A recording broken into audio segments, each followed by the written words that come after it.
Good evening, everyone.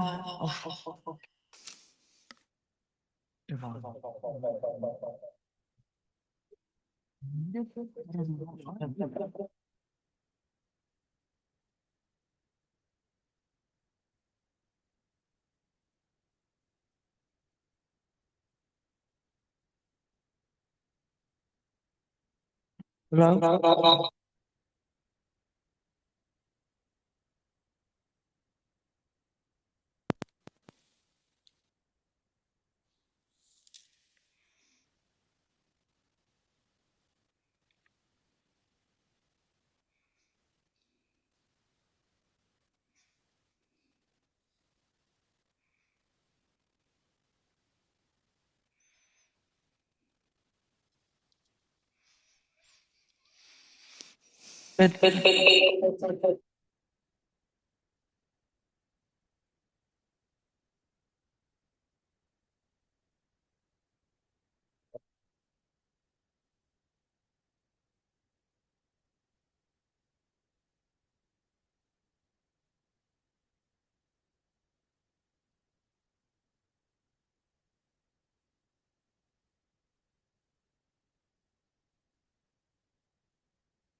Good evening.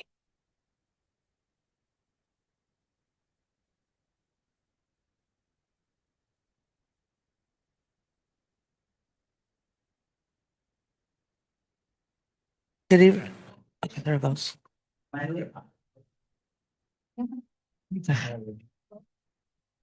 Good evening. Good evening, everyone. Welcome to the January 28th regularly scheduled board meeting of the West Contra Costa Unified School District.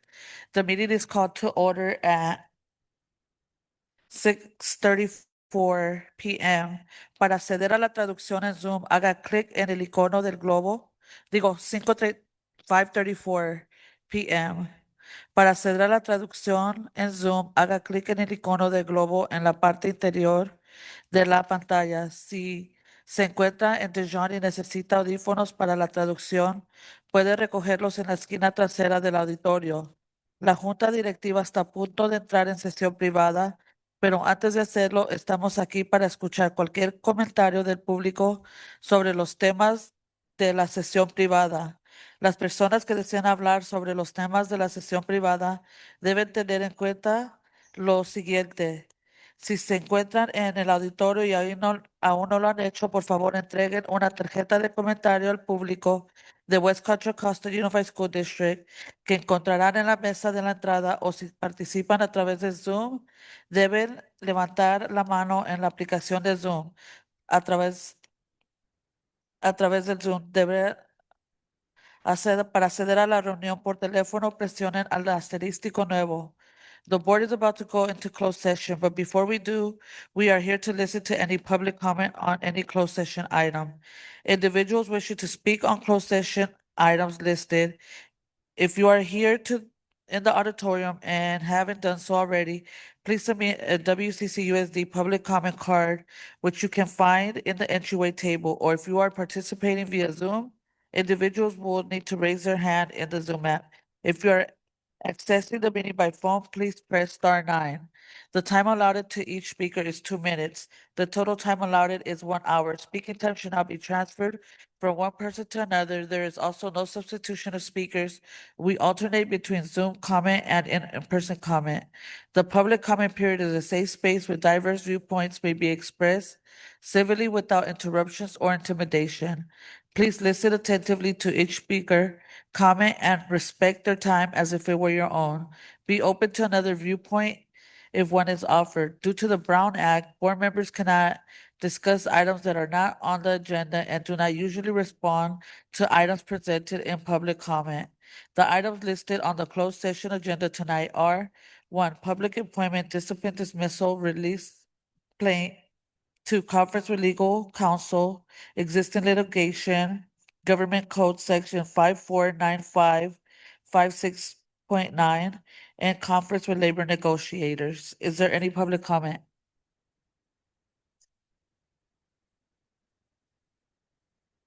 There's no public comment. Well, with that be, we will return to open session at 6:30. Thank you.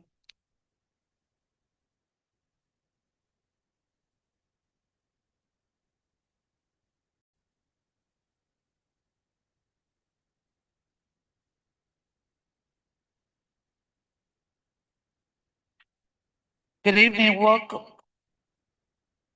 welcome to the open session of the January 28, 2026 regularly scheduled board meeting of the West Contra Costa Unified School District. I am calling the open session to order at 6:40. Bienvenidos esta noche para nuestra junta regular de la Mesa Directiva del Oeste de Contra Costa de enero 28 del 2026. Para acceder a la traducción en Zoom, haga clic en el icono del globo en la parte inferior de la pantalla. Si se encuentra en Dijon y necesita audífonos para la traducción, puede recogerlos en la esquina trasera del auditorio. In a few minutes, we will begin the public comment agenda item. Members of the public are invited to speak to the board on any matter that's within the subject matter jurisdiction of the West Contra Costa Unified School District, but is not on the agenda. Please prepare now for public comment. If you are here in the auditorium and you would like to make public comment, please fill out and submit a West Contra Costa Unified School District public comment card. You can find them at the table on the entry of the hallway. If you are participating via Zoom, please raise your hand in the Zoom app prior to the beginning of this item on the agenda. If participating by phone, press *9. After the comment card has been turned in, the cards are placed in the order received and will call speakers one at a time, alternating between a public comment here at Dijon and one on Zoom. Public comments generally last for 1 hour. The time allotted to each speaker is 2 minutes. In the meantime, we are moving on to the rest of our opening procedures. B2, the Pledge of Allegiance. If you are willing and able to rise, please stand for the Pledge of Allegiance. I pledge allegiance to the flag of the United States of America and to the republic for which it stands, one nation, under God, indivisible, with liberty and justice for all.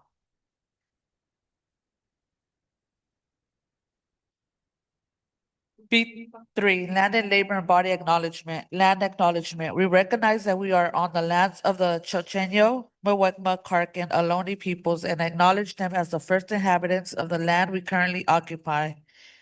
Labor and body acknowledgement. I acknowledge that the burden of environmental exploitation and systematic injustice falls upon the labor of Black and brown bodies in the building of this country and its institutions. I remember that Black and brown bodies were born and died working this land against their will for generations. I also acknowledge that the continued contributions of the labor of survivors over the centuries of today of all immigrant labor, including voluntary, involuntary, forced, and undocumented peoples in the building of what we refer to as the United States. Author Dr. Rochelle Rogers Ard. Item 4, West Contra Costa Unified School District Board Anti-Racism Statement. The governing board is committed to the work of anti-racism, the conscious and active effort of identify, challenge, and correct racial inequities in the system and institutions within our schools and community. Racism, explicit or implicit, stands in direct conflict to the fundamental principles of district education. To carry district education into the future, we recognize that we must continually renew and reflect on the roots of racism and develop new ideas to meet the times. Unjust ideas and policies and racial inequities they produce have shaped us, our schools, and society. The board strives to uncover unconscious biases and practice anti-racism as individuals and as board members. We challenge ourselves to persist through the discomfort necessary for growth and learning, to deepen our listening and our examination of racism and oppression, and to develop a strong understanding of how our personal experiences and feelings fit into the larger picture of continual oppression. Each member of our governing board, individually and collectively, is responsible for creating and nurturing an anti-racist learning environment where each student, staff member, and community partner is respected and valued member of the district community. The governing board is uniquely positioned that it is our responsibility to identify and dismantle racist ideas and inequitable policies in ourselves and across the district. Therefore, we commit to supporting anti-racist policies, programs, and practices for our children's education and well-being while building strong and inclusive school communities.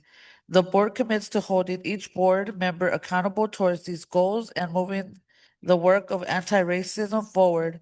We also commit to holding West Contra Costa Unified School District staff, students, and community to living these standards of anti-racism in our schools. Board approved March 20th, 2024. Item 5, roll call. Can I get a roll call, Superintendent?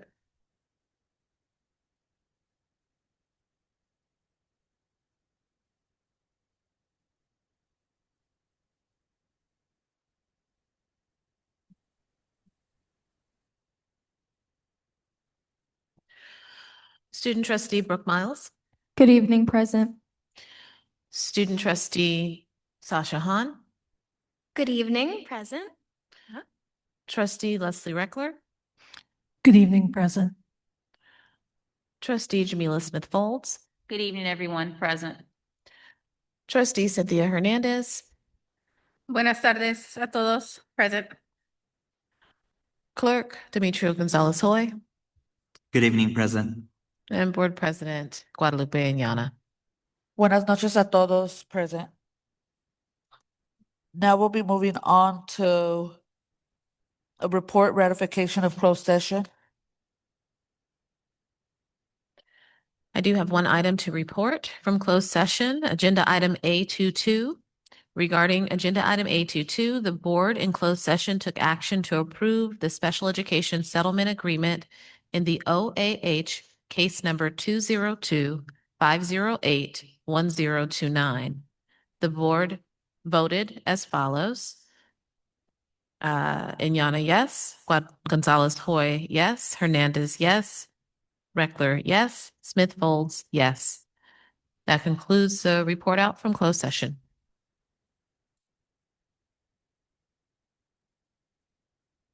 For that, we'll now be changing, the agenda for tonight. We'll be bringing up item B9 and B10, and then it'll be followed by public comment.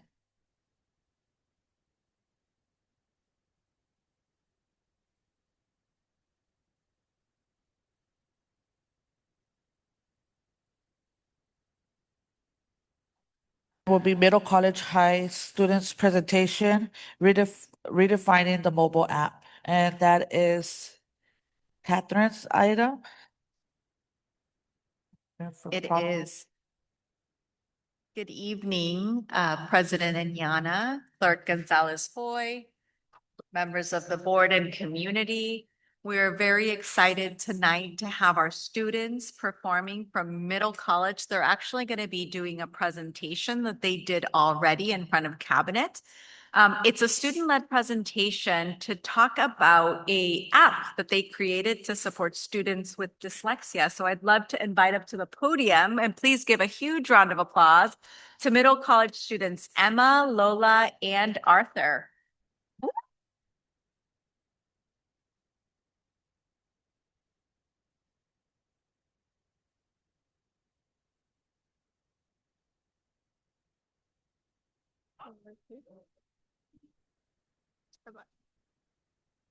This one? I think so.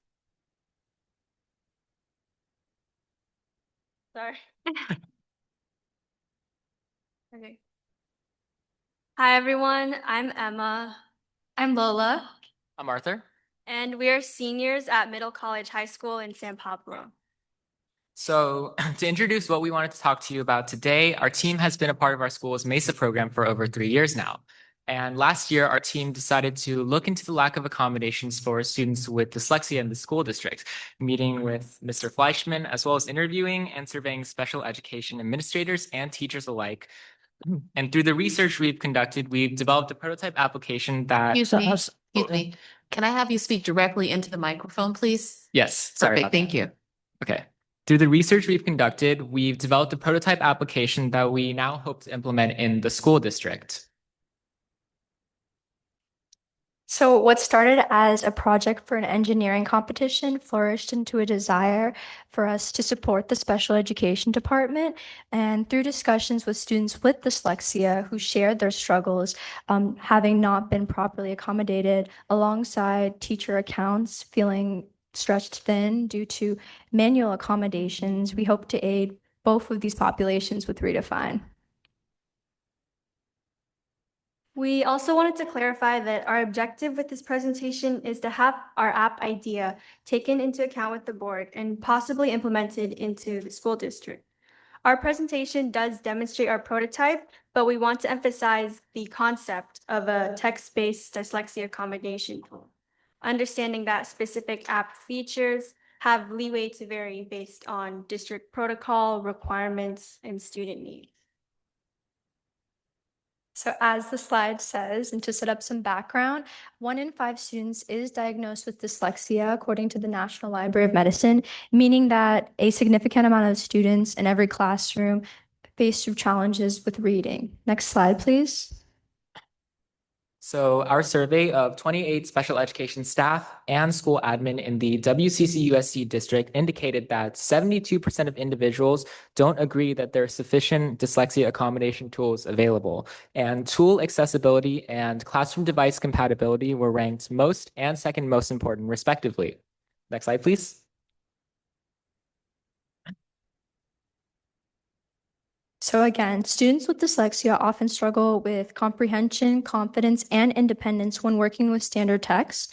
At the same time, based on the survey that we previously mentioned, 73% of educators spend up to 5 hours weekly manually formatting texts and feeling overworked. And at the same time, 93% of those teachers agree that they wish for a tool like Redefine that would automate that process. Next slide, please. So in response to our users' needs for something that is accessible, portable, and easy to use, we made Redefine free, user-friendly, and downloadable on any student device, such as a Chromebook or a tablet. Next slide, please. So our survey also took into account the most widely used accommodation tools. We took this information to understand what Redefine should offer. Rather than non-text-based workarounds like text-to-speech, Redefine uses text-based changes like the ones currently implemented in classrooms, such as changing the font size, background color, and more. With each prototype iteration, we tested Redefine with students and interviewed educators at our local elementary school to utilize user feedback in our design process. During testing, we asked students to try Redefine with multiple children's books and example texts, asking them for their input on Redefine's effectiveness in making reading more comfortable. Next slide, please. There's some pictures, so you can keep going. These were, these were conducted last year, 2025. All right, so Redefine's core function can be broken down to 3 simple steps, with the first being the student taking a picture of any form of text, whether it be a classroom poster or a book page. And alternatively, they can also upload a PDF if that is more convenient. Next slide, please. So next, Redefine will scan the image or PDF using optical character recognition or OCR to recognize those words. And finally, Redefine will use a list of text-related changes to make it easier for the students with dyslexia to read. Thank you. Next slide. And now we're going to have a walkthrough of our app, Redefine. Next slide, please. So this is our app. This is the homepage of it, which is what users will see when they first open the app. And the first feature that we want to discuss is the help and info page. So next slide, please. This page has information on dyslexia, questions users might have about our tool, and a short tutorial on how to use it. Oh, next slide, please. And now we're taken to the Dyslexia Support and Informational Resources page. Student and teacher resource links include curriculum and instruction guidelines, as well as guides to understanding dyslexia in order to raise awareness. Next slide, please. So returning back to our homepage, we will now press take a photo. Next slide, please. Oh, thank you. And clicking that button will take students to this page where they can take their physical book page and align it with the camera. And after hitting take the photo button, it will capture that. Next slide, please. And once Redefine the photo is pressed, Redefine will reformat our photo, applying the text-based changes. Using the timer button, students also have the option to track their learning progress. And it doesn't show the time until after the stop to ensure that it doesn't induce stress on the student. And we acknowledge that adding this timer can act as an attractive nuisance. So there's even the option of omitting this feature if the app were to be implemented. And then our process is done. To use Redefine again, users can just return back to the home screen. Next slide, please. Now, our last feature that we want to discuss is the uploading a PDF file as for next slide. So just wanted to say for like older students, like in middle school, it might be easier to upload a PDF. And from here, teachers can click a file and redefine the PDF.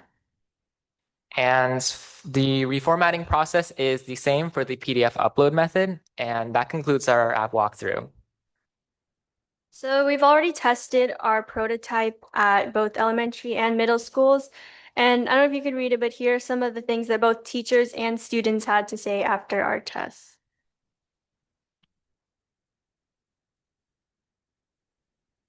Okay, so diving into the main parts of how we programmed Redefine, we wanted to bring up how these methods were made possible. Coding in Python and utilizing the open source Kivy app development framework, we coded a function to handle photo uploads via the camera. When a photo is taken through Redefine, the file is labeled with a timestamp that allows the program to reformat the most recent image as it searches through the device's file explorer. Next slide, please. So uploading a PDF follows this conditional statement. If user opens File Explorer and selects a PDF, then its path will be stored in the PDF_path variable, directing the user to the upload page. Next slide, please. And after that, we send the file to a service called OCR Space, which reads the text in the image. Then the service sends the results back in a structured format. And from that, we can pull out the actual words and save them in a variable called response text. Next slide. Oh, yeah. So here are the specific text-based changes or formatting rules that Redefine applies. Under the label class, we define many aspects of what parts of the text will be changed, such as the font type, color, size, line spacing, as well as bolded text. Background color of the text is set to blue through specific numbers highlighted on the screen. These numbers are in the form of RGBA, which are values that correspond to color codes. Next slide, please. So Redefine's testing showed us strong results. Students on average read 34% faster, and how we calculated that was through timing them in comparison with Redefine and without, meaning a regular physical book without accommodations. And 9 out of 10 participants preferred it over physical books because students said that they found it easier to read with these accommodations. And teachers said that it saved them up to 80% of prep time. So 4 out of the 5 hours that they typically take. So Redefine is functional, fast, user-friendly. So it could be a powerful potential tool for the district. Thank you. Next slide, though. And those are our citations if you guys wanted to take a minute to look at them, because we did do a lot of research on accommodations that have been proven to help students, as well as interviewing teachers who have experience in supporting students with accommodations. Next slide. All right, so we kind of have a little bit of a motto. So it's called Redefine, Clearer Text, Brighter Minds. Thank you so much for your time.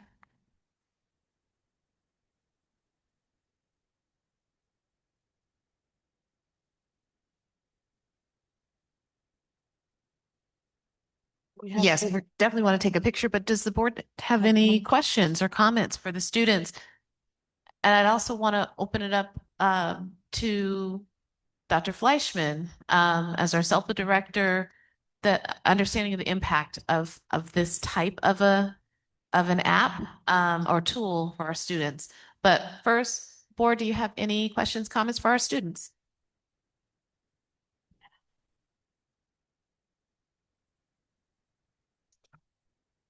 Do we have any board comments? Regular?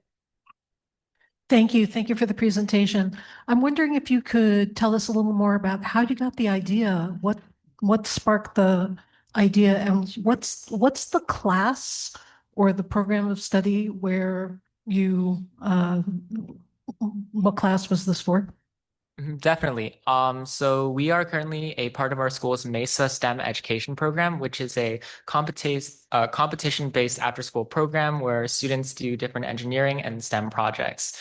And while we were thinking of an idea of what we wanted to do for our junior year project, we were very inspired to help the district, especially knowing that special education accommodation is just so important to have, especially in the primary education system. And so we really thought that we could leverage technology and our skills in coding as well as presentation to be able to provide a tool like this. Thank you. And then if I could just follow up, is Mesa a class? No, it's a club, or could you talk a little bit about that? Oh, yes. Mesa is a STEM education program. It's usually hosted by local centers like California State East Bay. That's our local center, and there are high school chapters. I believe there's one at Hercules in Pinole Valley as well. Okay, thank you very much. Of course. Do we have any? Trustee Gonzalez. Thank you so much for the presentation. First of all, this is incredible. I just want to preface that. I wanted to ask if you guys have had any contact with, I think it's Decoding Dyslexia. There's like a big organization in California that does advocacy in the state around educational issues with dyslexia. I was wondering if you guys have contacted them to share this incredible resource. That is another great question. That is actually the first time we're hearing about their resource, but we do think that we could definitely get in contact with them. Thank you. I think that would be great. They'll probably love this. So thank you. Could you repeat the name of the organization? I think, don't quote me though. It's called Decoding Dyslexia. I know the ED, so I'll when we come down, I would love to give you my email and I'll put you guys in touch. Sounds amazing. Thank you.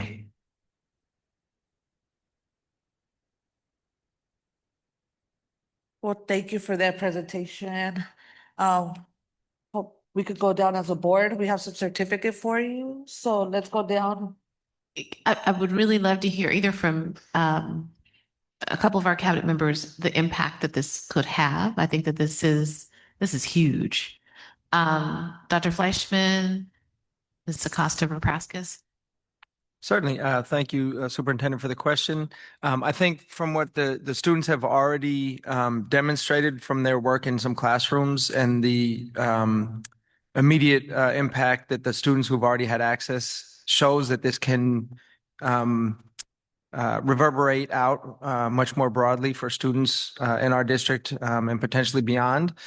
And I think the important thing also to note is that with the universal screener for reading difficulties across the state, this can also support students who may have reading difficulties but don't have IEPs. So we don't, while I very much appreciate the focus on special education that you all have had since we started this conversation about a year and a half ago now, I think.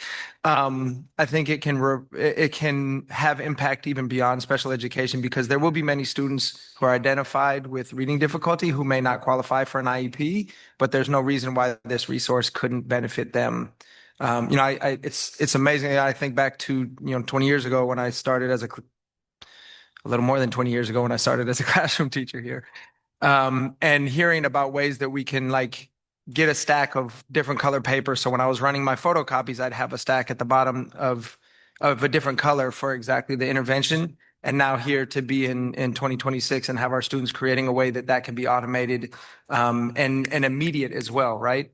Student finds a book in the classroom library. They don't have to wait for the teacher to go down to the copy room tomorrow and run the print on colored paper because they have Redefine right there. So I think the capacity or the potential is kind of untapped and we won't know until we start, utilizing it further. But I think it's really, really promising and really super neat to see. I have to commend you all to see the different iterations that you all have come up with throughout this process, from our first conversation to first presentation to even now seeing, just the little subtle changes that you've put to play.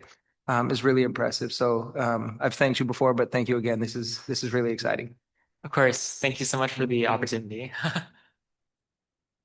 Yeah, I'd just love to add, aside from the content, the process and the demonstration of learning that you just showed this community, your peers, your board members is absolutely incredible. And it's exactly the type of deep research, presentation skills, implementing feedback, and really solving problems that affect your peers in your community. It's the type of learning that we want to see. And I just say, watch out, world. We see a patent coming your way. So congratulations. And if it's okay with you guys, we'd love to take a picture with you. Let's give them another round of applause, please.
Thank you, everyone. We'll be now moving on to Item 10.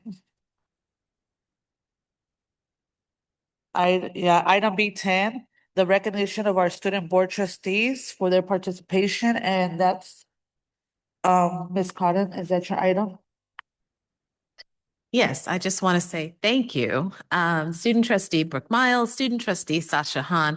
You two are amazing, amazing young people who have stepped into this role very thoughtfully and prepared to share your thoughts, prepared to share your experiences, and to provide student voice to this board. And it's been amazing to work with you.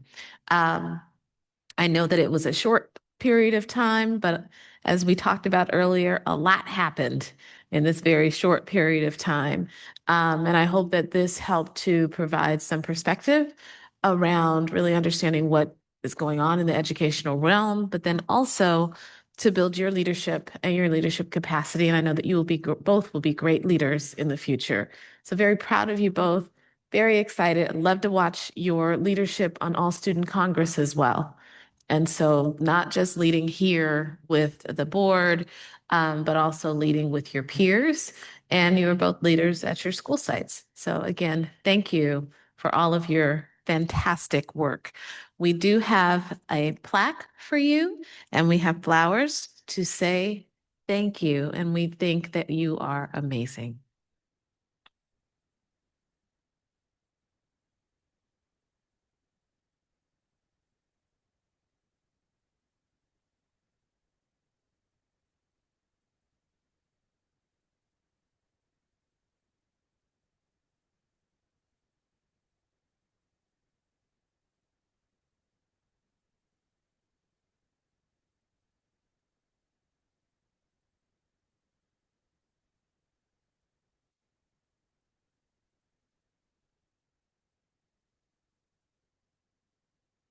Well, thank you.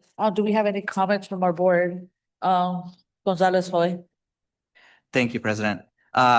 Trustee Han, Trustee Miles, I just want to thank you for not just the time, but as Superintendent Khan said, I think your passion that you brought, your voice was so important. Every time you spoke, I was so incredibly impressed with your perspective. And if you enjoyed this work, I hope that you will now go to the county or go to the state because they have also space for students who are interested to serve in those boards. I think your voices would be incredible there as well. Because I would love for you guys to continue to seek that policy if you're interested. And then continue hopefully with this work and one day that you're up here in our seats because I would love to cheer you up one day. But thank you so much for everything. And don't be a stranger. We just saw one student trustee come back and stay involved. I hope that you both will continue to do that as well. Thanks.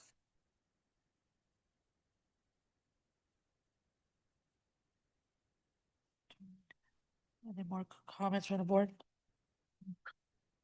Well, I want to say thank you for your voice on this board, the contributions that you guys brought, all the questions. You guys always had great questions. So I really do want to appreciate how, uplift. Like I said, the voice that you guys brought to this space. I want to say that this is just the beginning. Like I can't wait to see what the future holds for both of you, as products of West Contra Costa. So thank you. Thank you for sitting here with us. Thank you for being part of this team. And I can't wait to see what the future holds. Do you guys have any comments? I'll go quick. Thank you guys. Oh, you were really amazing. Everyone here, all five of you, including everyone else on every side of me, you were also welcoming, also supportive. You're like, I have a question. Oh. Okay, there we go. I have a question. You're like, call me. I'll explain it to you, and you'll explain and explain until I get it. And everyone here, everyone, like all of you, and then everyone over here too, have been so supportive and so helpful and so accepting of my presence on this board. really, really grateful because it's so wonderful to have a place where you feel so welcomed. Thank you. I can't say it as good as Sasha does, but thank you guys. It was a really great experience. And thank you guys for all being so like easy to reach because I know some people like never respond to their emails. So just thank you guys all for being very involved. Well, with that being said, let's all go down and take a picture.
Well, thank you. And now we'll be moving on to item B6, 7, WCC USD public comment. Members of the public are invited to speak to the board on any matter within the subject matter jurisdiction of the West Contra Costa Unified School District, but not on tonight's agenda. Public comment will last approximately 1 hour. The time allotted to each speaker is 2 minutes. Should an additional speaker remain at the conclusion of 1 hour, public comment may be extended. The time allotted per speaker after the first hour is generally 1 minute. Individuals wishing to speak, please submit a WCC USD public comment card, or if participating via Zoom, individuals will need to raise their hand in the Zoom app. Prior to the beginning of this item on the agenda, if you are calling in by phone, press *9. Time shall not be transferred from one person to another. There is no substitution of speakers. Speakers can also make public comment again for each discussion action item on the agenda after staff presentations. The public will have 10 minutes per item and 1 minute per speaker. The same protocols recited above apply. The public comment period is a safe space where diverse viewpoints may be expressed in a civil manner without interruptions of intimidation. Please listen attentively to each speaker's comment and respect their time at the podium as if it were your own. Be open to a different point of view if one is offered.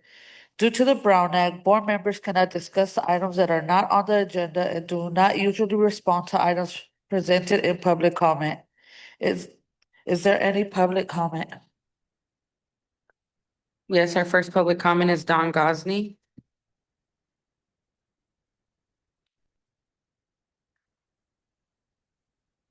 Good evening, everyone. You know, every couple of 3 years, I come before the Board of Education and senior staff asking the same question over and over again. And even though the makeup of the board and senior staff pretty much changes frequently, the response is the same. I ask the question about whether any of you know anything about workplace safety. And the response back seems to be a single focused response about active shooter alerts. As if, as long as you keep active shooters off campus, then all will be well with the world. If you're all as smart as you think you are, this should scare the bejesus out of you. Absolutely, 1000%, we want to keep evil-minded, stupid people with guns off of our campuses. But safety for the kids, safety for the employees, and safety for visitors extends far past this. Here's a little pop quiz for you. You know those metal fire extinguisher boxes we see in the hallways? How large should the padlock be that keeps the kids from grabbing the extinguishers? That's a trick question, because we all know that these should never be locked, except we see this all the time. And how about those extinguisher boxes with padlocks that have no extinguishers inside because they've been relocated into locked classrooms? Now, let's take a walk into the labs and shops where there are supposed to be emergency eye washes and safety showers, except I have photos of those emergency safety devices with a half ton of items leaning against them. Or they're in the shared storage room between the labs, the ones where the doors are locked. Now, imagine it's your child that has set their hair on fire, as I did in the 9th grade, or splashed some nasty stuff into their eyes, and they need to move that stuff away or find someone with a key before they die. Now, let's keep in mind my 55 years of industrial safety before we examine your shop classes. Last time I was invited to see the showcase shop, I counted 8 items before I even stepped through the door that would red tag them if this was a real job or classroom. You need to take a closer look at where the kids attend classes and the employees work. And no, this is not something you can learn by watching a YouTube video. You need to talk to someone that is well-trained on what to look for and what kinds of records to keep. By the way, your 2 recent things is Lake Elementary and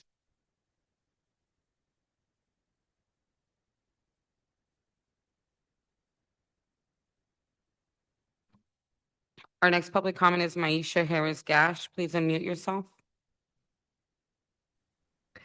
Good evening, everybody. I just want to say I'm exhausted.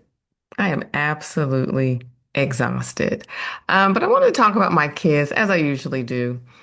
So today was minimum day. It's a day where I decided today, let me check on all my kids and making a few phone calls. I had a student who I noticed he hadn't been to school Monday, Tuesday, and so far not today either. But had a phone call made because I needed to utilize my bilingual scout, and the student came to school. But that also allowed he and I to have a conversation and discussion about the importance of coming to school. So that was some good time today. Another one of my kids coming to class late, kind of just strolling in. So we had to have a conversation about that. But like I said, today was like really exhausting pouring into my kids the way that I did. Like I can't do this every day. And most of us teachers, we cannot do this every day. But it was definitely beneficial because I told my kids, I don't feel like coming to work sometime.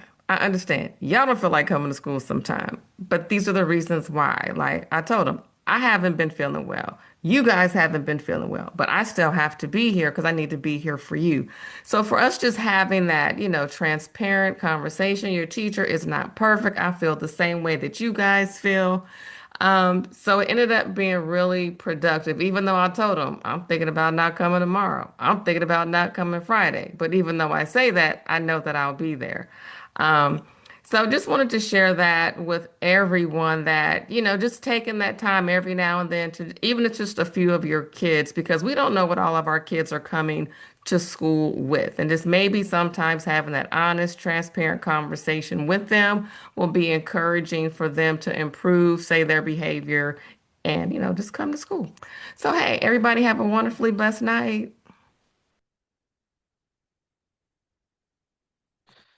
Our next public comment is Marie Anyam.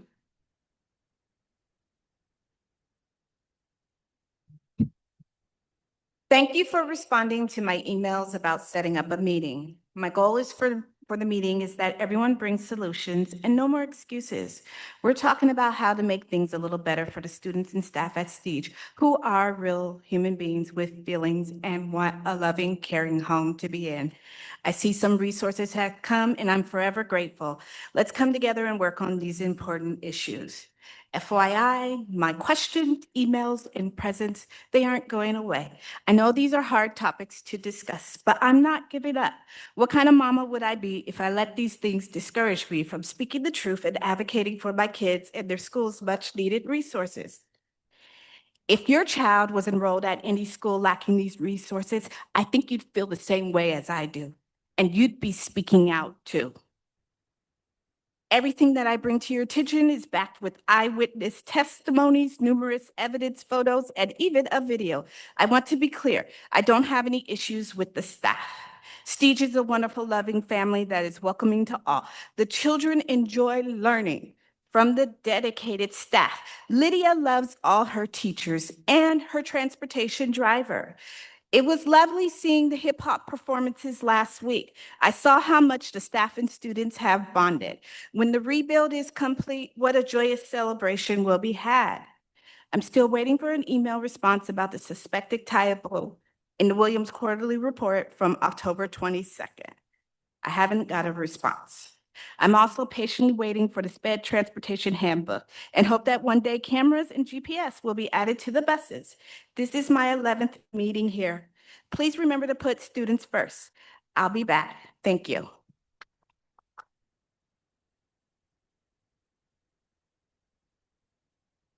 Our next public comment is Bill Hodge. Please unmute yourself.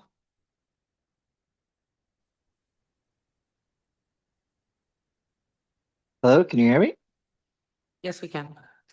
Wonderful. Good evening, board. I am a middle school, it's been a long day, middle school science teacher at Hercules Middle School. Been going over some information that is on your guys' agenda for this evening. I'm looking at this presentation from Mr. Carter, and I noticed something that was quite interesting, which states that due to high numbers of vacancies, many positions such as speech therapists, psychologists, aides, and paraprofessionals have been contracted out at increased rates. In addition, they state that approved tentative agreement added additional expenditures to adopted budget at first interim estimations. And so the purpose of part of this fiscal solvency plan appears to be thinking or considering cuts to full-time equivalent staff across the district. And I am regularly just in awe of the idea that not being able to hire high numbers of vacancies for a variety of positions, including teachers, including these other extremely important positions throughout the district, we continue to talk about then cutting positions. And it is really confusing to me to think about how you're going to recruit, retain, and earn the respect of the staff that you have and the staff that you want to have when you continue to consider and discuss cutting tens, if not potentially hundreds of positions from the Our next public comment is Kimberly Chamberlain.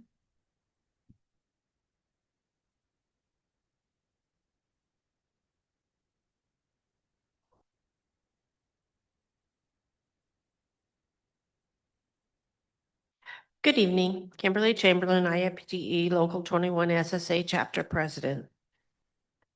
We're going to discuss physical solvency this evening. I am seeing it on two areas. As we are discussing this fiscal solvency plan,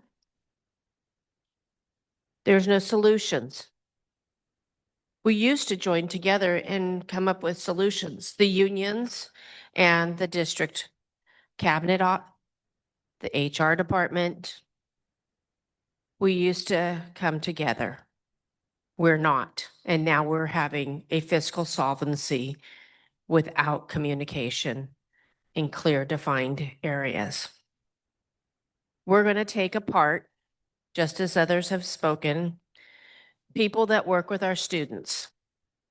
We're going to develop plans that will affect our classrooms, whether it's taking a teacher out of a classroom, a para, an LVN. We're going to affect somebody that's going to turn around and not dump that garbage, not unplug that toilet, not be able to get the data that you're all asking for on a consistent basis, hourly, daily, by the minute. You're going to be taking apart WCCUSD. Thank you.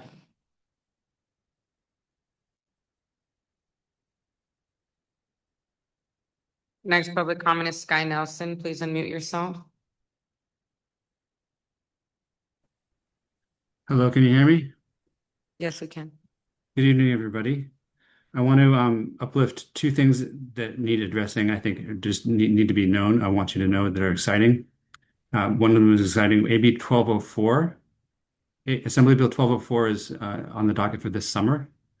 It's a revision to the local control funding formula and well needed by Assemblyman Alvarez. It's going to address the base grant annual increase of 4% every year, unduplicated pupil count, allowing more fair treatment of dual and triple categories, regional cost factors increased for certain regions like the Bay Area, cost of living being accounted for, increasing supplemental grants, and lowering the threshold for concentration grants. So those are technical things, but it's a chance. It's actually happening. It's a bill that will hopefully pass and improve the funding formula that has already improved our schools in the last 10 years. I just want people to be aware of this and look for it in the summer. Also, the parcel tax needs to be brought back to attention, in my opinion. I'd love to hear in the newsletter in the coming weeks what we can do to help in the community, what the status is on the text of the bill, the parcel tax renewing measure T, and what we can do to get the word out to the public as a community and support each other in that process of renewing that $10 million tax bill. So thank you for your time and have a nice night.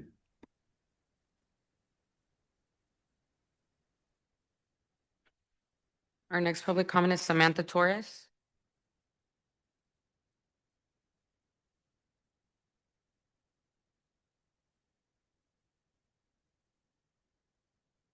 Good evening, my name is Samantha Torres. Tonight, I'm here with a balloon to mark a birthday, but it's not a happy one. This Friday, January 30th, marks 1 year since I submitted a public records request regarding the use of the Kennedy High School stadium facilities. I submitted the request through the district's official online form and followed up multiple times with public records at wccusd.net. After a year, I have received no lawful resolution. The California Public Records Act Government Code Section 6253 requires a response within 10 calendar days with a limited extension of up to 14 additional days. A 1-year delay is not compliance. What we are seeing here is what happens when transparency breaks down, just like on a national scale. When EP-specific files are delayed or withheld, it erodes public trust. Transparency is not optional in a functioning democracy. Until yesterday, I gave the district the benefit of the doubt, assuming staff capacity issues. That changed when district facility staff emailed me asking that I and the nonprofit youth soccer organizations I represent as a volunteer provide records so the district could respond to someone else's public records request. As a former custodian of records for the state of California, I want to be very clear. The responsibility to locate and produce records rests with the agency, not with private nonprofit organizations. Public agencies do not get to decide when or to whom the law applies to in a functioning democracy. Yet what I am experiencing appears to be a pattern within the facilities office. Selective enforcement of laws and policies, including what many groups now view as a farce of a facilities lottery. A process described as a random lottery loses its legitimacy when organizations can win and still be denied access. Youth sports is a $40 billion industry, and yet the participation keeps declining.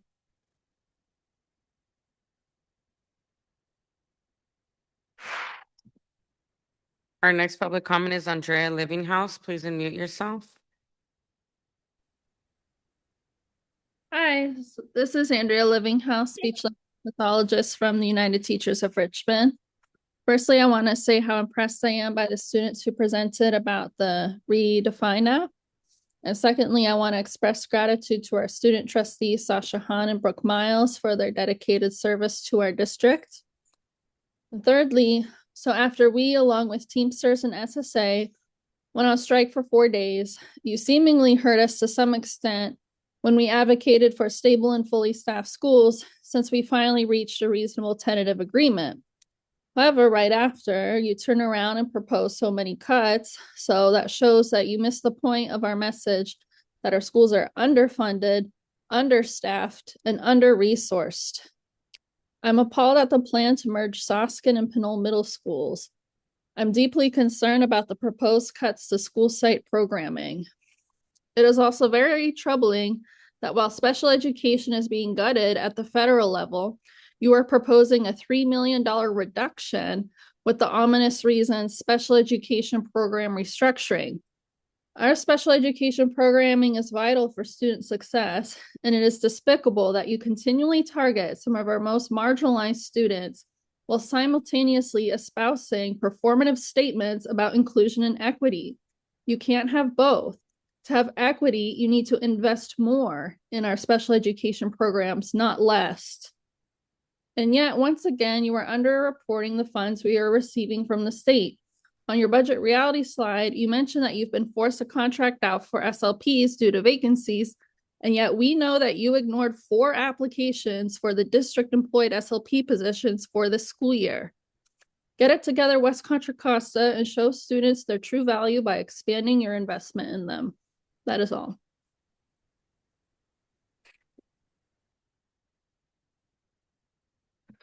Our next public comment is Giorgio Constantino.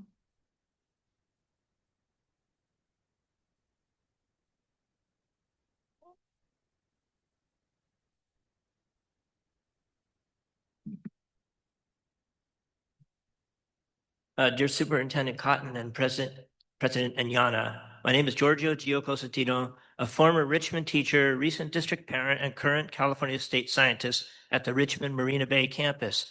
I am continuing my efforts to garner support for current and future employees with disabilities, including intellectual disabilities as I have. As a trainer in my profession, I have seen struggling trainees, some who do not make it, and I have advocated for doing more to support them. The response I originally received in my workplace was that no such efforts were needed. I disagreed, and I don't give up. Recently, I discovered the state employee training document, which I just left on my chair back there. Okay. This document says that we need to do more to support these employees. And this document comes from the governor's office, the highest level of the state agency. This government agency has 30,000 employees. Because I was a boxer, I like to throw punches in 2s or more. This document is punch number 1. Boom. Okay. All right. Punch number 2 comes from you, students with disabilities. I have just been granted permission to give a presentation to our Management and Disabilities Committee soon. I want to share with them your answer to the following question. In the future, when you are starting your new career, what expectations or hopes do you have of this future employer for ensuring your success? Boom. That's punch number 2. Boom, boom. Let's hear it on the count of 3. 1, 2, 3. Boom, boom. Okay. Example of my response. Okay, if I were to do this, I would say, I do well with directions and writing. I also do not want to be afraid of sometimes I am slower than my coworkers at learning a new procedure. I do not want to be afraid to come to work because I made a mistake. I want to be able to use any available technology for supporting me in accomplishing my duties. These jobs are your jobs. If you are interested in submitting a response to be shared anonymously, please reach out to Special Ed Director Fleischman.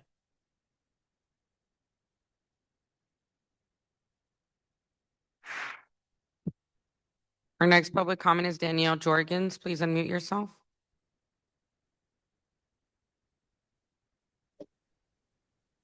Hi there. My name is Danielle Rogers, actually. My fourth grader and TKer attend West Contra Costa County, West County Mandarin School. And we've been part of that school now for quite some time. I'm a bit distressed to hear about the pushback about the financial solvency. I think that there is work to be done, obviously, to make all parties happy. There's no way that we're going to be in such a big hole and still come through okay. I remain disappointed that the district has found itself in this position, and I appreciate the efforts of Superintendent Cotton to get us over the finish line towards somewhere where we're not in constant stress and potential takeover talks with the state. But, you know, I think that there are smart decisions that could be made. I actually like the idea of having campuses combined in an efficient way. Our particular school is spread across 2 different sites, which is really unfortunate. So having us housed in one site makes a lot of sense. I understand it's going to impact a lot of families out there. And then the other thing I wanted to talk about this evening was the 7th grade Chinese foreign exchange trip that happens annually. I hope that the board will support that and give it the go ahead. I think that there's significant fundraising that's done by families to support that. And, you know, it's a huge boon for the district. It's a huge opportunity for our students to learn and to have tangible interaction with a language that they're learning as part of our school, which we should all be very proud of. Thank you.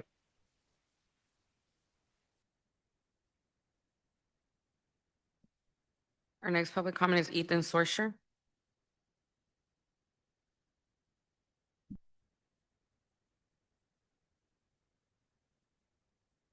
Thank you for the opportunity to speak tonight. My name is Ethan Sorsher, and I teach 5th grade at Montalban Manor K-8.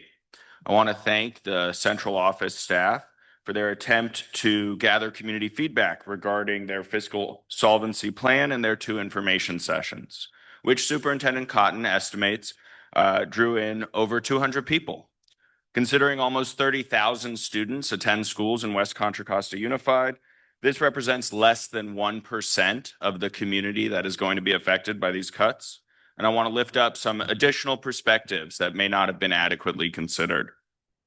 The district is proposing cutting all school community outreach workers. Earlier tonight, we stated our commitment to building strong and inclusive school communities. Our SCOW is the link between our community and our educational system, the person who organizes the events that benefit our community and brings people to our decision-making structures. How will cutting the position that many of our families perceive as their trusted adult, their main point of contact with our school and our district, affect your relationship with our community? The district is also proposing cutting 4 of our district's 5 K-8s. Earlier tonight, we stated our commitment to identify, challenge, and correct racial inequities in the systems and institutions within our schools and community. The district's prepared equity report demonstrates that students who identify as African American, English learners, or receive special education services at K-8s outperform their peers at our traditional middle schools. Is the less than half of 1% of our overall budget that this move would save worth exacerbating the historic and institutional inequity students from these groups have traditionally experienced? This decision is not one to be made lightly, and it's not one you need to make tonight. You can table this action item until February 11th and use that time to visit our K-8s, meet with our families, and learn why they choose this non-traditional option. Thank you.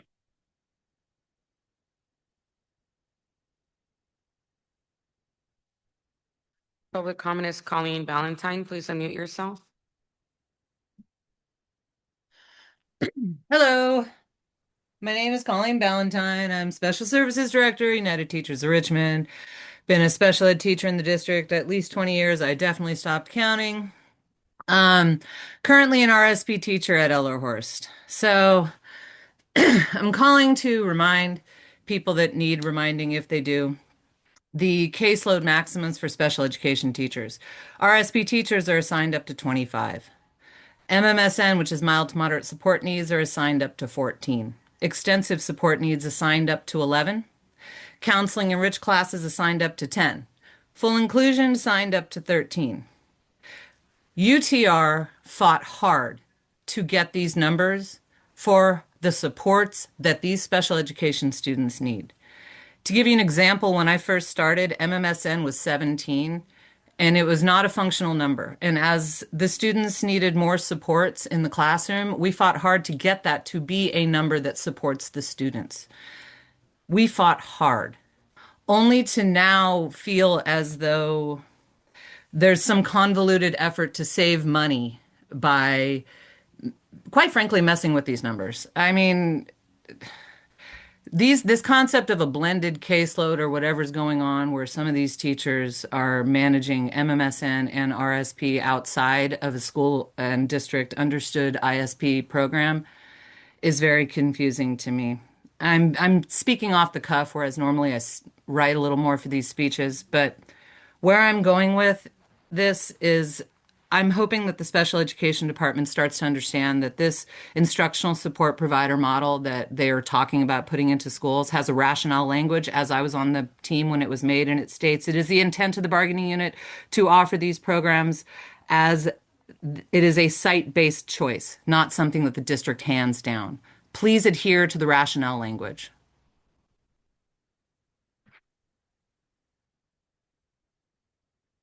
Our next public comment is Peter Best.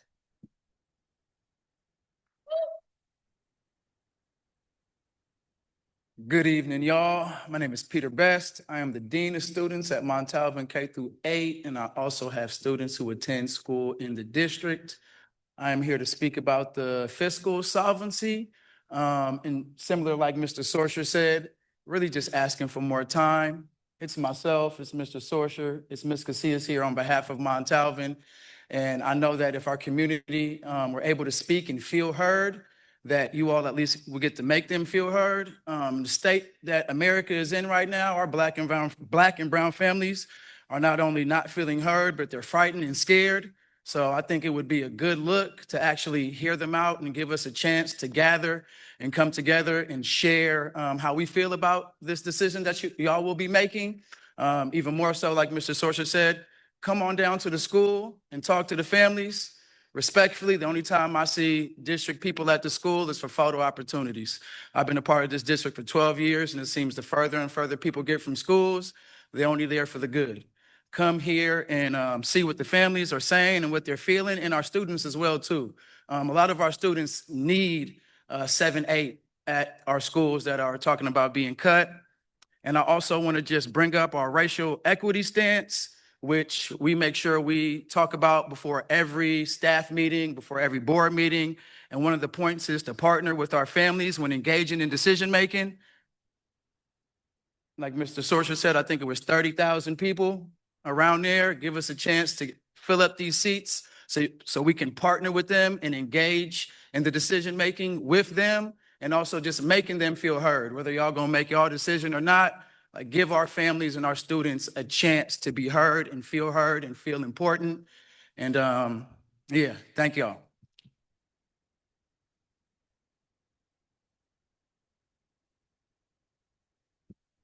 Our next public comment is Karen. Please unmute yourself.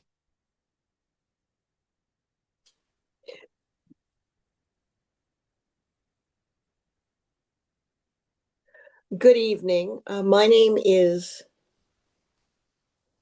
Karen Gerald. I have been working with the district for over 30 years, most of it in special education. And I can currently see that in the last 5 years or so, the district has made more cuts than it has during the bankruptcy years and the post Walter Marks years. I am asking for you, please not to vote on any budget cuts that touch children without having all the information as to actual monies that the district will be receiving. The whole plan, the idea is to increase enrollment, to have sufficient teachers, and not drive away families that can leave. If cuts need to be made, it should be at the top down, and it should not be affecting families with children. And the families should feel part of the process. Again, the whole idea of this is to make decisions in conjunction with the families, not to engage in scare tactics, not have their voices heard, and then come down with what one deceives as their choice and say that it belongs to the families. Thank you.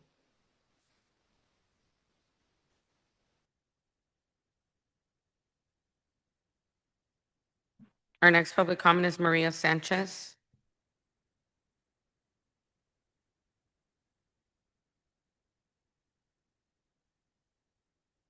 Hi, my message will be in Spanish tonight. Mi nombre es María Sánchez y yo pertenezco a la comunidad de Montalvin. Y no es posible que hoy a las 4 de la tarde haya recibido un mensaje en Parent Square diciendo que el próximo año no habrá ni séptimo ni octavo grado. No es posible que yo me entere que hoy ustedes tomarán una decisión que no solo afectará a mi hijo, sino a todos los niños de Montalvin. Quisiera preguntarles a ustedes si hicieron un estudio de impacto antes de tomar una decisión. ¿Ustedes visitaron las escuelas? ¿Hicieron un estudio claro de cómo será el impacto hacia nuestros estudiantes y nuestras familias? Jamás los he visto en mi escuela. No los conozco. No es posible que esta decisión recaiga en unas cuantas personas, porque esta decisión afectará a cientos de estudiantes y sus familias. Mi hijo tiene una IEP y desde siempre ha estado en Montalvin. He visto su transformación gracias a los maestros y estudiantes, a los maestros y el staff que lo han preparado para ser un niño independiente y que tenga un logro académico fantástico. Él está aprendiendo ahora cómo es la transición de elementary a middle school. Y ustedes me dicen que el próximo año tendrá que cambiar y empezar de nuevo. El impacto que tendrá emocional en él, no creo que termine. Su decisión afectará a muchas familias. Yo creo que deberían de enfocarse en ver cómo utilizar ese dinero que quieren quitar en mejorar las escuelas. Gracias.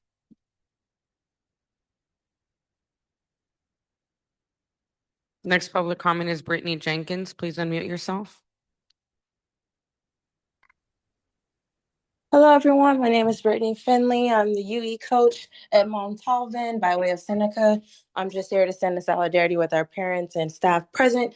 I learned very quickly that the community members at Montalvin have such a safety net cast around our students, parents, and the K-8 model at our school, I learned has allowed staff to quickly have crossover around student concerns, whether that's grade level or across grade level. keeping in mind our students and being strength-based. Our district and our school sites reference and read land acknowledgements, speak from anti-racism and equity lenses, along with other educational buzzwords, and are in risk of rupturing trust at the school site level and displacing students from a school that is in walking distance or a short commute. And also, our students are surrounded with adults that may have known them since TK. More so, it is feels irresponsible to spring such decisions and actions on our families without explicitly getting parent and student feedback. The key stakeholders and voices that we should all be considering most. A colleague of mine today, Mr. Roski, made a great point. Taking away the K-8 model reduces a level of choice to our families. And when you consider families that have multiple children close in age range, it eases the burden of work time commutes and coordinating drop-off and pickup times and scheduling for their students, even having aftercare provided. These are all things that our families and students benefit from. I urge the board to intentionally connect with our K-8 students and families and make decisions on their behalf with their academic, mental health, and social well-being in mind. Thank you.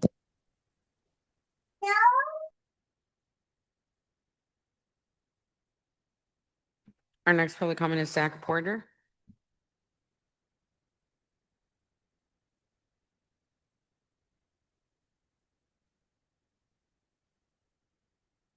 Good evening. My name is Zach Porter. I'm an English teacher at Kennedy High School. I also supervise the school drama club. I'm here to speak about the status of Kennedy's after-school program, which has been paused indefinitely as of this school year. At the start of the school year, the status of the drama club was in limbo. Our after-school program coordinator left at the end of last school year, and Bay Area Community Resources, who had partnered with Expanded Learning Program in previous years, would not be partnering with Kennedy moving forward.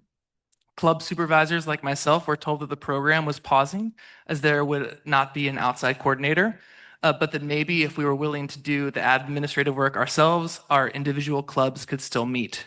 We waited the first 2 months of school to hear whether our clubs would be funded before being told that unfortunately the clubs would not be funded until further notice. Some clubs have been meeting without funding during lunch, but it pales in comparison to what we had. Kennedy thrived after school. Students had places to go, to grab a snack, to study, or work with a tutor, to watch K-pop music videos with their favorite science teacher, to play chess, to practice for a play. Now it feels like unless you're an athlete, you're ushered off campus the minute the final bell rings. There's been a rumor going around that the money for the after-school program was given to the athletic department. I'm not saying there's any validity to the rumor, but the fact that the rumor exists speaks to how divisive it can get when certain programs are cut and certain student interests are prioritized over others. I started the drama club at Kennedy 3 years ago at the request of some students who were interested after a several-year-long drought in dramatic arts at Kennedy. We put on 2 plays. We borrowed a stage from Richmond High School. It's been amazing. Kennedy is a community school, and an after-school program is an essential component of that work. So I know that myself, many teachers and students are ready to revitalize the program, and if we really want to get that started now, also don't vote on the fiscal solving thing tonight. Thank you.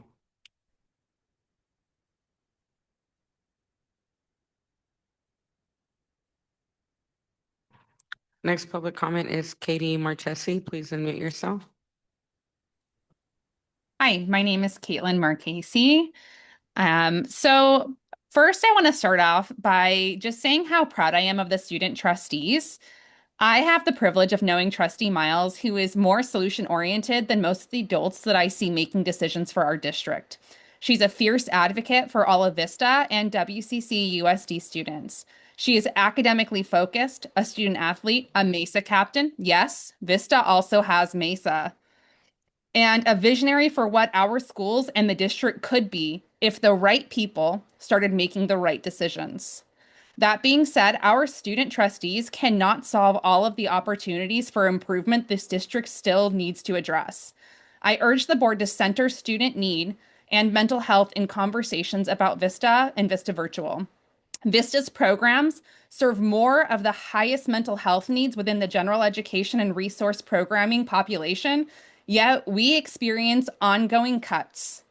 Despite this, our student pulse data, which is our student well-being, consistently outperforms the district. For many of our students, independent studies isn't a convenience, it's a necessity. Comprehensive schools settings cannot meet their needs, and in some cases, never will. Vista provides stability, access, and dignity for students who otherwise fall through the cracks of your comprehensive schools. Lastly, I invite the school board and cabinet members to be curious and truly come to learn about your schools that you are serving and making decisions for, especially schools like Vista. Each year, we extend this invitation. Please come to our school, join our Zooms, meet our students and their families, and learn who they are before you consider them just numbers. They are people with feelings and needs that must be met, and that is your responsibility. Thank you.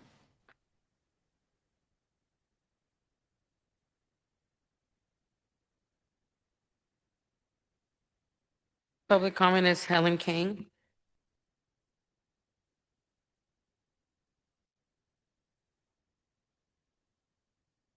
Good evening, everyone. My name is Helen Kang, and I'm a sixth grade teacher at Harding Elementary. I stood before you a couple months ago to urge you to really consider carefully special education. I went on strike to stand up for special education students, families, and educators. And now I'm here again because I see special education programs on the chopping block, as well as a lot of rumors about other programs also being potentially cut. So the district can vote to go ahead and do this and implement restructuring special education. Some of the rumors that we're hearing are getting rid of full inclusion programs, CEC programs, and other programs that are smaller and require more staff. But you will be paying that same amount or possibly more down the road because these programs help make sure that students thrive in gen ed classrooms and sometimes even exit. We have students who exit CEC. So unless you want to be paying more money in the future because students leave and have to go to non-public schools, then I really urge you to carefully reconsider how you restructure and reorganize special education. People are already hearing these rumors and already thinking about leaving because they need to have job security. So you may end up losing some of your most talented special educators because of, what's being presented tonight and discussions that you all may have been having prior to tonight. So again, please.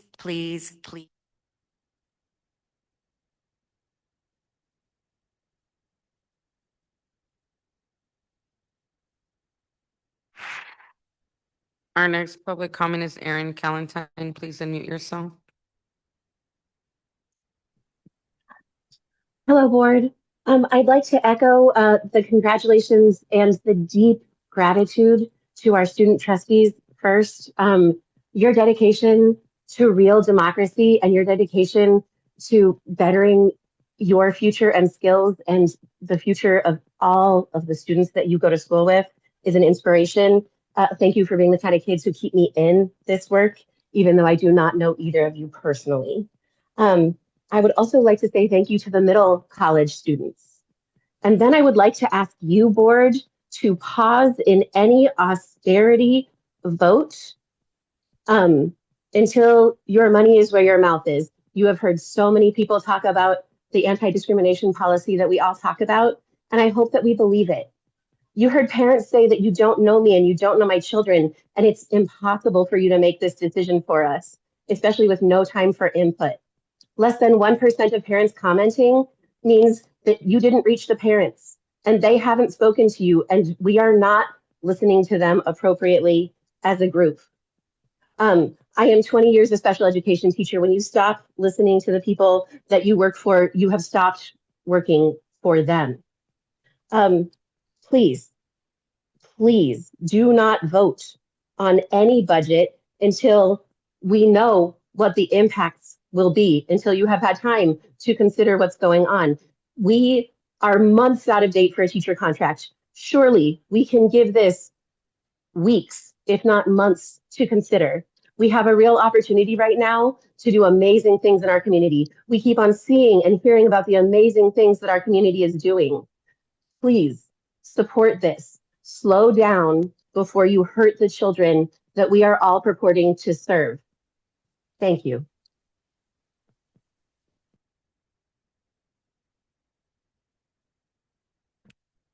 Our next public comment is Sam Clear.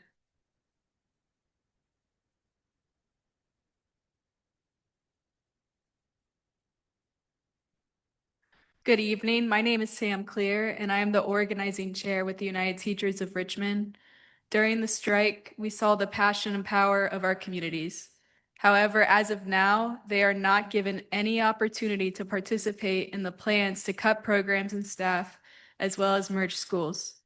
We need more time to work together and make sure our decisions reflect the needs of our community and respects families and students. Thank you.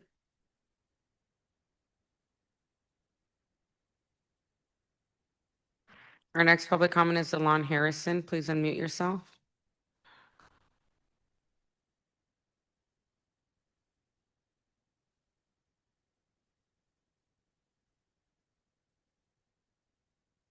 Salon Harrison, Yeah, please unmute can you hear yourself. me? Yeah, Yes, I can. Okay. Good evening, everyone. I just really hope that we, take the time and really listen to the community. Right now, it's we know things have to change, but I think our superintendent, her slogan is "We are one." Sometimes that one looks like a little deeper conversation. You did meet with some of us, but I think that it's just this is a big change, whatever has to change, and people do want to be heard. I am asking the board and the district and the superintendent to really think about how you all can think about fully hearing the community, even if the tough decisions have to be made. So we can do it as one, even if we don't agree on everything, but we can have our voice heard in some things. Like we can see how we're going to fit in the change, because things are going to change. And it's very disturbing when you don't know how you fit in that change, but you have to be a part of it. So I think each school site, like really knowing how this change will affect them if it happens, will be a good thing to start doing. And next month is Black History Month. I hope that we can make history and getting something to address our students being called the N-word. So I'm hoping that our district is working towards that and we can make history with that being something that we don't do on our campuses. And I am complete. Thank you.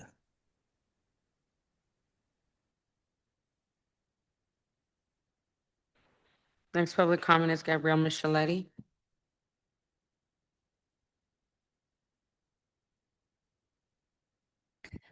Hello, I'm here tonight because I hope the school board will stand up against this artificial self-imposed timeline of cuts and actually gather community input. Despite it being required that the agenda be listed on Friday, no details on cuts were added to the agenda until yesterday afternoon. I also don't understand the point of requesting an equity impact report on these cuts, but not having the report on the agenda until after the cuts district admin are pushing a vote on.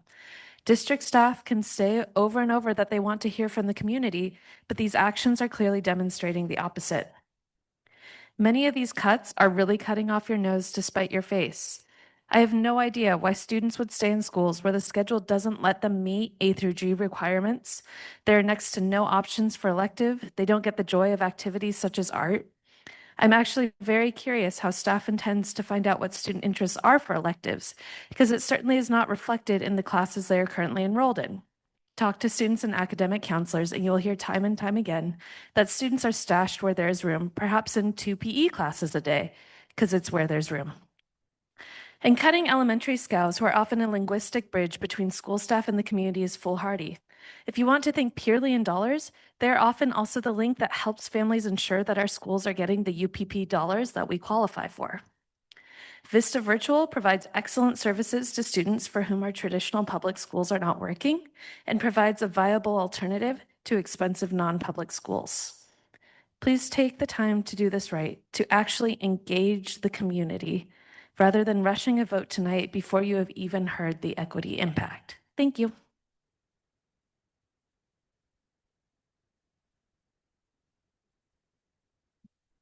Our next public comment is Jean Kinster. Please unmute yourself. Hello, good evening, everybody.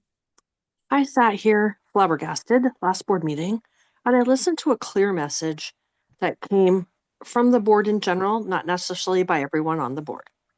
And one of the things that was loud and clear is that we don't trust the governor about how much money he says he's going to give us towards our budget. Okay, fair. We don't know anything about Prop 55 funds or any of the other things that the voters are going to vote on that's going to produce money for our school. Okay, I get it. But we cannot stick our head in the sand like an ostrich and pretend like that isn't even a possibility that's coming or it doesn't exist.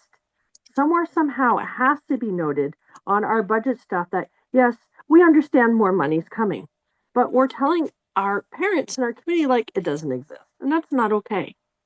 I don't understand what the rush is to vote in this budget. We have until February. Slow down. Wait. I heard the board loud and clear saying, well, the TA given to the teachers wasn't, I don't know, not fair or wasn't done properly because there wasn't community say. The community needs to say. Where is the community say on this? Shutting down the 7-8s, wanting to close down campuses, wanting to combine campuses. Guess what? Verde is the only school in North Richmond. A lot of those parents don't have a car, they walk. How are those kids going to get somewhere else? You're not going to bus them. And we're one of the little schools that may or may not be on the shopping block. It's just kind of scary that we do not get input from our community on things that are going to impact them. So, it's ginormous. It's just ginormous. It's not equitable. It's not fair. We're not getting input. We have to do better. Please do better.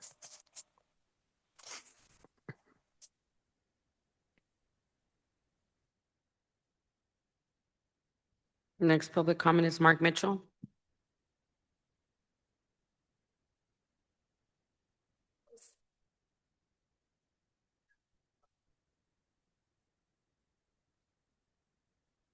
Good evening, President Yana and Superintendent Cotton.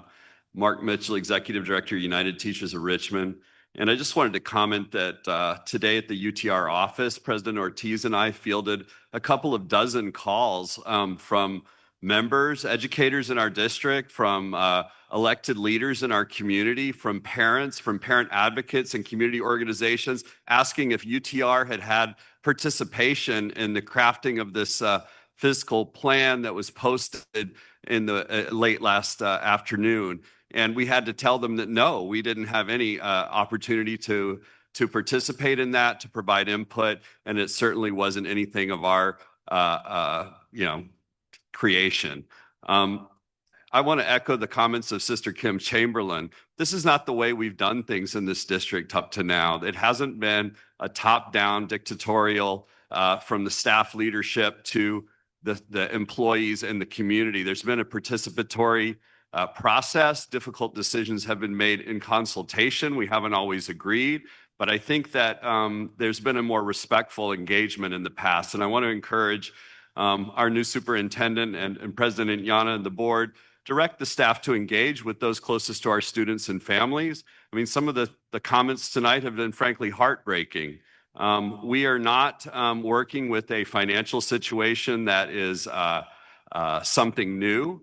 We've been meeting with the district for a year in negotiations. None of these things that have been proposed in the fiscal austerity plan were ever discussed in negotiations, not one single idea.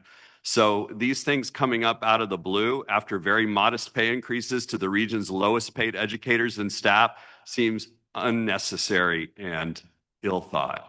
Thank you.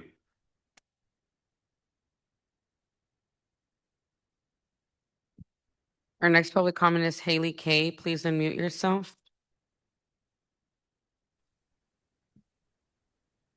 Good evening.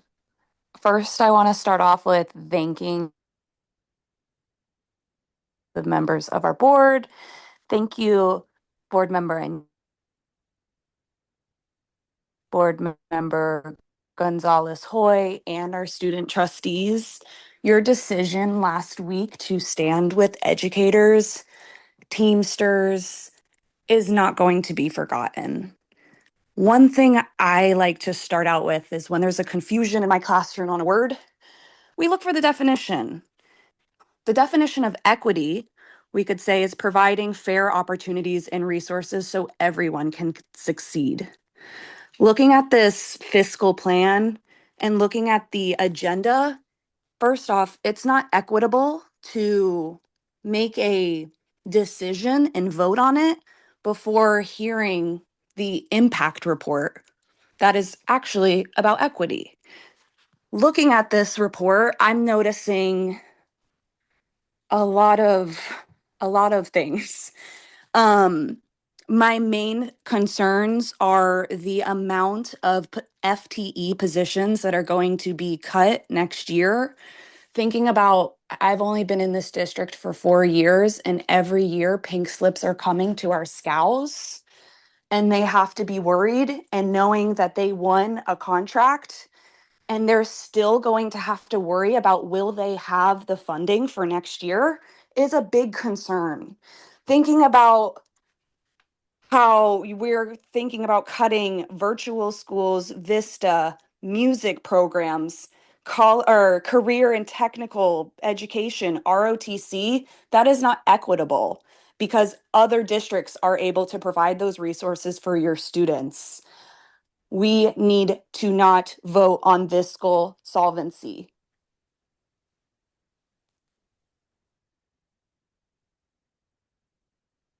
Our next public comment is Francisco Ortiz.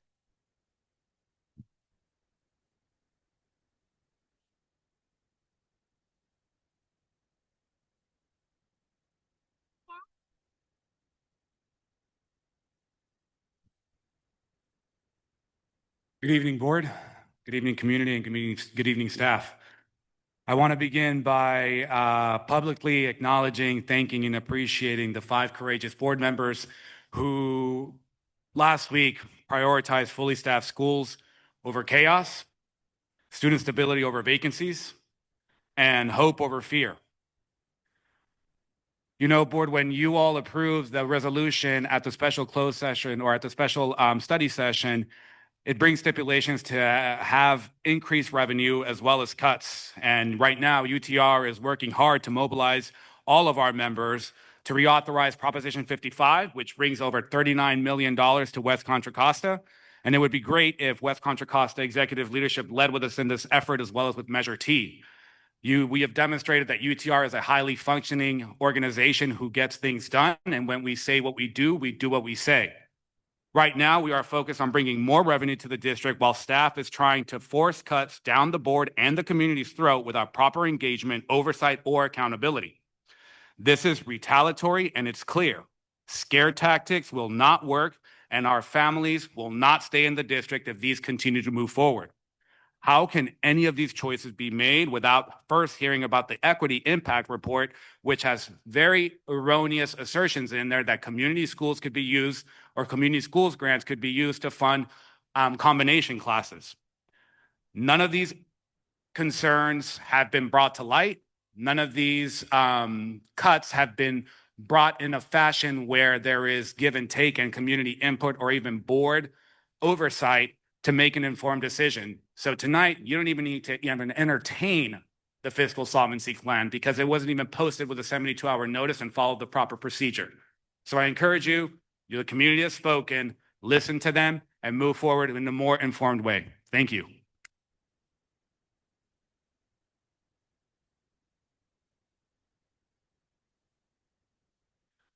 Our next public comment is Wendy Gonzalez. Please unmute yourself.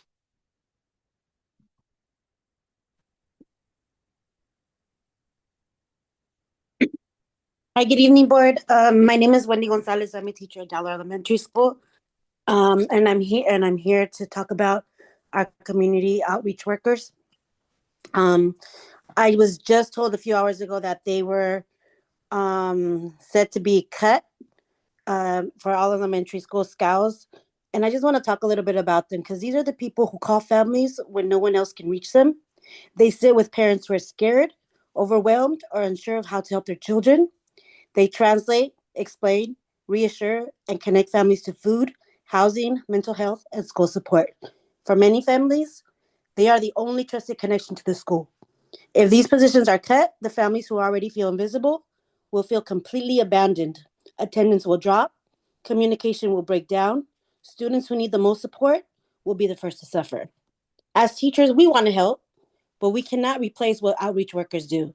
We are in the classrooms. Outreach workers are in the community, building trust that takes years to earn and seconds to lose. When families feel supported, students come to school ready to learn. When families feel shut out, students struggle. Cutting these positions tells our most vulnerable families that their connection to school is not a priority. Please understand, this is not just a budget line. This is about children, families, and trust. I urge you to protect our school community outreach workers and the vital role that they play in keeping our schools strong. And personally, our school community outreach worker, Lolita, when she came to our school, we noticed the difference right away. Our family participation increased noticeably. Anytime anything families need, we always say go to Lolita. Lolita has strong ties to the community. She knows our community and makes a huge difference in our schools. Please do not cut our school community outreach workers. Thank you.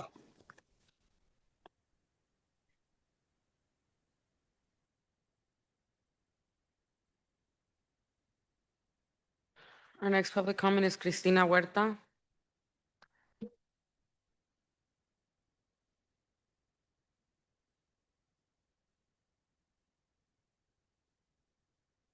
Good evening, board. My name is Cristina Huerta, and I'm a teacher at Kennedy High School.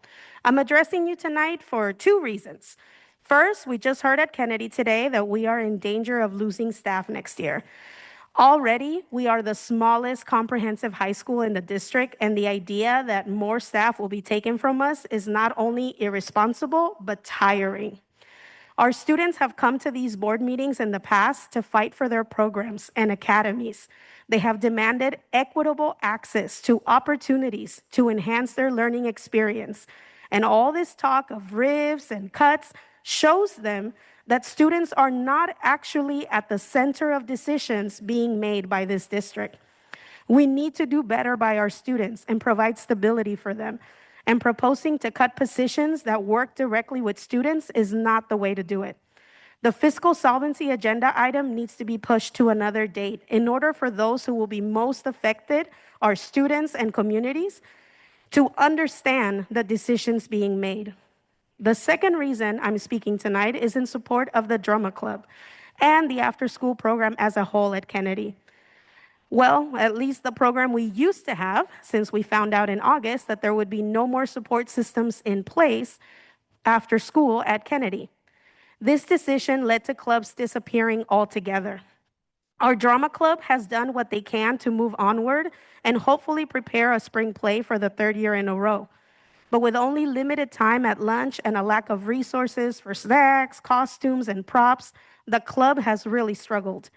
We want to provide students the opportunity to shine whether they are in or outside of the classroom. The drama club has done that as it prepares students to speak in front of large crowds and be proud of their talents. I ask that you reinstate as best as possible an after-school program at Kennedy. Even though we're halfway through the school year already, I know that our drama club and wonderful Mr. Porter will put on a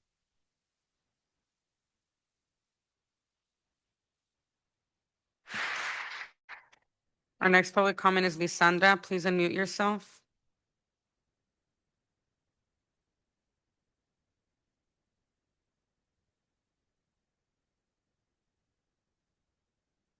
Lisandra, please unmute yourself.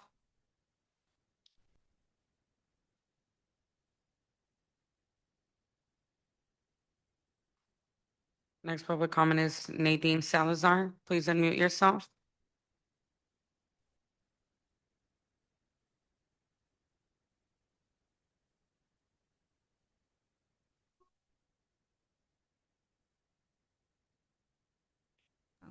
Please unmute yourself. Good evening, everyone. My name is Nadine Salazar, and I teach at Montalvan Manor K-8.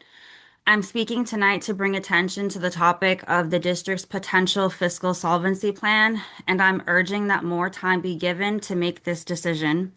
My teammates, Mr. Sorsher, Coach Pete, Ms. B, and school community member, Ms. Casillas, all spoke tonight about how our families want to be heard, how our Black and Brown families need support now more than ever, and that this change would only make things more difficult for families and students. In a time where families are afraid to step outside for too long for fear of ICE and ICE raids, it makes no sense to give these families a longer commute to a school that is not near them. It is not only tone deaf, it is actively putting more families in danger. Montalvan Manor K-8 is a very special place for staff, for students, and families. That is why we're so passionate about doing what's best for our families. We love them. We also all stand by our invitation. Please come by and visit and see why we feel so strongly. A reason why we're so close is because of our school community outreach worker, Miss Anna. She works tirelessly to support our families in every way you can think of. Our scouts need to be more prioritized for the incredible work they do every day. I plead that more time be given on the potential fiscal solvency plan so that families can be heard, K through 8 schools can be visited, and more eyes can be on this from all angles. Thank you.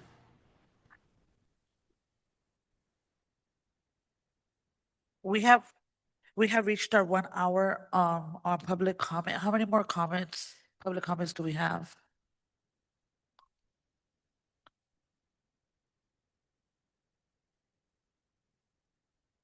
Ten. Okay, we will take it down now to the 1 minute per public comment. Our next public comment is Promise Rose.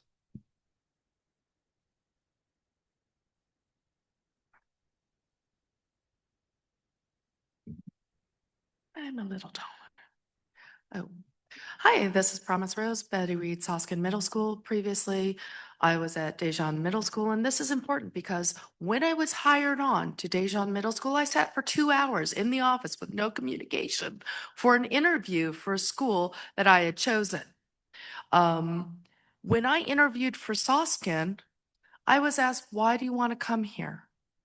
Because Dejan broke me. Soskin had a community, and Soskin still has that community. When I came in, it was beautiful. It was loving.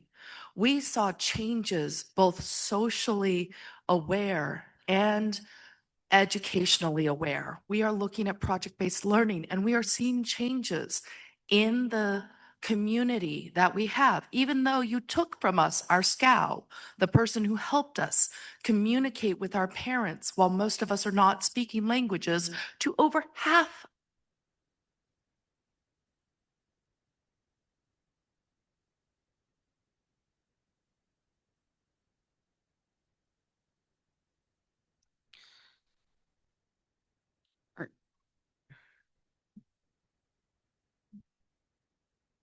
Our next public comment is Luis and Katia Vega. Please unmute yourself.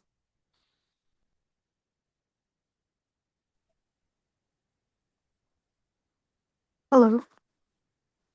Hi everyone. I'm a parent at Stewart in Pinole K through 8. My kids are in the DLI program, which many know has been in potential of fighting for years. I'm part of the DLI pack the district has started a while back. I have been stating if programs were to be combined or cut, there is a way to do it without the negative feedback that's happening now. Our school specifically, along with some others, are being on the chopping block for middle school program, along with possibly cutting our DLI. That's going to cut a lot of our classroom. Our school will be shut down if both of those programs get cut. Along with this, if there was a more better plan of school A, B, C, D being combined with XYZ, it would make a lot more sense than just saying, we don't know what's going to happen yet, just wait and see. That's where all the parents are getting all this confusion and all this negative feedback because they don't know what to do this late in the school year. There needs to be a better plan for that. Thank you.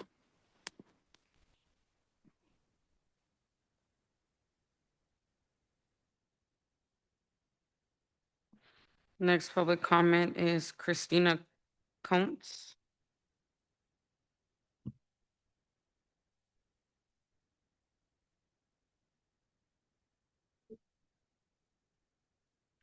Good evening. My name is Ms. Kay, and I'm an elective teacher at Betty Reed Soskin Middle School. I teach college and career exploration, and I'm the only Fab Lab and engineering class in our district. In my class list, my students actually get to test 15 different careers hands-on, and they participate in an on-campus internship. They leave with skills, perspective, and things that can help them succeed beyond high school. Your proposals are rash and fast and detrimental. Families will leave, and I am asking you to think of community schools. Our district has a severe cyclical pattern of disrupting the most vulnerable communities. This is structural racism. It is not fair that our district leadership can resign and all accountability resigns with them.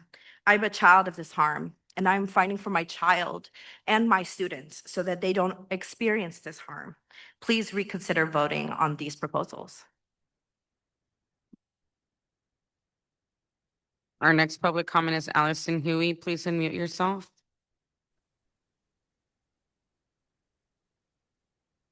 Good evening. I want to caution the board that the proposed reductions of LCAP-funded CTE staffing that are in tonight's presentations do not result in linear savings. Those salaries form the basis of grant matching funds, often at a 1.5 to 1 rate. When a position is cut, the district loses not only the staff member, but the matching dollars that support other grant-funded salaries and ultimately fund entire programs. This creates a cascading effect. Fewer staff leads to less match, which leads to fewer grants, fewer pathways, and fewer students served. That is an exponential loss, not cost containment. A vote in favor of reducing continued LCAP investment in CTE salaries is a vote to drastically reduce CTE program in WCCUSD.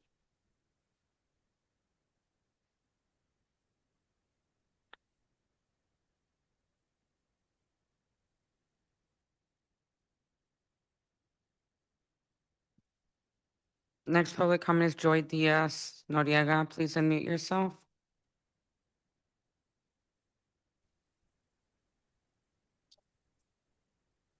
Good evening. My name is Joy, and I'm a WCC USD alum and current WCC district leader, teacher, fourth grade DLI teacher, sorry. Proposed elementary reductions, especially the elimination of school community outreach workers, cuts to RSP leadership, custodial staff, and broader reductions impacting Teamsters and SSA members does not support the equity, student, and family center work that we claim to value. School community outreach workers are the bridge between schools and families. They support attendance, help families navigate housing and food insecurity, provide translation, respond during crises, and take on so much labor that is not often seen or acknowledged. My sister might not have graduated from high school without the support of a SCOW and the resources that were provided to my mother. This relationship helped our family understand and navigate the schooling system.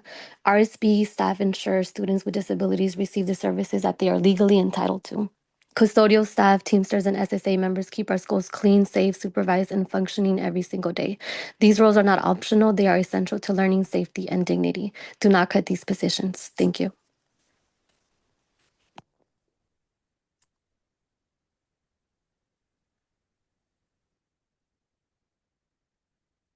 Next public comment is Brian Mendez. Please unmute yourself. Good evening. My wife and I are parents to two special ed seventh graders at Betty Reed Soskin's middle school. The first we heard of a possible closure of the school and merging with Pinole Middle was yesterday. And we only learned of this meeting today. So I think you all really need some more time for parent input. If parents are only finding about this at the last minute, then yeah, you haven't done the work that you need to do. I looked at the presentation slides that you have for the fiscal solvency that are on the agenda, and they seem entirely focused to me on fiscal impact, and I see no evidence of consideration for community impact.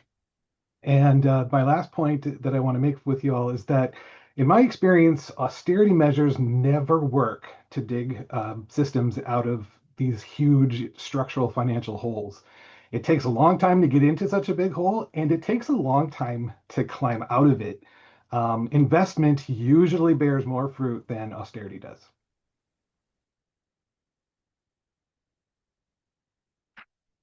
Our next public comment is Nick Crescenzi. Please unmute yourself.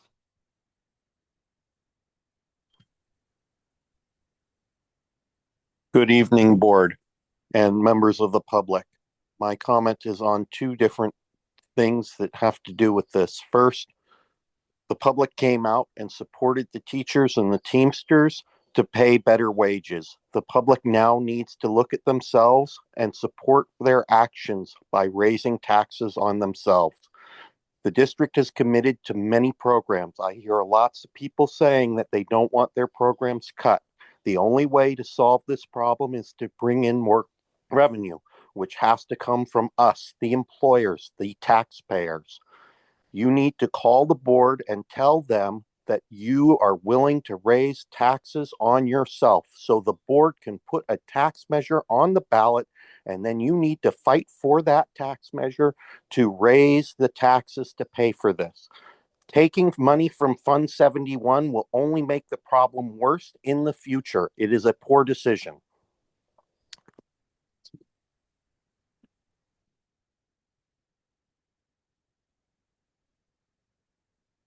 And our last public comment is Lily C. Please unmute yourself.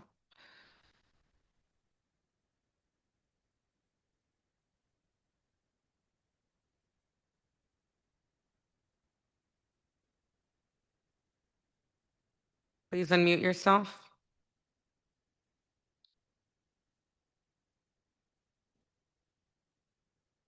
That concludes public comment. Thank you for everyone who gave public comment tonight. We'll move on to agenda review and adoption. Does the board have anything that they would like to adjust on the agenda? We'll go to regular. Sorry, President. We did have big changes to the agenda that the three of us discussed. Can I mention those real quick, Trustee Reckler, before you go? Okay, we'll go to Gonzalez Hoy. We are going to move. Sorry, I'm just gonna go through all the action and discussion items in order of what we're proposing. First E1, then F1, then E2, then F2, then E3, E4, and finish with F3. Okay, yeah, of course. Start with E1, which is public hearing with bargaining unit. Then move to F1, which is a fiscal solvency equity impact report. Then E2, which is a fiscal solvency plan. Then F2, which is a recruitment plan. Then E3, which is the expanded learning opportunity program. Then E4, the board policy, and then finish with F3, which is the bond program portfolio. Thank you. Okay. Trustee Regler? I don't have anything.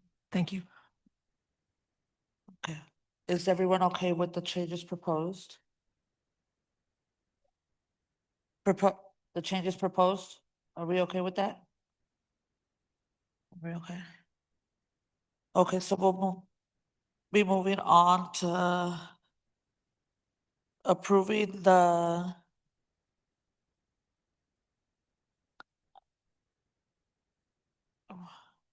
agenda with the changes for E1, then F1, E2, then F2, E3, then E4, and then F3. So, agenda will be moved that way.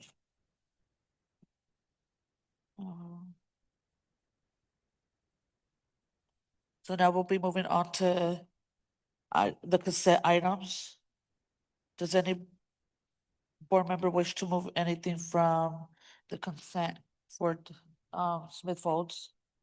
I just have a question about C6, so I'd like to pull C6 for a question. Complete. C6.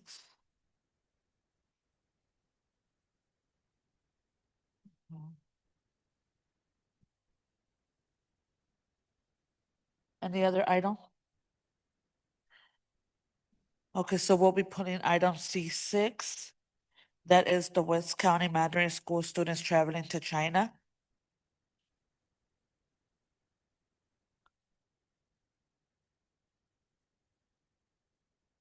And then we'll accept the rest of the consent items. Now moving on to the superintendent communication. Is that your superintendent, Connor?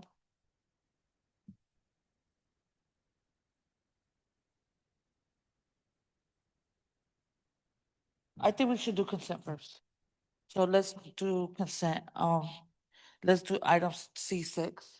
Start with trustee Smith Folds. So the only question I had is the insurance. Mr. Carter, can you speak to the type of insurance that's covered? Yes, they have received a quote for travel insurance that's non-refundable, so they're waiting for board approval before they purchase it. But it does cover the traveler's insurance that they got. Thank you. And this insurance is not connected to the district, correct? Correct. It is outside insurance, not provided by the district, and they would all sign a liability waiver release form. Thank you so much. I'm complete. So do we have a motion to approve item C6? I move item C6, West County Mandarin School students traveling to China. I'll second. Okay, item C6 has been moved by trustee Smith Folds, seconded by Gonzalez Hoy. We'll go to the vote. Trustee Miles, Yes. trustee Han, Yes. trustee Regler, Reckler, yeah, yes. trustee Smith Folds, Smith Folds, yes. trustee Gonzalez Hoy, Yes. trustee Hernandez, Yes. and trustee Liana is a yes. Motion passes. Moving now on to item D, superintendent communication. Thank you, and I will keep this brief tonight. We've got lots to discuss. Next slide, please. I do want to pause and take a moment to remember, yesterday we had the International Holocaust Remembrance Day. I think as educators and community members, it's our responsibility to ensure that lessons of the past are not forgotten. We must continue to educate ourselves and future generations about the importance of tolerance, empathy, and the protection of human rights. And so please, let's take some time to reflect on this commitment to build a more inclusive and understanding community where the horrors of the past are never repeated. Next slide, please. I also want to acknowledge that January is Board Member Appreciation Month. And West Contra Costa Unified School District proudly recognizes the dedication and service of our Board of Education. We thank Board President Guadalupe Eñana, Board Trustees Leslie Reckler, Jamila Smith Foles, Cynthia Hernandez, and Demetrio Gonzalez Hoy for their leadership, advocacy, and unwavering commitment to our students, families, and staff and community. Thank you for all that you do. Next slide, please. I want to take a moment to address some important reminders about our policies and the work that we are doing here in West Contra Costa to support all of our students, including understanding the concerns, the stressors, that immigration enforcement that we're seeing across our nation is having within our communities. And so I do also want to just lift up that we do have our immigration policy, and that ensures that we remain current and aligned with our responsibility to protect and support all of our students. I do want to acknowledge on Friday, January 30th, been seeing in social media a nationwide student protest or walkout in relation to the actions that have been seen across our nation, particularly in Minnesota, with ICE agents. And we do want to make sure the community understands this district So we support our students' peaceful assembly. We support our students sharing their voices and showing their advocacy. But please know that we are looking at all options that we can within our schools to provide that opportunity for students to engage in civic awareness and civic activity. We do, and that this won't be an excused absence. I just want to make sure everyone understands that. And that's been true for many of our student actions that have been taken over the many years. I do also want to remind our students, staff, and families about their Know Your Rights materials that are available, as well as connections to community organizations that are supporting families, young people in our community, particularly around issues of immigration enforcement. Next slide, please. I also want to lift up and remind folks that attendance matters. Attendance has an impact on academics, achievement and grades, on future earnings and life opportunities. We see that in broader national research.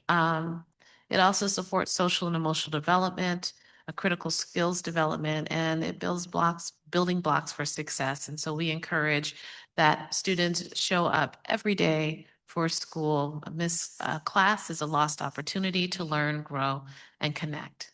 So thank you. Next slide. And just want to remind everyone, continue to read every day. Reading builds brain power. It keeps students academically engaged over our school breaks, and we have a break coming up in a couple of weeks. So making sure that students are reading, even just 20 minutes a day, makes a huge difference. Strong readers become strong writers and strong speakers. So again, keep reading. Next slide. We had our last board meeting last Wednesday, so it's been kind of a quick turnaround, but just wanted to lift up a few things that have been going on within the district in the last week. One, we had a fantastic, amazing, beautiful, and well-received stage groundbreaking celebration. Thank you to, we had all of our board members were present for that event. We appreciate your support, as well as key staff and community members and students. We had some amazing students who led us in the Pledge of Allegiance and led us in their school chant as well. But it was a beautiful community event.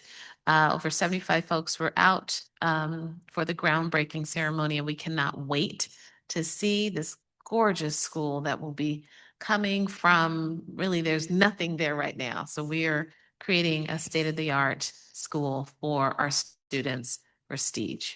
Next slide, please. We also participated in last Saturday in the West Contra Costa Education Fair, and that was led by a number of our outside community partners, and lifted up folks from both West Contra Costa Unified School District, but also our charter schools in the area, as well as community-based organizations in higher ed. This happened on the same day as the Parents Were Partners conference.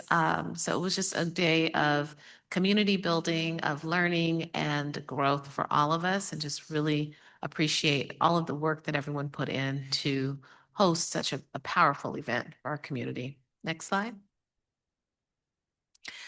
I've been rocking with El Cerrito High School football this year, and just so proud of the fact that they went on for their state championship.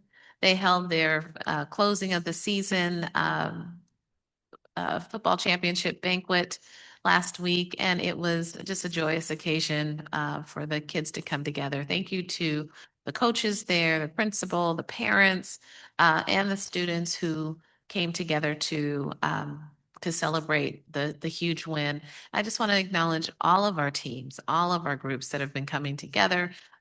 We know how important our sports programs are for our student growth and development. And so thank you for all of you who support in whatever way that you do our sports programs across our district. Next slide. And then finally, we were able to visit on Monday. There was a Concha's Kitchen event Students had home cooked, it was delicious, meal cooked for lunch in our gorgeous kitchen at Obama Elementary School. We also had our farmers that were there that day to share samples of the fruits and vegetables. I had a delicious date that day, but had a chance to really enjoy and be in community with our students. Was there for over 2 lunch periods, but was just proud to see the partnerships that we have with our community farmers. And what's coming up? We have our West Contra Costa Science Fair is coming up on February 12th at De Anza High School. We encourage folks to come out. Middle and high school students will submit projects by February 6th, with judging taking place on February 10th at El Cerrito High. So definitely please come out and see what amazing things our students are doing. We saw a sampling of some of the work around Mesa at the beginning of this meeting, but our students are doing amazing things in around STEM, science, technology, engineering, math, as well as art. Next slide, please. It is also time for new family enrollment as well as our transfer enrollment period is happening now. Transfer enrollment ends on February 27th. So if that is something that you are considering, please submit your applications as soon as possible. If you're a new family to West Contra Costa Unified School District, enrolling a student for the fall, definitely come on out and visit our schools and register as soon as you can. The process is very easy. Also, it's time to enroll in preschool. Please do that today. If you've got a student age 3 to 5, preschool is an option, as well as our transitional kindergarten and kindergarten programs. So please check out West Contra Costa. Finally, we have the last of our winter performances that are going from, let's see, Hercules High. They're hosting their own Ed Fair, is that correct? On January 31st. Nystrom, the 29th, which is tomorrow, will be hosting their East Bay Center for Performing Arts Music Showcase, celebrating Korematsu also on the 31st, as well as a jazz event on the 30th. And King Elementary School, they're having their dance showcase on February 5th, as well as, 9 to 10 for K3, and then for the 4th through 6th graders. There are lots of ways to get involved, and we'll be talking more about ways to get involved around our process of determining our fiscal solvency as well. But in addition to those conversations and community meetings that we are planning for the future, there are, again, many ways to be involved, both school site council, our APAC, our ASATs, our DLCAP committees, our MDAC. I mean, all those acronyms mean something to the work that we're doing across West Contra Costa. So definitely take a look at this and consider ways to get involved. Are there any questions? Yes. Trustee Smith Folds. This is more of a comment, but I'm gonna formulate it as a question. Do you recall where you were January 28th, 1986? That's the day that the Challenger exploded. And it's been 40 years. So I just wanted, and we know that there was a teacher on board. I just wanted us to take a moment to recognize that, but I formulated it in a question. I'm complete. I was a 9th grade student at El Cerrito High School that year. And thank you for lifting that up.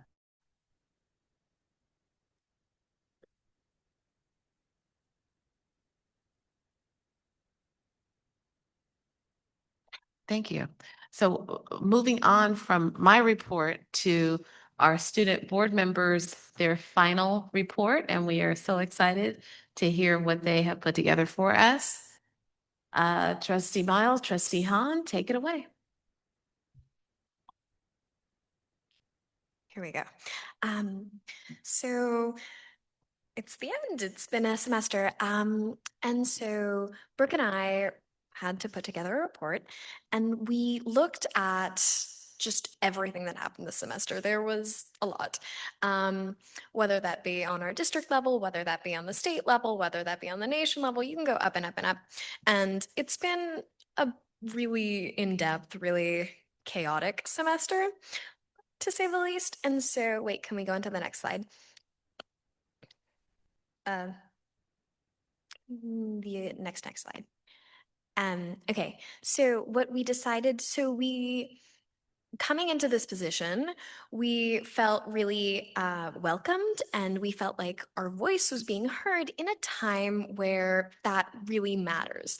This last semester, we've seen a lot of voices that aren't being heard, and so finding a place where you feel heard is extremely valuable.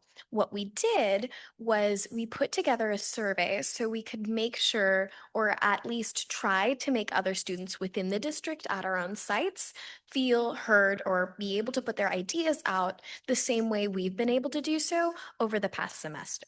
Okay, do you want to, next slide? Next slide.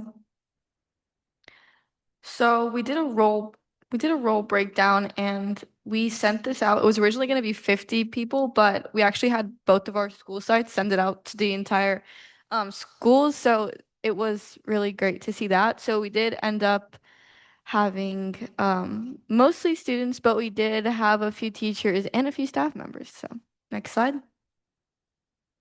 And same with grade breakdown. We weren't assuming to have this many.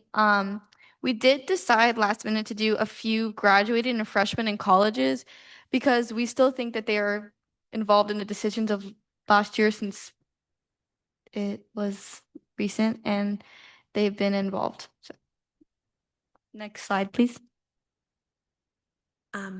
Before we continue, I would like to add that this was an extremely small sample, and it's hard to generalize off of a sample this small, but we were able to get a lot of comments and feedback based off of personal opinions from different people in these schools and other students, and being able to let them share their opinions was what mattered more to us than the data itself. Okay, now continuing on to the data.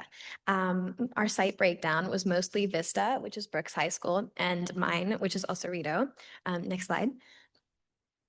So we asked about school supplies and tables and seating, kind of broke it down. And we found that in general, leaning towards liking them, which is surprising because when you're at a site, you don't tend to get that kind of feedback. But it's nice to see that we're doing well when it comes to supplies and when it comes to seating and other things, especially in a time when we'll be going forward and probably seeing more budget cuts in the future. So that's fun to see.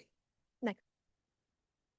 And then again, with our school site facility, we were pleasantly surprised. We didn't think it was gonna average this high, but this is another great visual aspect to see our facilities are going well according to students and faculty at the moment. Next slide.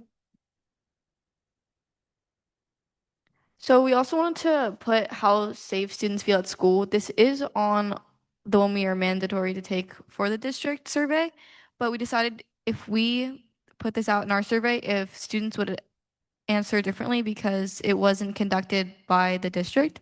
And we did see similar results, and we were also very happily surprised about how students felt at school, and we thought that they honestly felt really safe at school, which is always amazing to see. Next slide. Okay, going on to a little bit more strike related. They'll get a little bit more strike related and workplace related as we go on, because that was one of the big things that impacted students this last semester. We asked about workplace environment, and not necessarily that, but also having to leave because of either pay or other outside factors that have been affecting teachers. It's at a site, what you hear, it's all over the place because there's some students who've had the same teacher year and year and they stay with that teacher. And there's some students who have had trouble with long-term subs, and it's all over the place. So we were curious to ask about this. And Frankly, looking at our graph, it's kind of inconclusive because, like the feedback that we get at our sites, it's really all over the place and it kind of depends on your scheduling and on where you are. So, I do think that in the future, in district level surveys, it could help to look into how moving teachers around affects students and maybe ask them a little bit more about that in the future. Next slide, please. Okay, Brooke, do you want to take this one? So this one I really wanted to put in, which is getting involved in extracurriculars, because I know especially at my school, it's really hard to get involved with extracurriculars. So we wanted to see how students feel about getting involved in extracurriculars, and most did strongly agree that they feel like they can get involved, but I still think there is work to do that we can do to include more people in extracurriculars, as putting up flyers, clubs, everything. I think it's just really great to see this in student input that is directly affecting them. Next slide. And then on that same topic, after school activities, accessibility. So this is more like debate, sports, and all that category. This went really high, and we think that's amazing because we think the flyers and the promotion for after school activities like this are going really well. So we think to see this visually is a great understanding of how this is something that our district is doing very well currently. Next slide.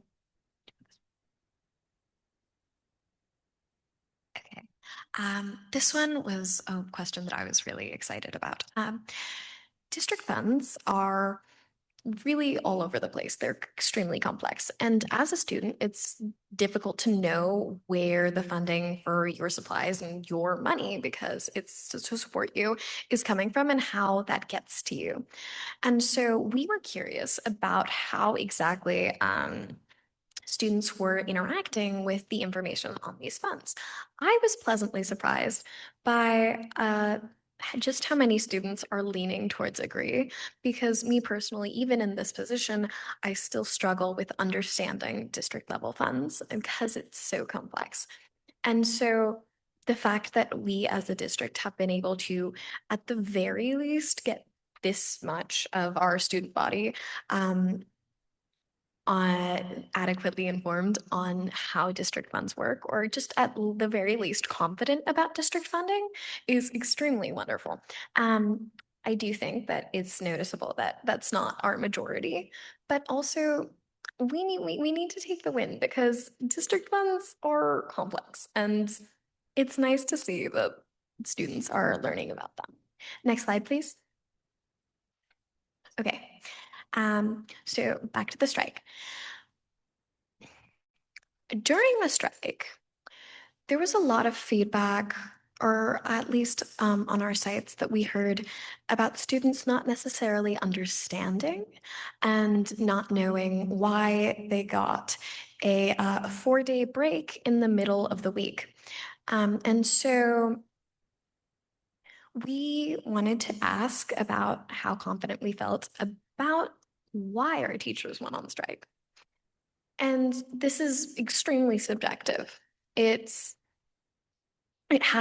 completely depends on who you are and what perspective you've seen. But to be confident about knowing why your teachers went on strike is something that's valuable.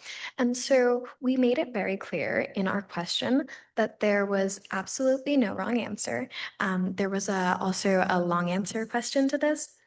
And so we wanted to know what students thought, why our teachers went on strike, and if they understood why. And I was extremely surprised and extremely happy about this response. We both were, because of just how many students felt like they understood and felt like this was part of their education experience.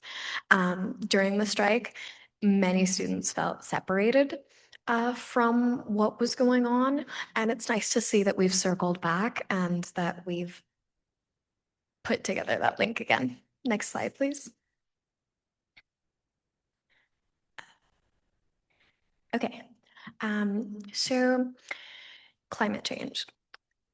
It'll come around and come back and depends on what class that you're in. So we were curious about climate change education, which is something that's really crucial, especially right now when we get lots of almost scary statistics thrown at us. We were very curious about how this comes back to what you're learning in school. We know that you'll learn lots of different current events around the world, but current events don't necessarily encompass science current events, which is also something in of itself. Our response was kind of inconclusive. However, it is noticeable that our agreeing side is a little bit smaller, not statistically significant, but a little bit smaller than our side that does disagree with how they about the confidence of learning about global climate change. And so we think that it would be helpful and important to address just general global climate change in the future, maybe a little bit as we go into district surveys, or also just in education and integration in the future. We'll be looking to do more of that with ASC as we go on too. Okay, next slide, please. Do you want to take this one? So thought this one was very important to put on here, which is district decisions and students. This is very big, especially in the past month. I know, I think sometimes students can be overlooked in the district, which is crazy because it's a school district. But I felt like this district didn't make this in mind, so I really wanted to see what my peers thought, and I thought that the evidence and conclusions were pretty well. We can definitely do more, but I also think that just keep doing what we're doing here is a great example of how we can keep students in mind. Next slide. This one is also super important to me because I have friends and people I know that rely solely on district provided meals. So I feel satisfied with district provided meals, and majority said that they were, but also some of them didn't. I think it's very important that we do have well-rounded district provided meals because some students, it's awful, but it might be the truth that this might be their only meal of the day. So obviously that's a tough subject to get around, but also I think that is something we might want to look further on in the future. Next slide. All right. Back to really current events. We have had a lot of district information put out on ice raids, how schools would interact with any kind of instance. And so, okay, while we've seen a lot of work and acknowledgement on the district side, it's still doing it. Sorry, I'm going.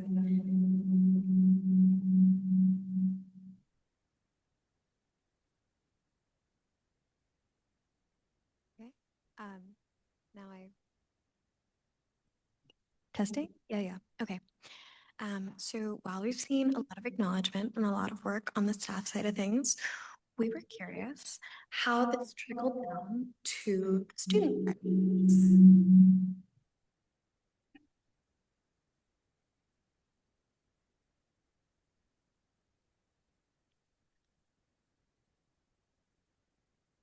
Yeah. Okay, testing. Yeah. Okay, wonderful. Thank you so much. And so I know from my personal experience, we've done different ICE trainings for students directly through clubs that are facilitated outside programs. However, depending on your teacher and depending on your classroom, information about immigrations and enforcement, it can get unclear. And so what mattered to us was to know just how broad or necessarily how many students were being informed about the severity of these things and about what their teachers would do to support them, and what support systems did exist in the instance of an ice raid during the school day.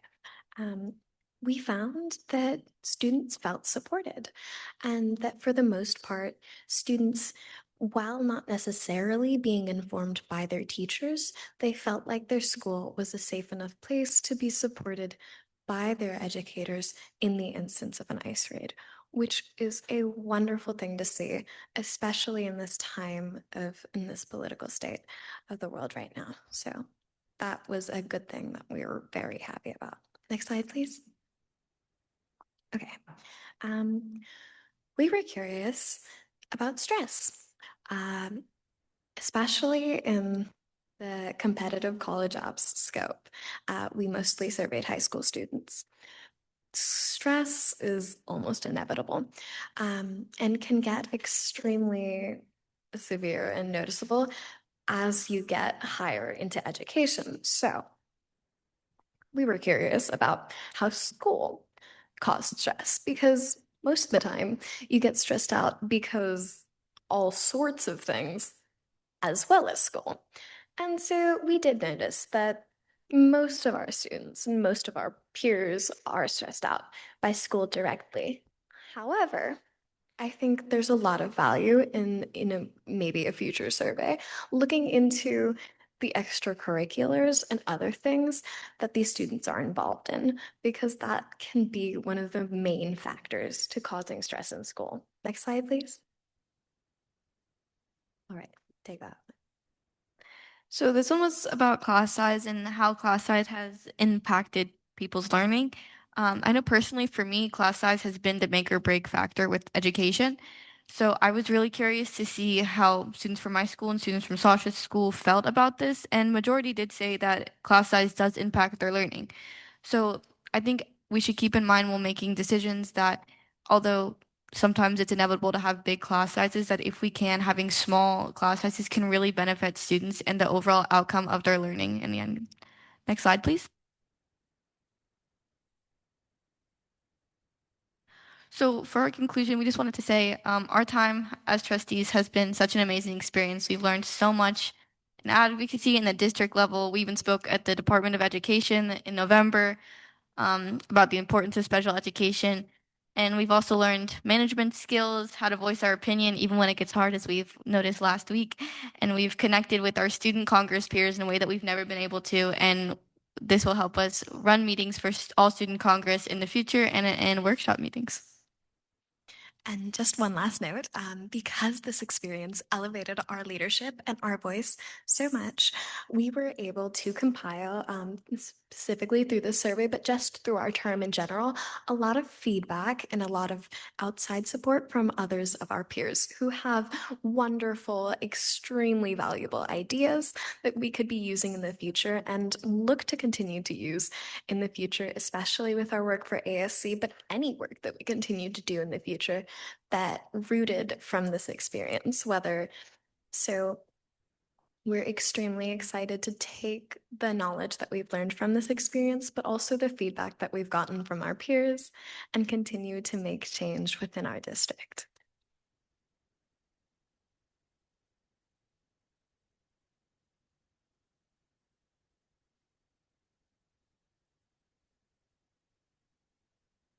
Thank you for that presentation. Do we have any comments from our board?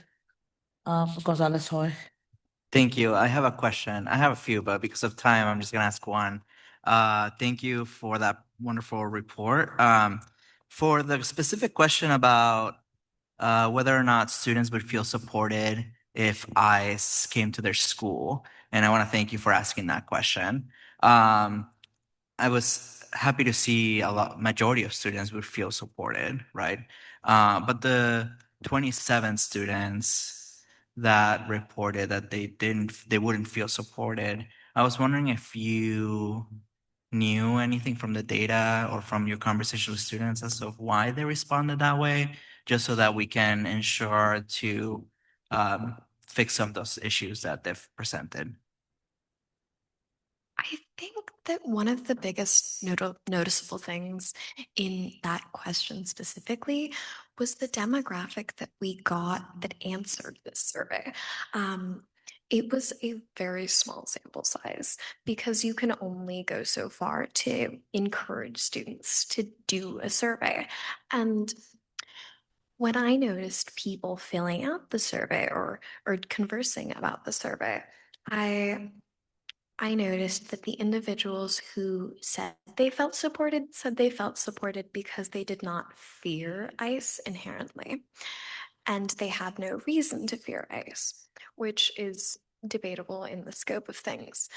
But I think that that's a question that needs to be researched even more because our sample size just doesn't do it justice, especially when we look at the demographics that we didn't ask about students about their demographics. However, I do believe that if we had, we would have seen a relationship with our demographic breakdown in comparison to how safe students felt in the instance of ICE raids. Thank you so much for that. Just even your response again, why I'm so impressed by you both, and how far you go with your analysis. I appreciate that. And Sprint and Con, maybe that can also be one of the things that we should take on is asking specifically students that question in a future survey that we can do to refine our procedures. So thank you so much to you both and to the superintendent. Great, that's helpful. Thank you. Do we have any further questions from the board? Okay, no. Any comments? No? Well, thank you very much. We'll be moving on to our action items and item E1, the public hearing to accept public comment and approve receipt of initial bargaining proposals from West Contra Costa Administrators Association and West Contra Costa Unified School District. This is a public hearing on the sunshining of the initial bargaining proposals for West Contra Costa Administrators Association and the West Contra Costa Unified School District. Tonight, the board will conduct a public hearing on the initial proposals from the WCCAA and the West Contra Costa Unified School District pursuant to the sunshining requirements of California Government Code Section 3547. During the public hearing, the focus will be on gathering of input from the public, including district teachers, employees, and parents regarding the initial bargaining proposals being presented. The purpose of this meeting is to inform the public on the topic of negotiations between WCCAA and the district. Tonight's item will proceed as follows. First, I will open the public hearing. Dr. Sylvia Greenwood, a acting associate superintendent of human resources, will make a presentation to the board regarding the initial proposals from WCCAA and the school district. Third, upon the conclusion of the presentation, the board president will make public comment on this item. The total time allotted for public comment is 10 minutes, and each participant will have 1 minute. At the conclusion of public comment, board members may ask clarifying questions of district staff. Then the public hearing will be closed. At this time, I am opening the hearing on the initial proposals of the West Contra Costa Administrators Association and the West Contra Costa Unified School District, and I invite Dr. Sylvia Greenwood to make a presentation. Good evening. WCCAA and West Contra Costa Unified School District Administrators Association contract expires June 30th, 2026. The parties are presenting their initial bargaining proposal at the public board meeting as required under the Educational Employment Relations Act as a part of the sunshining process. These proposals are separate from any current discussions regarding program conditions or MOUs, and public comment should be limited solely to these items sunshine. Once the agreement is reached, it will undergo an AB 1200 review by the County of Education before the board ratification. WCCAA We'll be opening Articles 2.1 Recognition, Article 3.1 Salary, Appendix A Salary Schedules, Article 8.12.3 Child Care, Child Bonding Leave, Article 12.1 Benefits. The district shall be opening up Article 15, Evaluation, Appendix B, Administrative Evaluation Timeline, Appendix C, Administrative Evaluation Standards Guideline, Appendix D of Educational Leadership Observation Tool, and Appendix E, Improvement Assistant Plan. We look forward to negotiating with WCCAA. We will be doing, we look forward to doing, I'm sorry, I lost my place. We look forward to negotiating with them at this time. Thank you.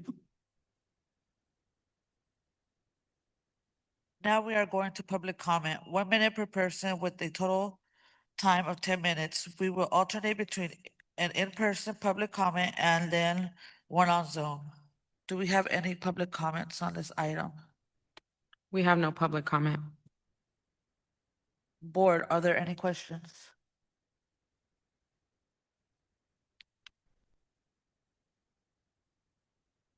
With no further questions, the public hearing is hereby closed.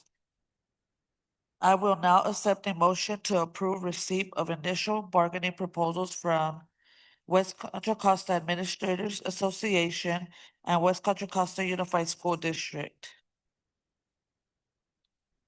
President Yana, I move that we accept the initial bargaining proposals from the West Contra Costa Administrator Association and the West Contra Costa Unified School District. Reckler will second. Okay, we have a motion moved by Gonzalez Hoy, seconded by Trustee Reckler.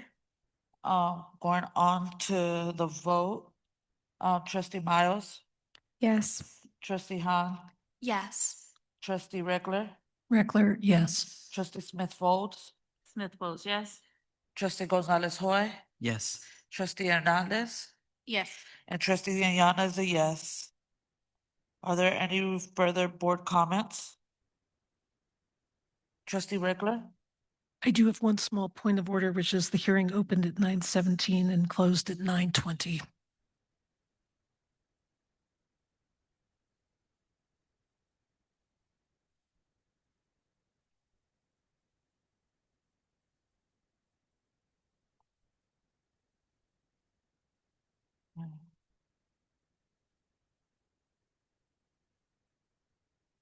We will now move on to item F1. Fiscal Solvency Equity Impact Report.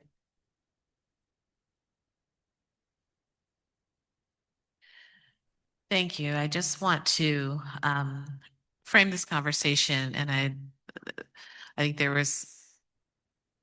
we're prepared for this conversation. Some of our staff will be online and some will be in person. This is coming from board direction that we received on January 9th.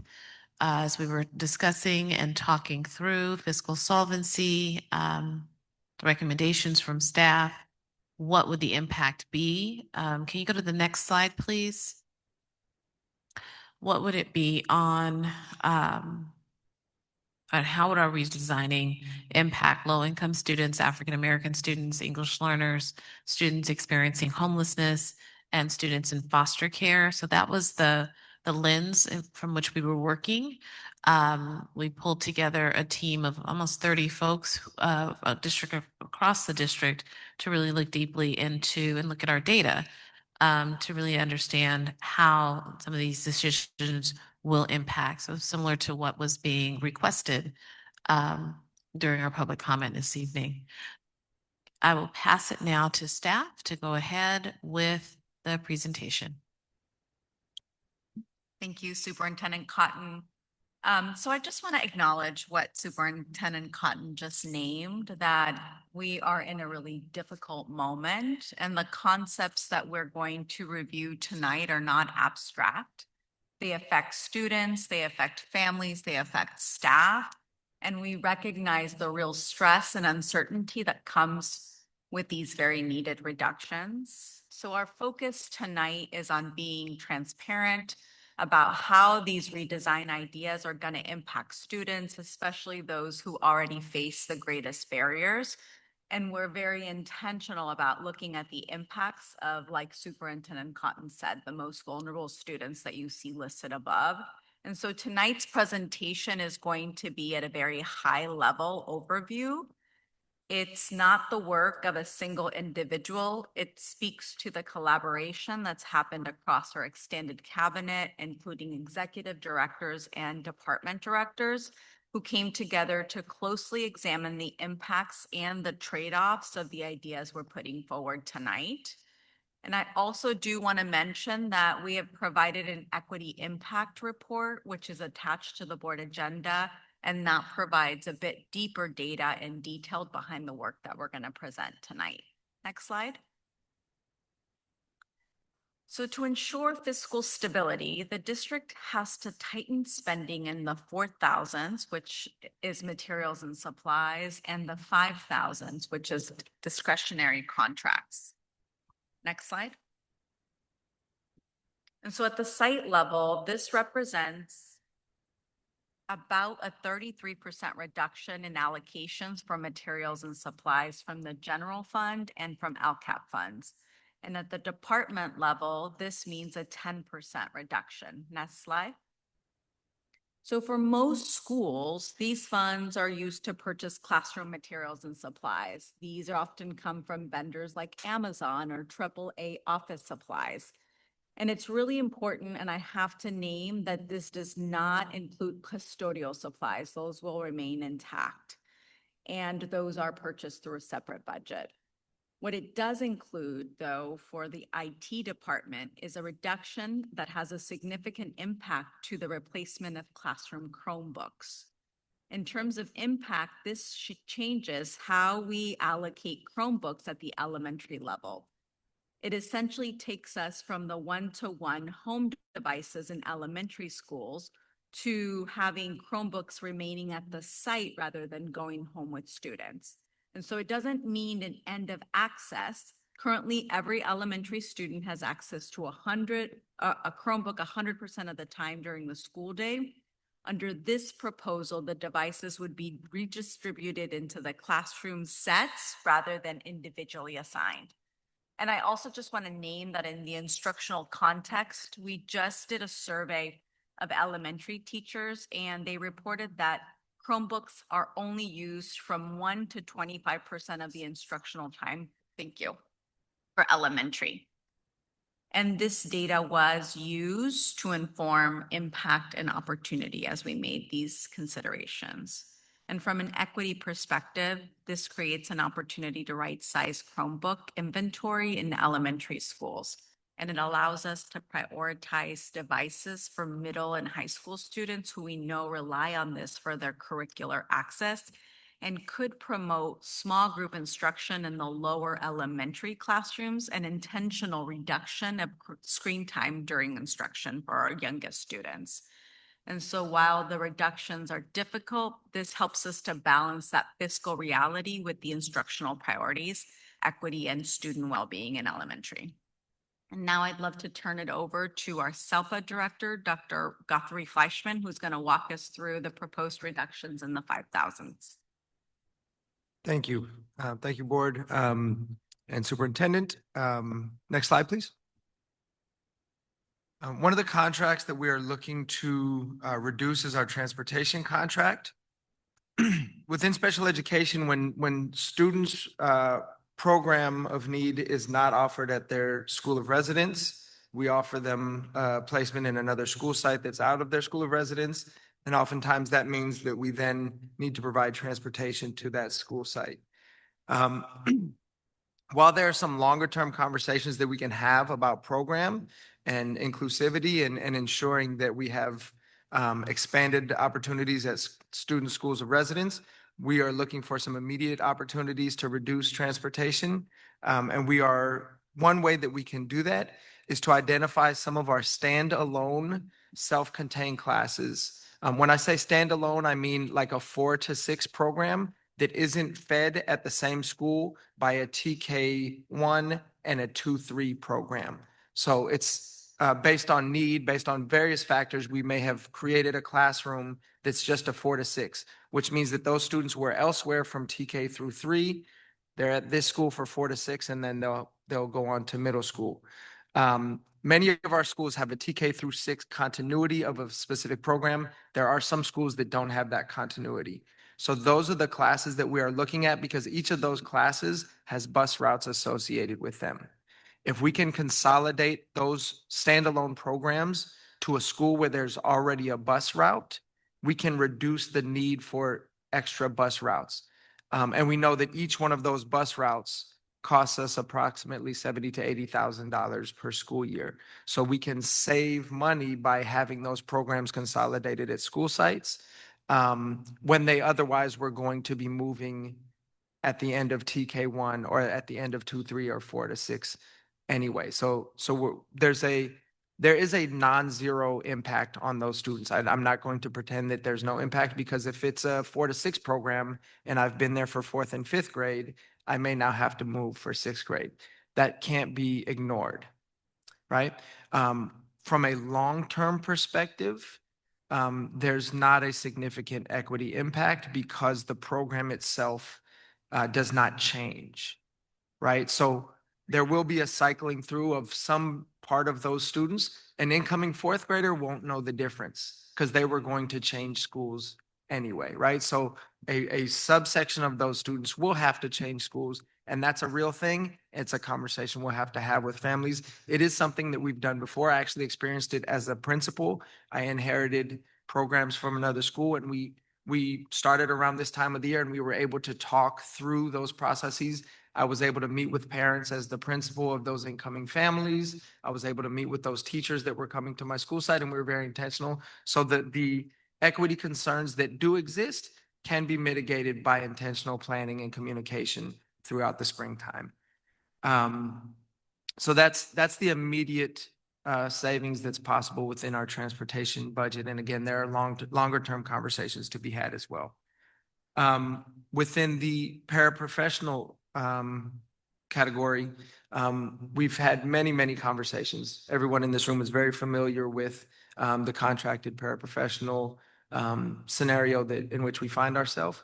An opportunity here is to identify those classes, and there are classes, and this is not just coming from me as the SELPA director. This is an issue that's been brought up by both the members of the Teamsters Union as well as members of the Teachers Union, that there are some classes in our district that simply have more adults than are needed for the number of students that are in those classes, and even to a point where it could be a detriment to the students having too many adults. And so we are looking at those classes to identify contracted paraprofessional positions that could be reduced. We could serve the students not only adequately, but probably in many cases, not probably, definitely in many cases, better serve those students because we give them the opportunity to develop more independence and less overcrowding of classrooms with adults that are beyond what is necessary to serve the needs of those students.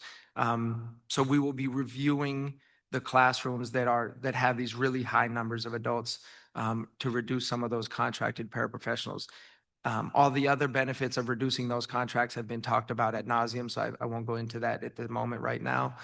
But that's an opportunity, I think, actually, from an equity standpoint, this actually benefits our program because it will afford students more opportunity to develop their independence in those classrooms. So those are the immediate contract opportunities that we see, and I will pass it on to the next slide. And I'd like to welcome to the podium Director Sanji Bell to speak to elementary right sizing.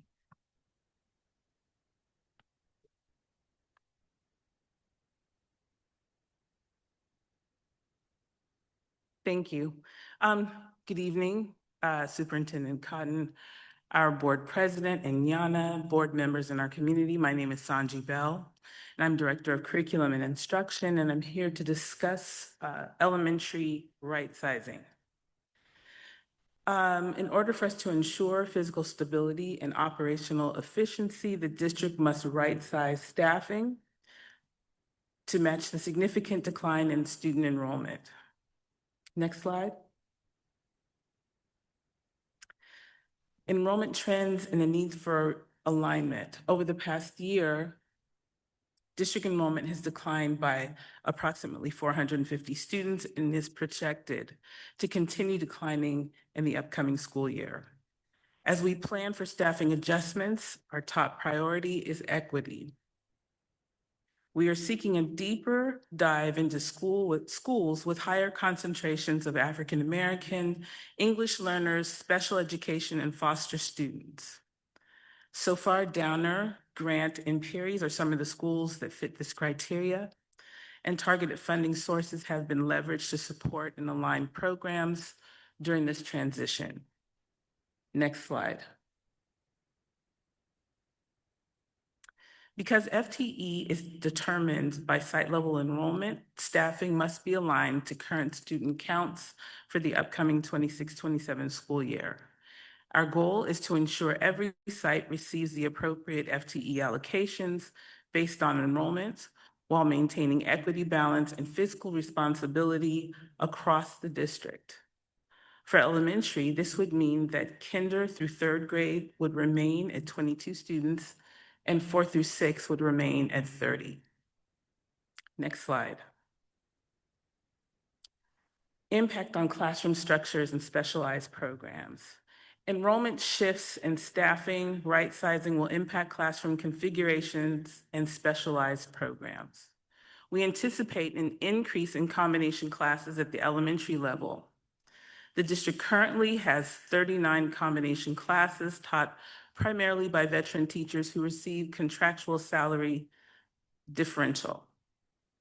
Schools will also collaborate by combining resources to support FTE and sustain aligned programs across sites. Thank you very much. And now I welcome up Jessica Petrilli, Director of College and Career, to speak about elementary band. Hello, Board. Superintendent Cotton, thank you for having me. I'm going to present about our elementary music program. This program is currently in every single one of our elementary schools, serving 1,727 students in grades 4 through 6. It is an opt-in model where students choose if they want to participate, and the enrollment in the program reflects the diversity of our district, with student demographics being proportional to the district of our district. And although every site has students in the program participating, every school still varies in the amount of students in the program, some being larger and some being smaller. Currently, the central funding for the majority of the positions that provide the music program is expiring. And tonight we're proposing to shift away from continuing with central funding for this reason. And we'd like to support sites with using Prop 28 funds, prep teacher funds, and other creative solutions to continue the elementary music program if they wish to continue it. Thank you. Next slide, please. And good evening. I will be sharing the secondary right sizing proposals. I think there is a theme between our recommendations this evening that we want to do everything we can. We can't hear you. Can you hear me now? Yeah, you gotta speak into the mic. I think there is a theme this evening that we would like to do everything we can to ensure high quality programs. And we need to acknowledge the reality that we have less students to fill seats than we had previously. And so you can see that in secondary schools, We have experienced a decline each year. Shockingly, between last year and this school year, almost 500 students. We are projected to lose 200 more students next year, and that our rate of staffing has not reduced at the rate that we have lost students. Think about this as if you have class sizes of 35, you have roughly a teacher to every 32 kids. The staffing that is represented here has been higher than that. Next slide. So when we think about our secondary course offerings, we have not dictated a cut. What we have stated is that we have to staff to the ratio of students that are enrolling in our schools. And we know that our secondary students are filling out choice sheets as we speak. We've asked sites to move this up. We do know trends in courses that run small. We know that our AP classes, any course that's third in a sequence, ROTC, and some of our CTE courses, usually the third courses in the sequence, tend to be smaller. And anytime we're running a smaller class, then there is a cost associated because it isn't full. And so we will work with our school sites to make sure that they have thoughtful decisions about what they can and can't offer. We are also trying to really be innovative. We can rotate courses that are offered in sequence. Our students do 4-year planning. And so if we say this year we offer AP Chemistry and the next AP Bio, students can plan out 4 years in advance and have access to rigorous, high-quality courses without us offering multiple classes of 15 students. We are exploring allowing students to access courses across our school sites, such as our 9th period welding class this year, so that students have access. We are looking at using title funds for class size reduction to classes that we believe we should run at a small size because of the value. And we have rewritten CTE grants to maximize the classroom positions. I do also want to assure the board that in looking at these reductions, we will be able to meet the match for our CTE grants. That is something that has been taken into consideration. So I will give it back to Catherine. So now we're going to turn into discussing equity-driven staffing decisions focused on our support staff within our schools. So we're proposing that these decisions be grounded using an equity lens with an intentional focus on schools that serve higher number of unduplicated students, and that includes students from low-income households, English learners, and foster youth. Next slide.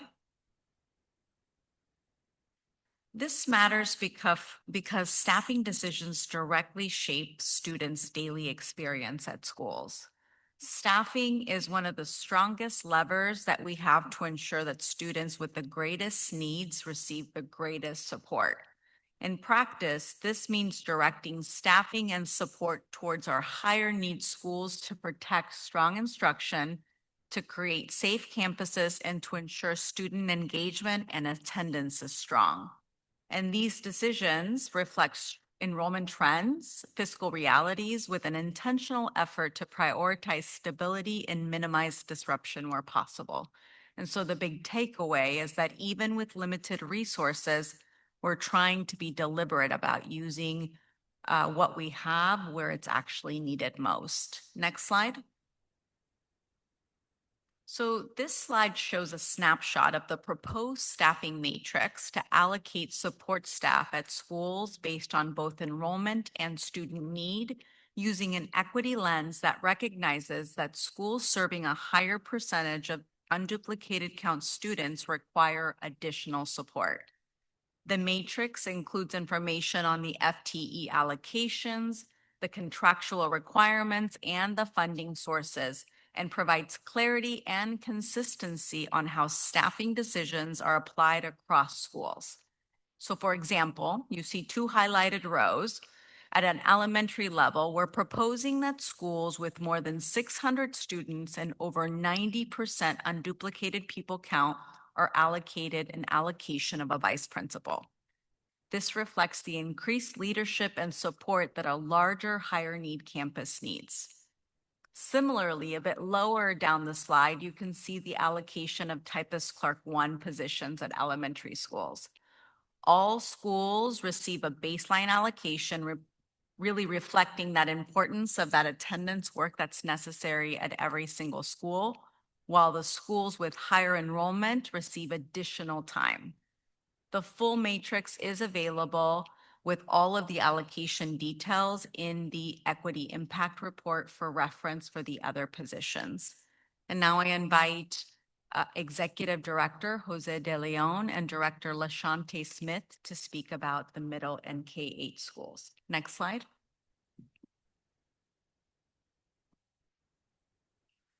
Good evening, Superintendent Cotton, President Inyana, and School Board. As Catherine stated, my name is LaShante Smith, and I'm the Director of School Climate, and my office also oversees enrollment and transfers in our district. And I'm going to speak to you today about merging or bringing back our 7th and 8th grade students to comprehensive middle school campuses. Next slide. So as it was already stated, we really have to focus on equitable outcomes for our most vulnerable student groups.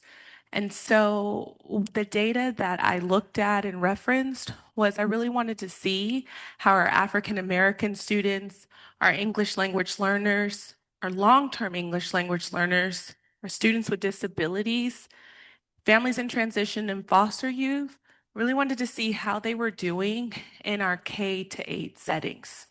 So if you look at the equity port, there's a lot of data there.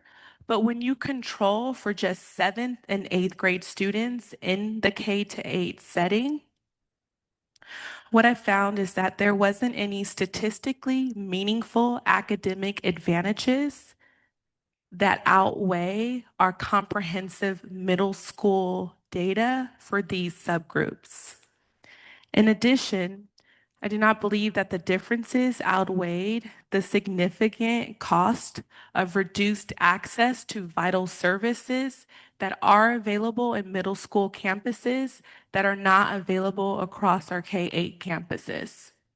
What I mean by that is that middle schools are better equipped to have comprehensive attendance teams to support students in getting to school. All of our middle schools currently have social, emotional, and mental health support providers full-time. They have consistent intervention team processes. They have grade level ELD placement and increased monitoring. And they have access to advisory, electives, school counselors full-time, and schedule flexibility, which are not seen in all of our K-8s. I also think that it is a time to think about if our 7th and 8th grade students were to return to their resident schools, what that can do to the ethnic diversity of some of our middle schools, which are not ethnically diverse at this time, and really thinking about how we can build out robust programs for students at the middle school campuses and really think through how we can start to help students with that purpose and that identity setting that really happens at this adolescence age, and we would be better able to support at the middle school level. I also wanted to note that the 4 K-8 schools were originally designed and put so that we can retain our 6th to 7th grade cohort. And the retention of 6th to 7th grade has not improved since the establishment of the most recent K-8 schools. One more thing on this slide is that the research shows that when K-8 schools outperform, it's often because they are successfully implementing a middle grade promising practices. So they have teaming, advisory, access to different schedules and electives and specialized supports. And our K-8s across the district are not doing this in a consistent way. Next slide. We have a point of order. We're 10 minutes away from 10 o'clock. I think we're gonna have to put a motion on the table to extend the meeting tonight. Like, get a motion for the board to extend. We have still items that we need. We have E2, F2, E3, E4, and F3. Looking at the items that currently exist, Board President, there's really only one that we could pause on, possibly two. The board policy second read, we could table for our next meeting. It's also possible to table our recruitment plan discussion to our next meeting. Our fiscal solvency conversation needs to be had this evening. Our ELOP plan, we're hoping for board approval tonight. That is on a timeline, as well as our bond program item. So item E3. If we were to hold on item F2, which is a discussion item, as well as item E4, which are the board policies.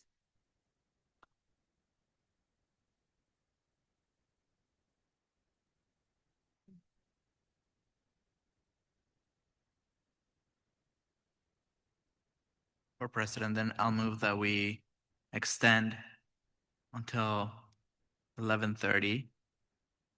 And we remove items E4 and F2, or table, I apologize.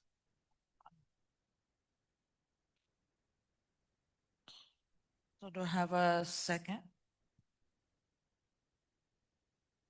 I'll second.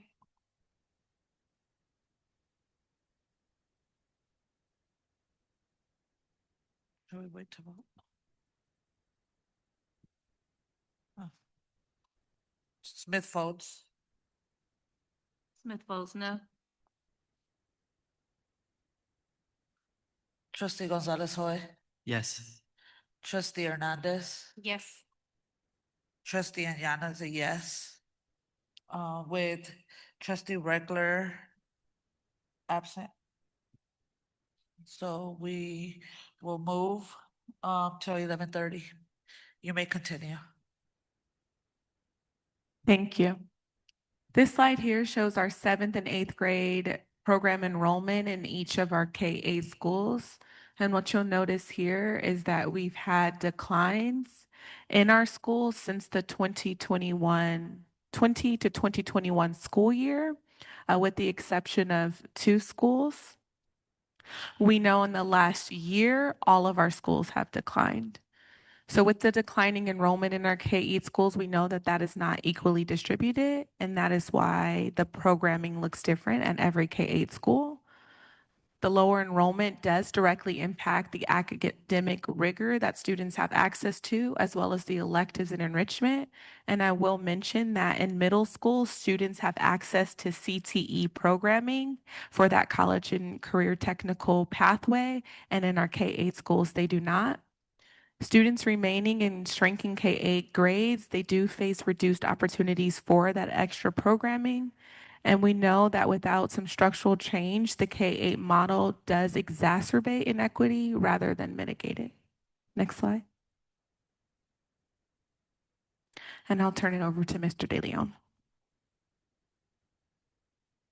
No, to say good evening or good night to School Board President Yanis, Superintendent Cotton, and school board members.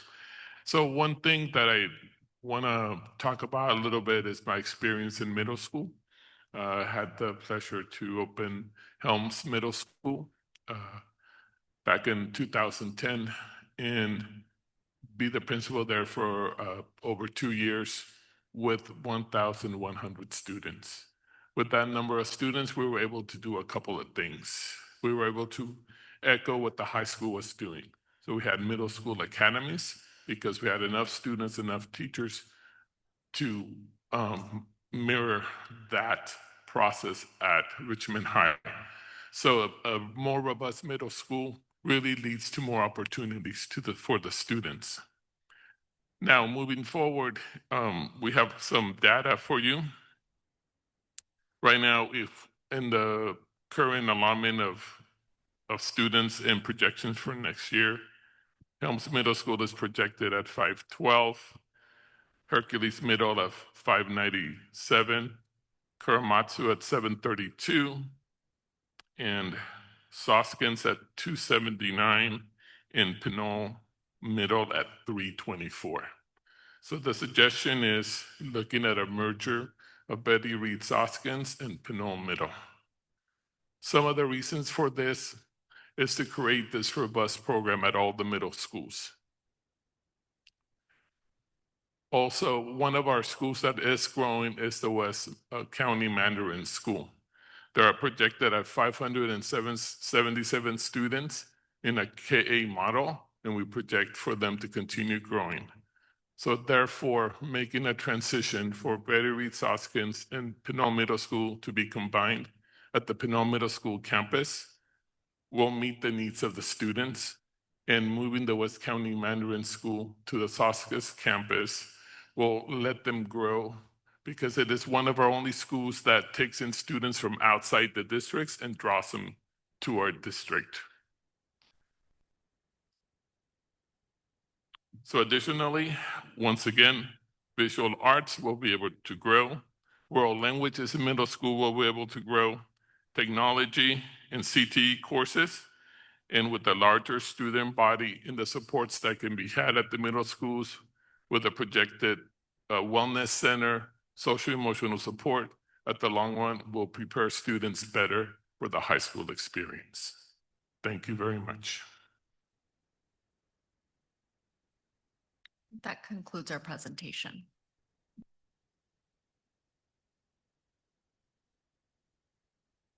Well, thank you for that presentation. Do we have any board questions? Gonzalez Hoy. Thank you. I just wanted to ask clarification. I know that this item's tied to the fiscal solvency plan, so my questions are kind of tied to both. So do you want all questions on the second item, or do you prefer like equity detailed questions specifically just for, I don't know how to frame that, but I think if you have any clarifying questions for what was presented now, you should ask those clarifying questions, but we will have time and opportunity for a deeper discussion following this fiscal solvency plan. We wanted them back to back because they are very, very closely connected.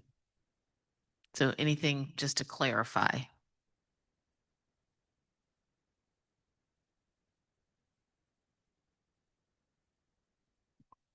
Any further questions? Regular. Thank you. And if these don't fit this time block, just tell me and I'll move them to the other presentation. So thank you for the presentation. So first, elementary students, so they're not getting homework on a computer at all?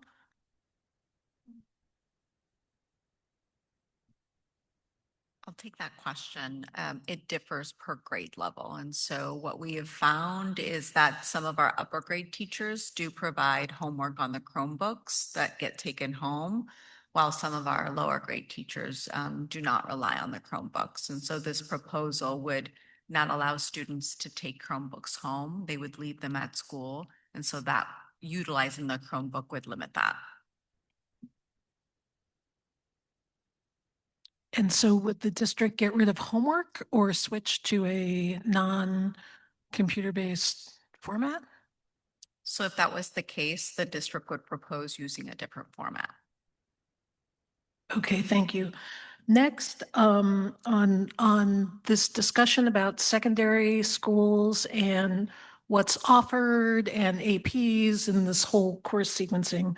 So a couple of years ago, we received a presentation here at the board about this exact topic of right-sizing classes, and it was called a seat-based model. Did that ever happen? It did, and actually it led to a great collaboration between myself and Jeff. And it's a model he's used for the projections. I think Jeff may want to jump in here. What's happened, we did narrow FTE at that time, but for example, in this school year, when the decline in enrollment was still greater than anticipated, there still is a discrepancy.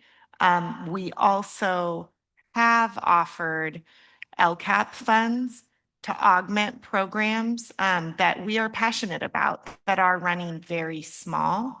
And if we can't offer those funds at this time, then we have to look at either moving them to another funding source or saying that these programs are no longer meeting the needs of our students. We need to go a different direction. I would also just add, we are using that model for enrollment and staffing. In addition to that staffing, they also get additional FTE based on certain factors, CTE, site-funded positions, that all that additional FTE lowers the class size. With this right sizing of the district, we are looking to shrink the base allocation so that the additional FTE still puts us at our contractual class size limits. Okay, thank you. Finally, so the proposal is to eliminate school community outreach workers, and I think some of that or all of that job and the duties are going to switch to community schools, community school managers. Is there the same language capability? I'm under this impression that our SCOWs are mostly bilingual in English, Spanish. Does that capability exist for the community schools manager? And then community schools managers are grant funded, correct? So if that money doesn't come forward, what happens then from the state? I think our community school directors are a real asset to our schools. I would not state that all of the job duties from a SCOW could automatically transfer to a community school director, as they are largely, not exclusively, contracted staff. Many are bilingual, but not all. And their function on campus is a little bit different than a SCOW. So then how, or what's the plan for that, for those job duties to transfer? I can speak to that. We obviously recognize the importance of the position, and there's a reason why we had them at our school sites. And so at this time, those responsibilities would fall on administration and office staff and teachers to support with community engagement. Okay, thank you. I asked 3.5. I'm going to hold. Thank you. Trustee Gonzalez Hoy. Thank you. I'll ask some questions now and some for the next one. My first question is around the secondary right sizing. For the last couple of years, we have had this conversation around whether or not reducing periods actually loses access for students, for specifically students who are English language learners, because they have to take ELD classes, which then leads to them not having access to as many A through G requirement. I totally fumbled that. A through G classes available, right, for them over time. So by looking at the reduction, have you guys looked at the data comparing the schools that have more than 6 periods and the schools that do have 6 periods, and what that does to the trajectory of a student, and whether or not this would hurt English language learners? Yes, so I think we have discussed this, and one of the challenges is that when you look at the schools that do and don't have alternative bell schedules, they're also demographically different. So it's not an apples to apples comparison. The truth is, we know that if you reduce a period, there is an impact on student access. And so we do need to work around that. That's undeniable. So I know one of the principals who has a school with 7 periods right now is looking at the grant funding available through site funds in combination with some of the grant funds provided through the College and Career Department to see if they will be able to put together, because when you say class size reduction, that opens up grants that it's allowable for funding. Right now, the 2 schools that have MOUs for class size reduction through extra periods are Kennedy and Richmond. We can support both school sites in looking at if that is a possibility for both. El Cerrito also offers beyond a 6-period day, but their particular bell schedule does not include class size reduction. So if another school wanted to think that model could work for them, they could explore that model. And I think there are pros and cons with every single bell schedule. And as I think you know as well as anyone, teachers get very passionate about the schedule that they've been on. Thank you for that. So how has El Cerrito and De Anza, for example, both schools that had 7 or 8 period schedules and now don't, how have they been impacted since the switch? I know De Anza's only been a few months, right? So maybe we don't know, but I was just curious. Yeah, we can look at the end of year data for De Anza at the end of the year. Actually, the semester ended, so I could pull a credit report and look at this year's students' credit attainment towards graduation versus last year. As soon as the transcripts roll, I can get that information.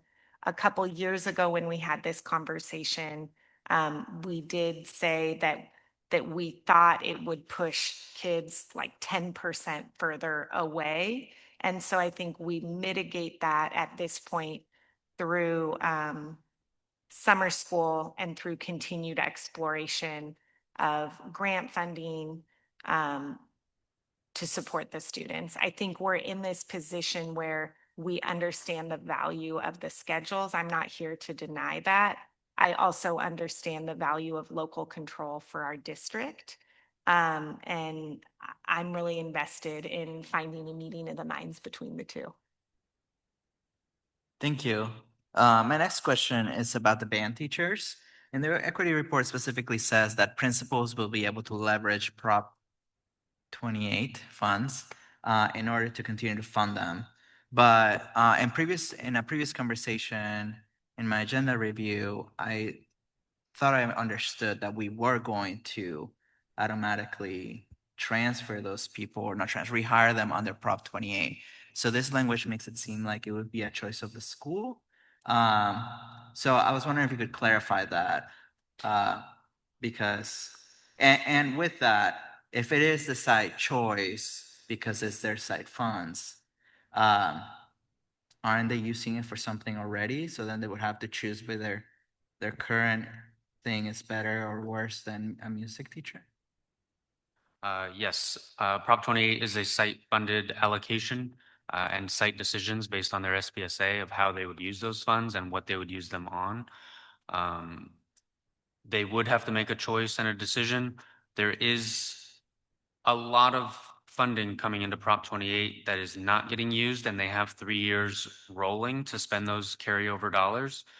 So there is some flexibility in this upcoming year for those principals to combine their carryover with their next year allocation, as well as the prior year. I might add also that many school sites also pair their Prop 28 and their prep teacher allocation to be able to make whole FTEs. And so they might be able to explore that opportunity to be able to actually maximize and provide band and or music to the whole school. Thank you. And have you guys had the discussion with the middle schools? I brought this up the other day as well about the impact if we don't have elementary music teachers, the impact they'll have to the program for the middle school and high schools. definitely know that there is passion among, our high school music teachers, particularly about the pipeline.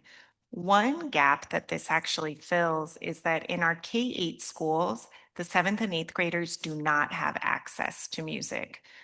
So if the board should choose to go along with the middle school proposals, that creates larger middle schools where we can create more robust programs. And in a perfect world, have one teacher to those middle school sites where right now some of those teachers are split. And so we can fill some of the holes that way. There also currently are elementaries with 90 kids participating and some have 7. So just having elementary music right now doesn't ensure the pipeline in all areas. But your question was, have we communicated with our middle schools? Can our middle schools accommodate? Are they prepared for? Yes, we've had those conversations with our middle school administrators. They are aware of the possibility of these shifts. And I think are really looking forward to growth in their programs. An increase of students in those programs does allow for increased electives for students at the middle school. So running a middle school with 300 students versus a middle school with 600 students has a huge impact on staffing and in turn offerings for our students. So I think it's definitely a win for our middle schools in terms of being able to build out and grow those programs. Thank you. And my last question for now is about the merger of Betty Reed and Pennell Middle. I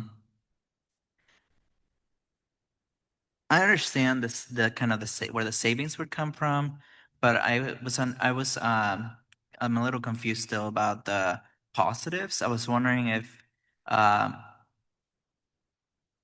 Superintendent Khan or Mr. De Leon, or obviously Cabinet, anyone could talk about like the positives of transferring. My understanding is potentially more electives and more resources, but I'm still a little bit confused on that.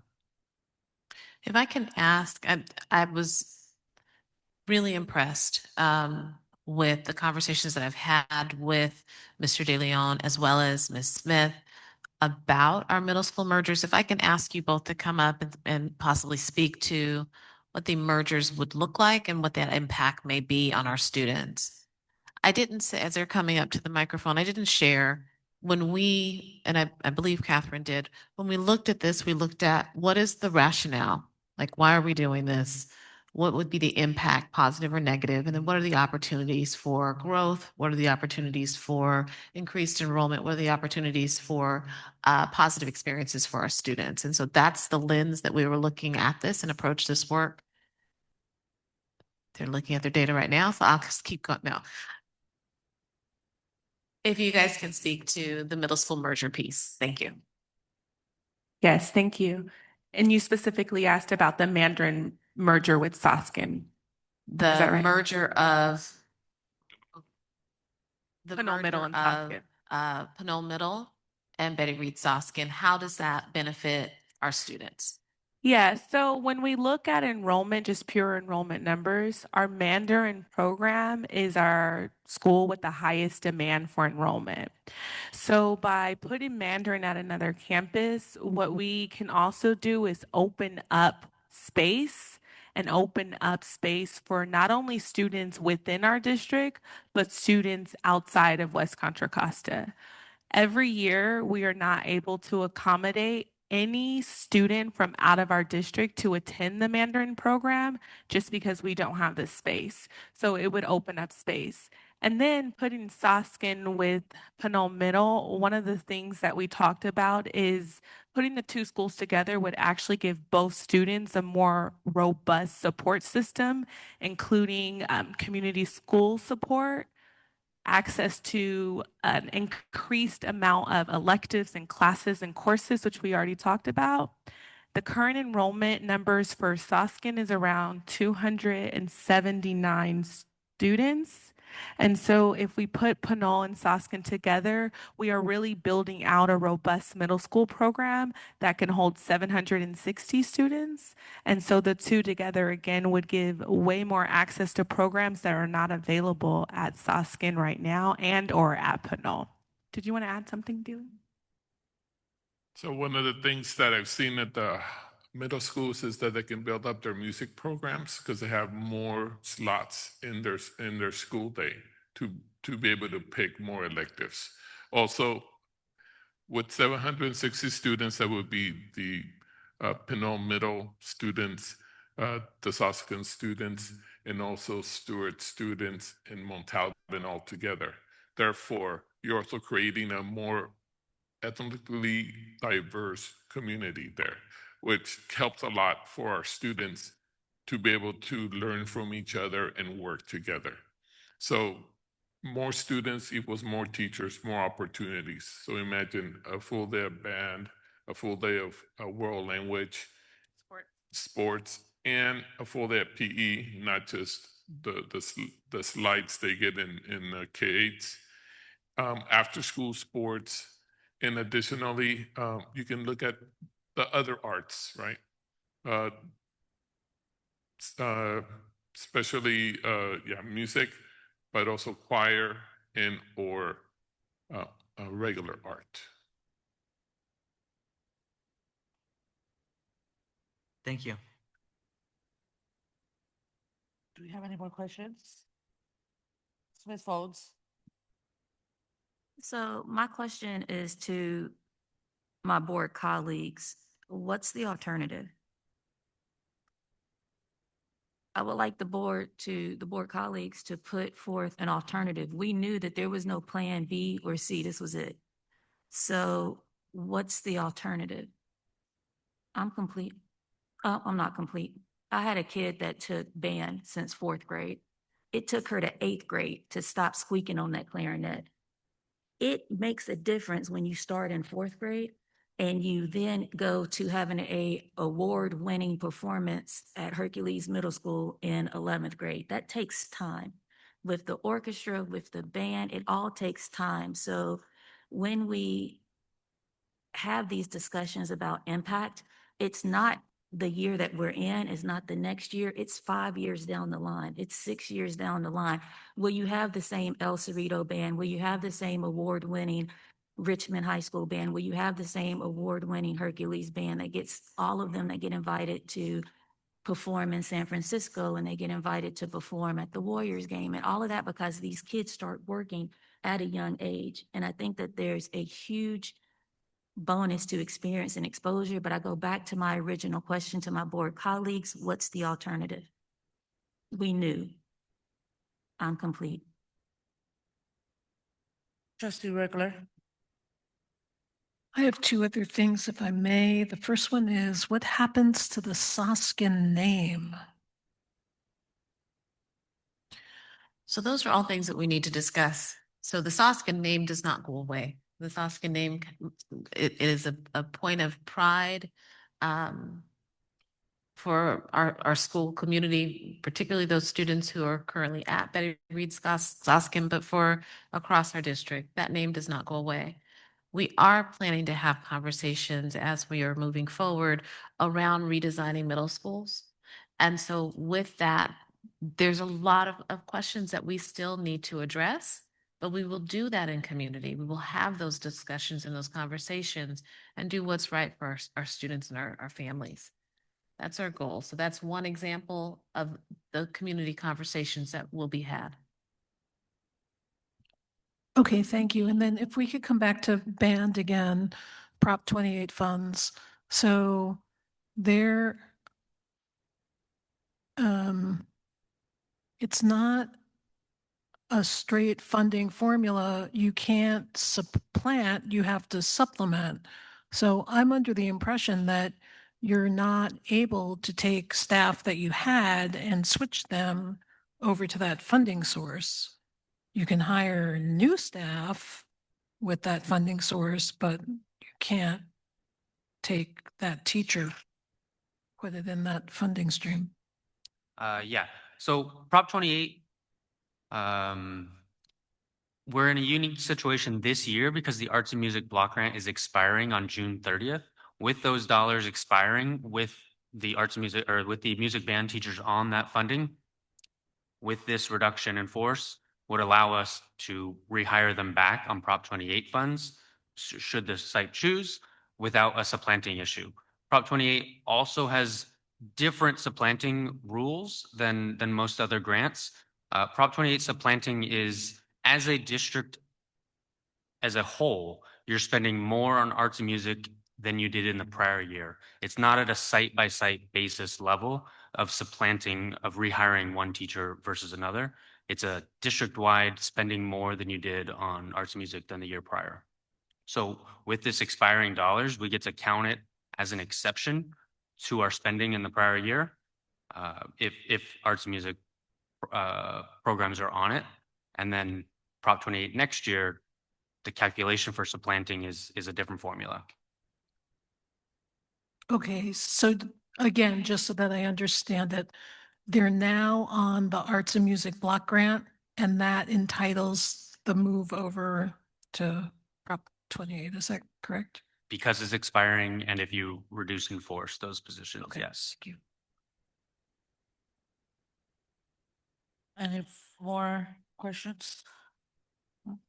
Okay, I have a question. What happens to the students from the merge for Pinot and Soskin through the feeder program? So what would be the continuance on to high school? Yes, they would continue to their feeder high school. So our Betty Reed Soskin students would continue on to De Anza, and our Pinot Middle School students would still continue on to their Pinot Valley High School. So that wouldn't be affected. And the same would be true for our K-8 students. And have we explored the impact going from the one-on-one Chromebooks to now back to paper when we are looking at also reductions to the sites on some of the allocations that they're receiving to be able to facilitate some of those things, especially moving forward? Thank you for that question. It's not a total elimination of the Chromebooks on campus. It's not having a one-to-one device allocation checked out per student. So at the elementary level, particularly in the lower grades, we're proposing that there be class sets that be shared amongst the class. Laurie wishes that she could be here to answer the question, but it's really something that would be designed with our educators, really taking into account the fact that we are trying to reduce screen time for our youngest learners because we know that they need more active collaboration. And so they would still have access to that resource. We know that technology is incredibly important. However, we would really work with a small set or smaller set of devices in each classroom that they would not be assigned one-to-one. We would really prioritize those for our older students in the elementary and then middle and high school for one-to-one because their curriculum is accessible through the Chromebook. Just to add to that, if your question is what's the cost of that, I think that the cost of, we've spent, I think, to refresh this year, almost $2 million for a refresh on devices just to replace broken devices. I think that it would be a lot less. It would be a savings if we're switching to paper and pencil. So reams of paper, the copy contracts already exist, but adding that expense, it's not a shift of, I don't think it would be an increase for our dollars. Okay, thank you. Now we'll move on to public comment. Is there any public comment on this item? Yes, our first public comment is Sky Nelson. Hi there, can you hear me? Thank Yes, you. we can. So I have a fiscal question, technical question. Finding the articles about Santa Rosa and also Pajaro Valley, where I talked to Trustee Gabriel Medina. They are in a very similar situation to us, and they have listed problems with unexpected sped expenses or surprise expenses. And I looked at the 5,000, so this question is about the 5,000s that were reported on earlier. And that includes services and other operating expenditures. And if we look at, my question is about the budgeting. In 2024 fiscal year, we budgeted $84 million for this category, but we spent 113 million, so we're 29 million over. And if you look at that number, 29 million, it really corresponds almost directly to the top 7 vendors, ProCare, Stepping Stones, Spectrum, that have to do, I think, mostly with special ed. So is it possible that these budgets are getting swept under the rug because the next year we budgeted 83 million again, and 29 million was sort of ignored, but I may be misreading the process. Are we missing these expenses year to year?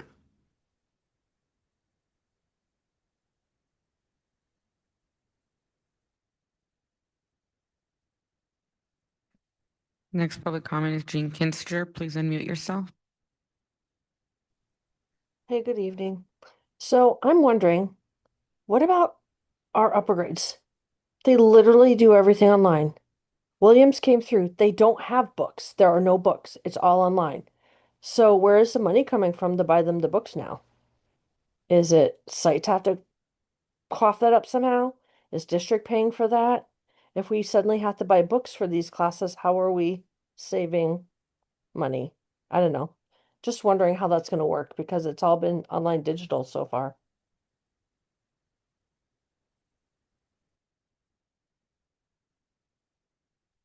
Next public comment is Allison Huey. Please unmute yourself.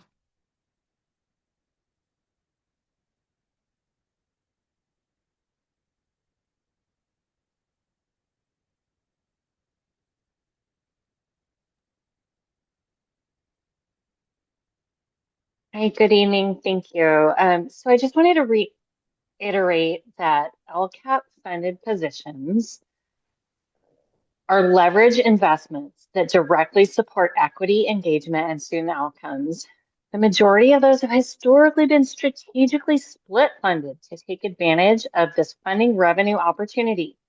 A notable example being the district management level coordinator of science and engineering, who would have otherwise been cut had I not saved it in 2019 when that position originally came on the chopping block.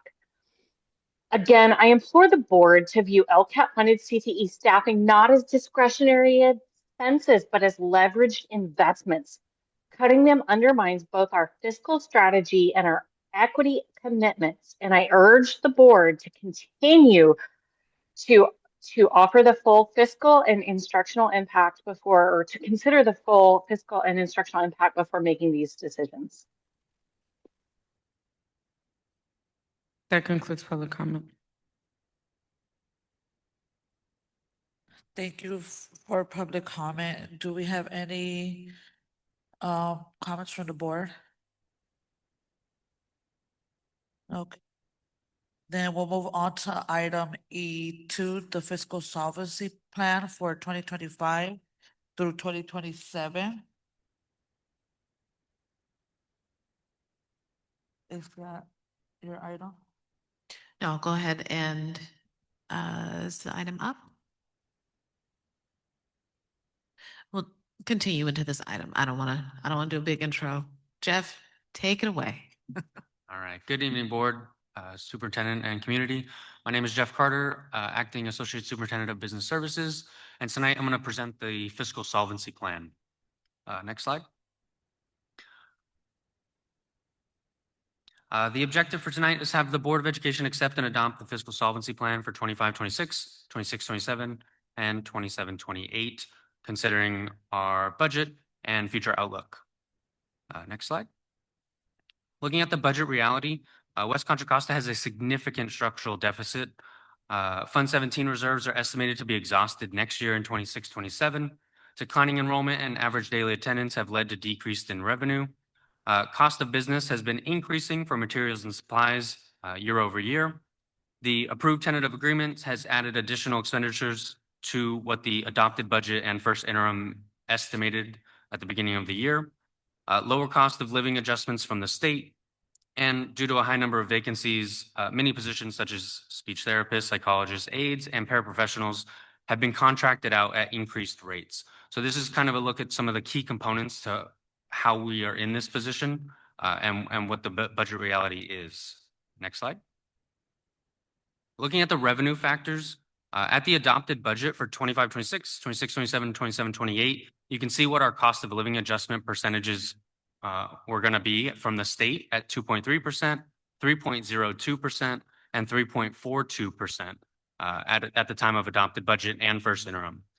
From the January 2026 governor's budget proposal, they've updated or revised those figures to decreasing 26-27 to 2.41% and 27-28 to 3.06% COLAs. That would equate to about a $2 million and $3 million loss in revenue just based on the COLA decreasing at our current enrollment projections. In the bottom table, you can see our ADA percentages, our average daily attendance for months 1 through 5 in the last 2 prior years and current year. You'll notice in months 1, 2, and 3, we're about average at the 94 to 92% range. But then looking at month 4 and 5, you can see a significant decrease to our average daily attendance at 79% and 66.91% compared to the prior 2 years. And that's due to the work stoppage. The loss of ADA, based on the new formula going forward for the state on a 3-year average, is significantly going to impact our funded average daily attendance for the next couple years if we don't see an increase in the remainder of the year. We could see a loss of about $2 to $3 million in revenue just based on a new 3-year average. Next slide. This is our West Contra Costa Unified School District's enrollment trends over the years. You can see the blue bars are our enrollment going down. And you can see the purple line is our funded ADA, average daily attendance. That's based on that 3-year average formula. And the red dotted line is our actual average daily attendance in each of these school years. The gap between the purple line and the red line signifies the funded average daily attendance that's higher than our current average daily attendance. With the decrease in ADA from the prior slide, the gap between the purple and the red line will actually shrink and decrease over the next couple years. So that's where you're seeing that loss in revenue. Next slide. This slide is actually provided from the School Services of California. They did a look at special education cost per student with disabilities. And you can see over the last over 10 years, an increase in cost per student with students with disabilities. And we're seeing that in our district as well. So part of the increase to our special education contribution is due to the cost per student going up. And then next slide. Another look at a statewide enrollment with students with disabilities. So you can see statewide, the yellow bar is total enrollment is decreasing statewide over the last 14 years, as well as the blue bars are increasing, which are students with disabilities increasing over that same time span. So you see the green line is representing the percentage of students with disabilities towards total enrollment in school districts. And you'll see that that's increasing from about 11 to 12% all the way up to 15% in 2024.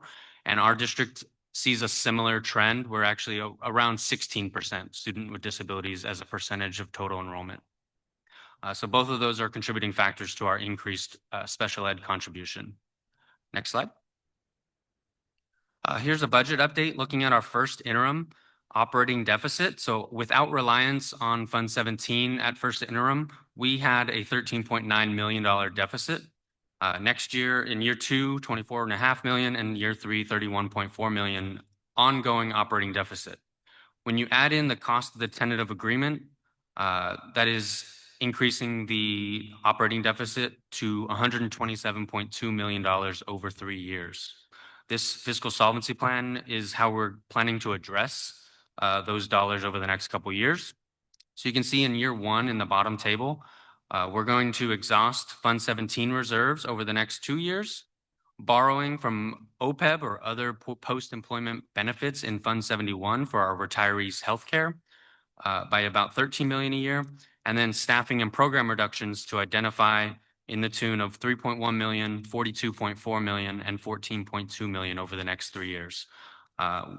The equity impact kind of highlighted where some of those cuts would come from, and I'll go into a little more detail on the next couple slides. So next slide.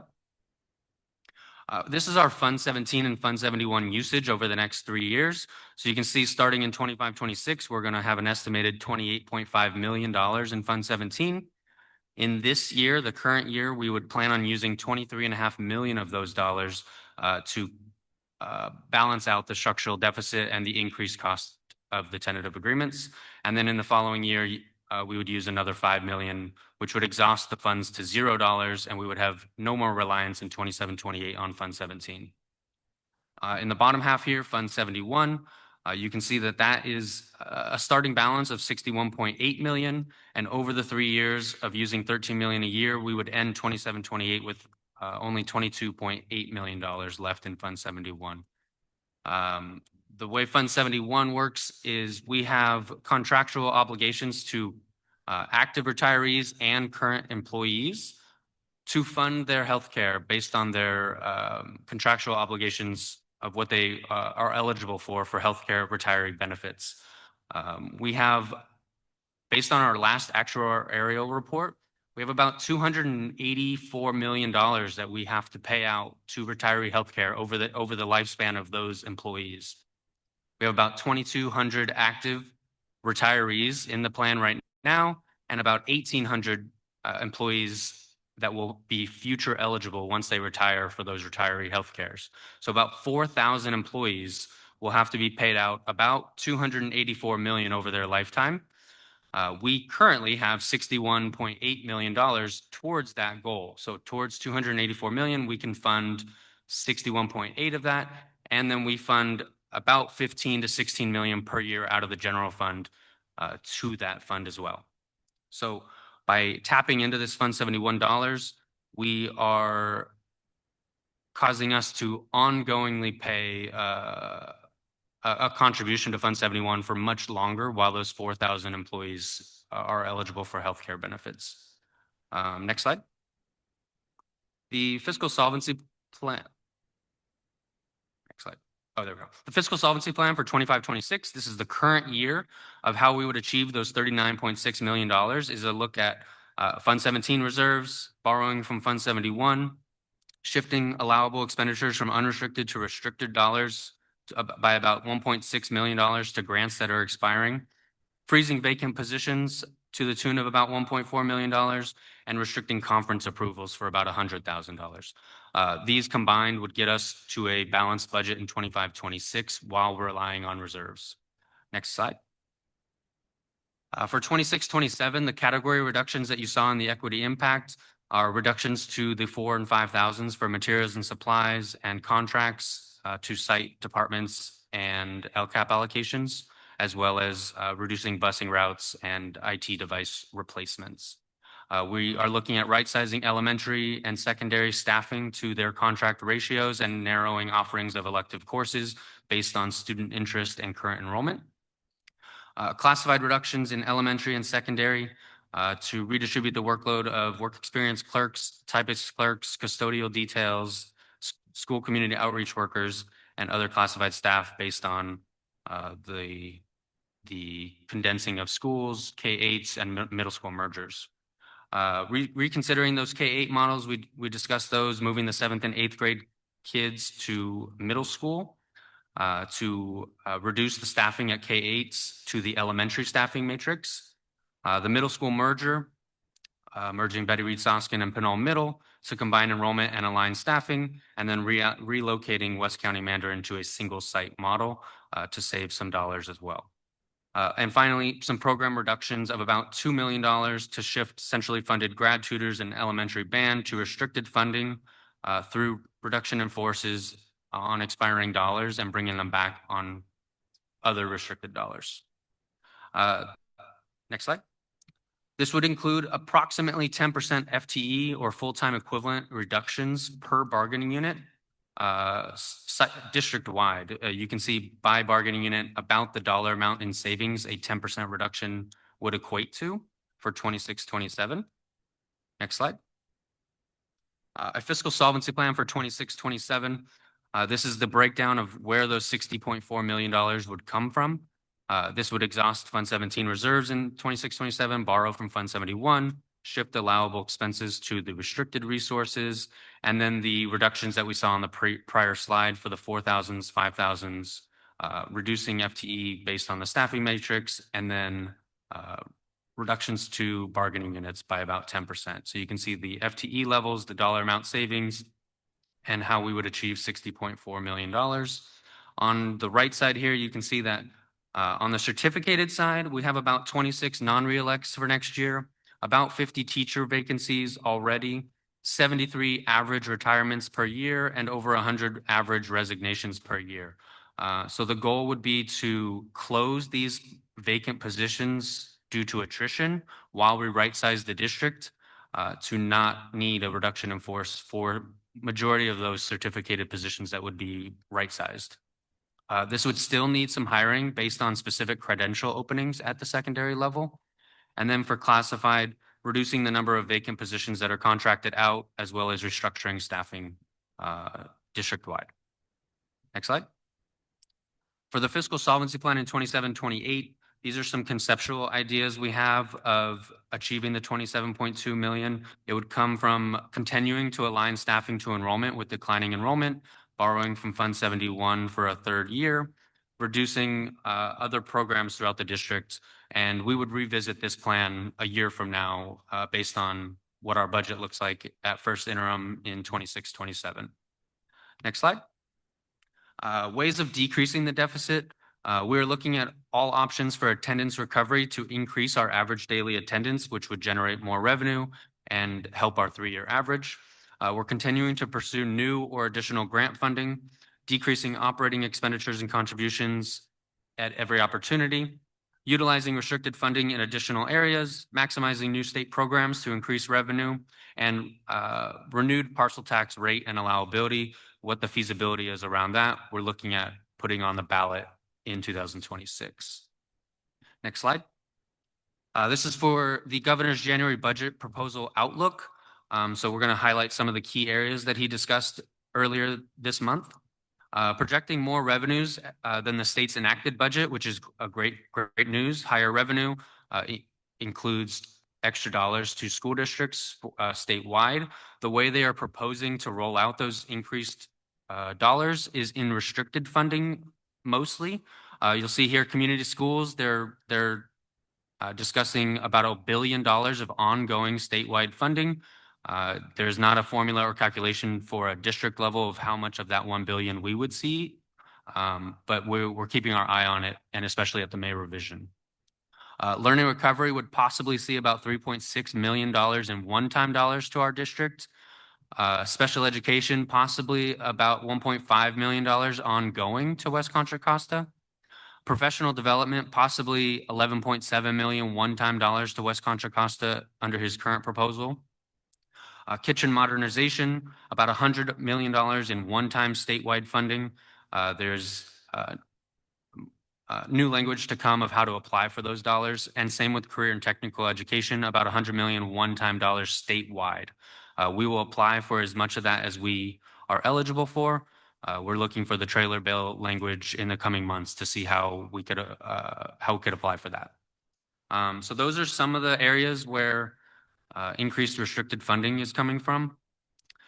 He's also looking to decrease the future cost of living adjustments, which we talked on a prior slide, holding back some additional settle up funds for the unpredictability of state revenues due to capital gains and taxes. So there is hope or room for maybe additional revenue based on where the state ends up and where the legislation goes with that.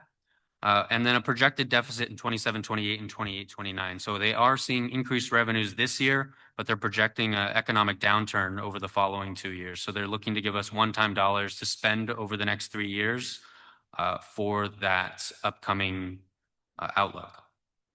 Next slide. Additional revenue steps.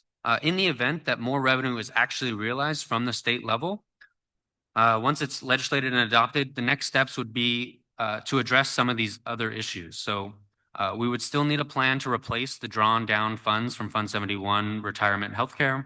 we would want to build a set amount back up for Fund 17 reserves for economic downturns and future negotiations. You really don't want to be operating a school district with zero reserves. Parcel tax ballot measure expenses. It is expensive to put a ballot measure on the election. We're looking to fund that, holding a balance to offset the 27-28 reductions if possible, depending on where we are a year from now. If things are looking better, if we got more revenue than anticipated, potentially reducing the reductions in 27-28 in this plan. And then our ultimate goal is to balance the budget for a positive 3-year certification. If we get additional revenue, we fund all of these things and we right-size the ship, we're looking for a positive certification in our 3-year budget plan.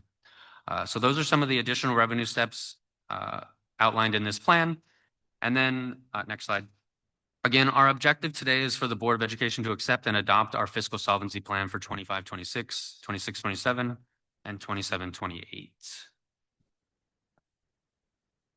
And that concludes the presentation. Well, thank you for your presentation. Does the board have any questions? Trustee Regler? Let Trustee Hernandez go first. Trustee Hernandez? And we'll move down to 3 questions and then we'll do a second round. That's fine. I only Trustee- have one question Okay, and maybe a fine. follow-up. With the specific sped cost, what specific sped costs are increasing fast? And which of those are within the district control? Besides, I know it's transportation, you guys said it in your other plan, and then 50 paraprofessional, maybe a contracting paraprofessional. Is that still accurate, or is there other costs that are around sped? Well, those are 2 that we can make an immediate impact on, the 2 that we lifted up earlier. We know that contracted staff drives up the budget. We also know that students attending non-public schools, and as one of the slides on this presentation showed, really statewide, the cost per pupil in special education has gone up. So we are within those trends. The paraprofessionals is one area that we're putting a lot of attention on. The goal right now is to identify those 50 positions. We can continue to look for more at that point. Again, focusing on our contracted paraprofessionals that are in our classrooms right now. Transportation is the other one that is really large, that has grown a lot over recent years. And so looking to have programs that are defensible at more neighborhood schools so students are able to attend their school of residence decreases the need for transportation. So the more that we have a need to move students out of their school of residence, again, drives that up. So those are really the largest growth factors from our perspective. Jeff, if there's anything else that you would lift up, feel free. Just if you wanted to touch further on what is the increasing cost per student? So is it the level of diagnoses, or which students are more expensive? Thank you. We have seen since coming back from COVID, an increase in just the overall general need of students. Lots more behaviors, which cause in the need for behavioral staff, more need for RBTs. We also statewide are seeing an increase in requests for things like IEEs, outside assessments, things like, independent educational evaluation is an IEE, outside assessments, things like that. So there are a lot of different factors that are driving these things up. Big part of our goal within the department is looking at programs and building up the programs within the district. One thing that was mentioned earlier tonight was CEC. No intention of closing CEC programs at this point. In fact, we're looking to see where can we expand our CEC program, because we know that's one of our strongest programs in keeping students in the district and avoiding non-public school placements. So looking to expand those offerings both at the elementary and the secondary levels, again, to keep students in our system and in the district. It is a very difficult program to staff. And so that's one of the things that we're working on, is really trying to recruit and identify those teachers that want to teach those, counseling enriched classroom. It's a little late at night, so I'm falling on acronyms, so I apologize. CEC is our counseling enriched classroom program that we definitely are looking to find opportunities to expand and to find qualified staff that can run those programs. And a follow-up question, do we have a plan for moving from contractors to permanent staff? Is there a timeline or a plan in place? I'm not saying now, maybe, I know it takes some time, but have we thought about that? Because, contracting out is, sometimes more expensive. So do you have something in place? Or are you thinking about it? So there are several factors that we predict will help in this area. Obviously, with the new bargaining agreements and the increased compensation, we're anticipating some folks will be more inclined to come over to the district. We also know that, as what we've seen in the past, is when we have been able to reduce some of those contracted positions, we have seen a jump in applications for paraprofessionals when we have done those things. I think we have always encouraged, and we much would rather have folks that are part of our bargaining units working in our classrooms. There's greater stability in all of those benefits. And so I think, though, I can't tell you like by this date we will be at this number. Right now, what I can say is that we do see some of these factors that we anticipate will continue to encourage more folks to apply to be district employees and bargaining unit members. Thank you. No more questions. Trustee Regler. Thank you. If I can ask something I forgot on the last round, I'm hearing from Stewart that they think that their DLI program is being discontinued. Is their DLI program being discontinued at Stewart? No. That is not a program that we discussed. Okay, thank you. Next is, in this program reductions of $2 million, is it only band and grad tutors, or are there other things in there?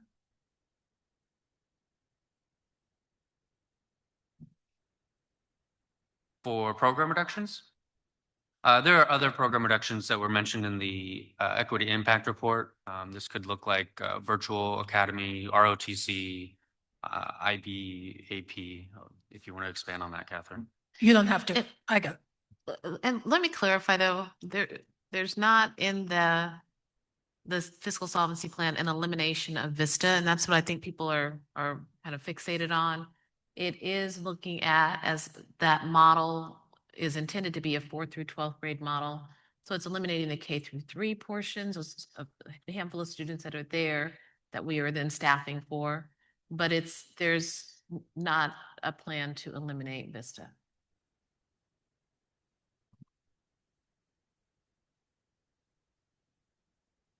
I don't have anything else. Thank you. Trustee Gonzalez Hoy. Thank you. My first question, did we meet with our labor groups and the sites affected for the KA reduction and the merger? We have met with our labor groups, and Dr. Greenwood could probably speak more to that. Both Dr. Greenwood as well as Jeff Carter have met with our groups. Our labor groups also attended our community engagement where we talked kind of higher level. We did not get into the specifics of sites or the specifics publicly of the positions that may be going away or shifting over. So that hasn't happened, but I am aware that both our HR as well as our fiscal services team have had conversations with our unions.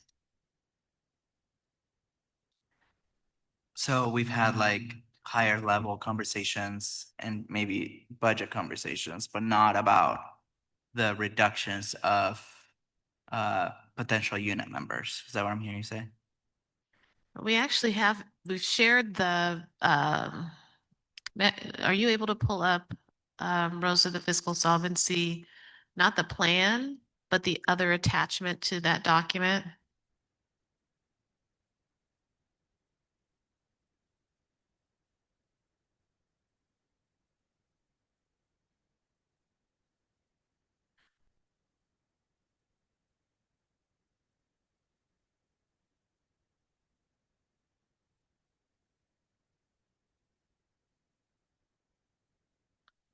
I'll just say, while there may have been some shifts with positions, a couple positions here or there, that has been shared with our labor partners as well. So they have the list of possible cuts of people already. So you have the list of. We have not shared the specific list, so we don't have the RIF list that's going to be coming to the board on February 25th. So this list, just to clarify, Dr. Greenwood and Jeff, this list, this information has been talked about with our unions, our labor partners. Is that correct? Except one labor group, we still haven't scheduled meeting because of conflicts. We've had the high level meeting, but not the specifics. Thank you. I believe that's Teamsters. I'm sorry, I'm confused. I heard in public comment from one labor group, but they have not had discussions. I just heard from Dr. Greenwood that they have not seen certain documents, but you're saying we have met with them to discuss the budget and we've discussed the high level plan that we saw today. Let me ask Dr. Greenwood, can you talk through what has been shared and which groups you have had what types of conversations with, please? I've met with WCCAA, SSA, and UTR. And so we've talked about the budget, the fiscal solvency budget level meetings. So we have not talked about positions, and we've talked about reductions of 10%, but we have not got into specific conversations at this point. And like I said, we scheduled a meeting with Teamsters because of scheduling issues. Thank you. Thank you. Those were my 3 questions. Do we have any more questions? Smith Folds. So I just want to ask again to my board colleagues, because I don't think I gave enough wait time. As a teacher, we give wait time for processing. Again, to my board colleagues, through the president, I would like to ask, what are the alternatives? What is a secondary motion that can be put on the floor that allows us to meet the financial obligations that were promised? I am complete.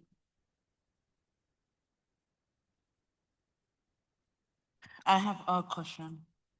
So have we talked about communication when it comes to our site leaders about how they should be communicating to their specific communities, especially around our K-8 schools? Because I think we heard a lot of comments here tonight, and I've gotten a lot of emails during the week of, hey, I didn't know. Hey, I barely found out. Like, I don't know what's next. And I think we heard that over and over tonight. And like I said, it's been a constant thread when it comes to the emails. So have we had those conversations with leadership about this is how you should be communicating, not just meeting with leadership and saying this is an idea, but actually how to communicate that to their school communities? Have we had those conversations? We've had those conversations with our principals. They are aware of what is coming.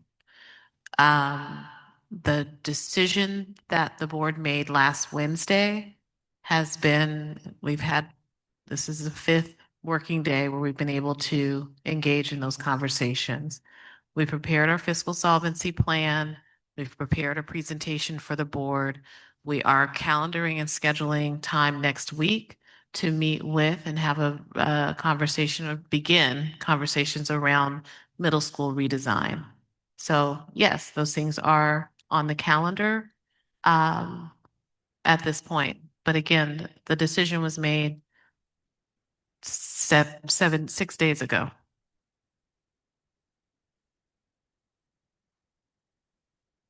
Can you explain a little bit more about what you meant by the plan is to increase attendance is by attendance recovery? What does that mean? Yeah, so new this year, we can recover up to 10 days of absences per student, whereas prior years it was up to 4 days of absence. We're exploring options for Saturday school for attendance recovery, independent study, and a few other avenues to recover attendance, and I'll let Catherine talk about that a little more. So we are going to be doing attendance recovery through the after-school program. So we've identified 5 of our elementary schools that will be ready to start in the next couple weeks. And so by providing both enrichment and tutoring in after school by a certificated teacher, we will be able to recoup funds for those students. So that's one avenue. I know there are multiple avenues, but that is one avenue that we will be ready to launch very soon. And then I will just add that we did actually implement this last summer with our summer school programs that were both district summer school programs and ELOP programs. And so we have an infrastructure in place for how that's happened. We plan to continue it. And like Jeff said, we're also really trying to maximize independent studies because we know that we have a lot more flexibility in order to be able to do that now. And then if I can just add, we're looking at using restricted dollars where allowable for attendance recoveries to convert that into unrestricted revenue for the ADA, for the average daily attendance LCFF dollars. So we're looking to use restricted dollars to pay for attendance recovery. Okay, my next question is, how many other districts do you know of that have Fund 17s? I don't have a specific number. I know there are at least 5 in our area that do, but I don't have a quantitative number.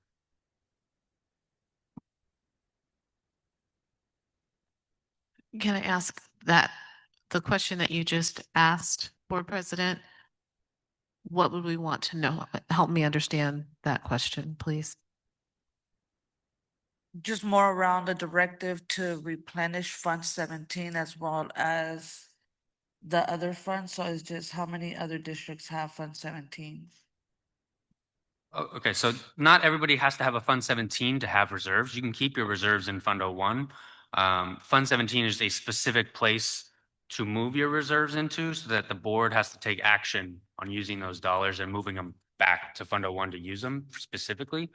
Other districts can keep additional reserves above the 3% required reserve in their Fund 01 fund balance, and you can either assign them or commit them to something. So you don't have to have a Fund 17 to have additional reserves. You can keep them in Fund 01. Thank you. Is there any further questions from the board? Seeing none, can we go to public comment?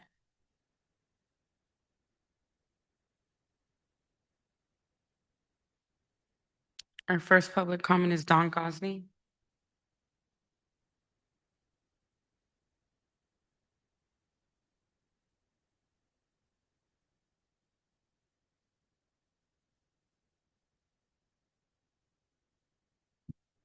Now, I'm sure you're all familiar with that old adage about how the devil is in the details. This plan may be a great example of this. Okay, we're flat busted broke.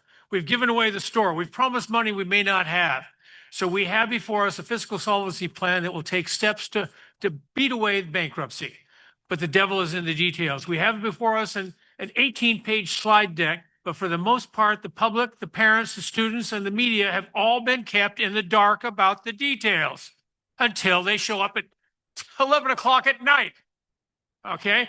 Go to Oakland, go to San Francisco, and you'll see that these people actually become violent when the district has suggested some of the things included in this proposal, especially the closing of a school. I'm sorry, can we read my own writing?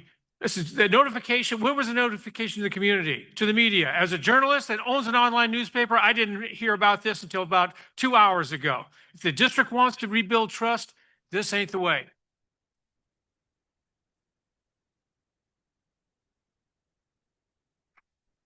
Next public comment is Sky Nelson. Please unmute yourself. Hello, can you hear me? Yes. So to the question of, is there an alternative?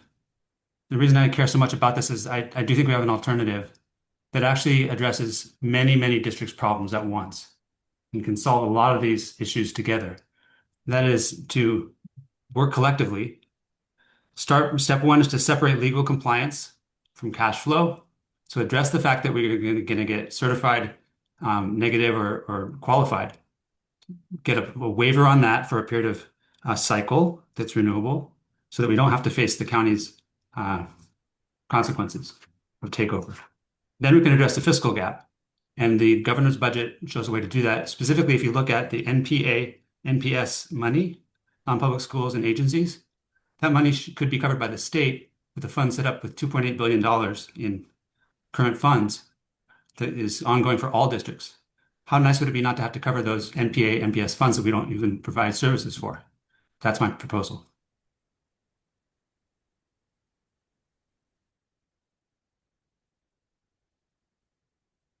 Next public comment is Kimberly Huey.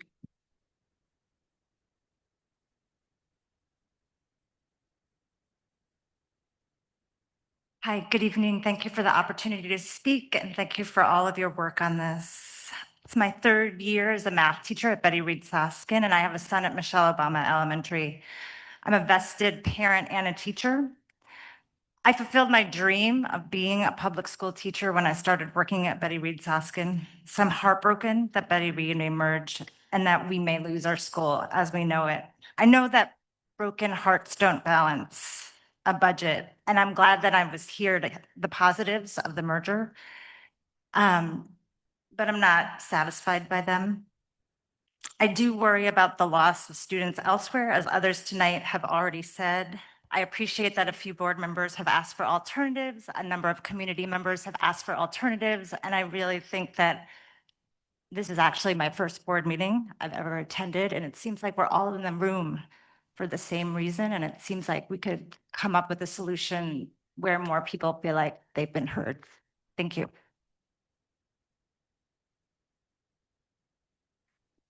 Next public comment is Kenitra. Please unmute yourself. Hi, can you hear me? My name's Kenitra Mitchell. I'm the community school director at Betty Reed Soskin. I also too am wondering, have you thought of another plan? Was 6 through 8 model considered as an alternate plan of merging Betty Reed Soskin and Pinole Middle, which seems to be more of a benefit for West County Mandarin than it is for Soskin or even Pinole? You guys talk about attendance recovery, but when you think about merging, the community of Betty Reed Soskin has transportation issues as is. So how are those students going to get to Pinole Middle, and any feeder elementary around going to get to Pinole Middle? We can't afford to get them there. AC Transit doesn't go there. So I think you guys need to reconsider the things that you are proposing in this plan and think about all the work that we at Betty Reed Soskin have put in to build the community that we have, which makes us who we are, which I don't think is going to transfer to another building. So consider that and talk to us first. Thank you.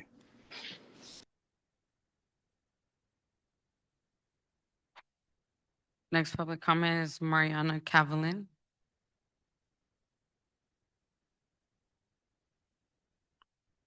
Adrian Loftus.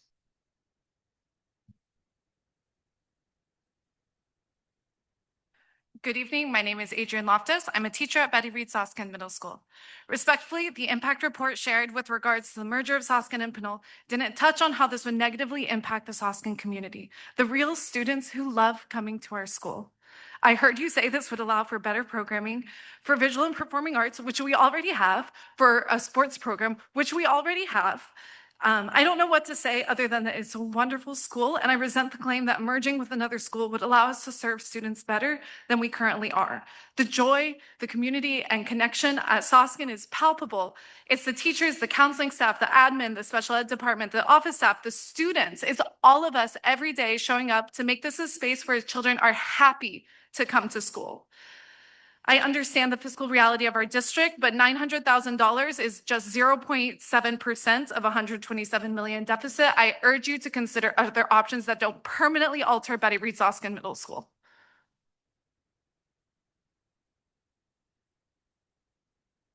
Our next public comment is Sarah Talcott. Please unmute yourself.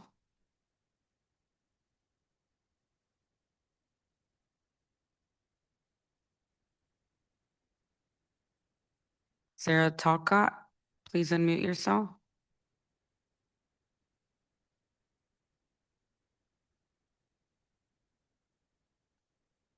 Francisco Ortiz, please unmute yourself.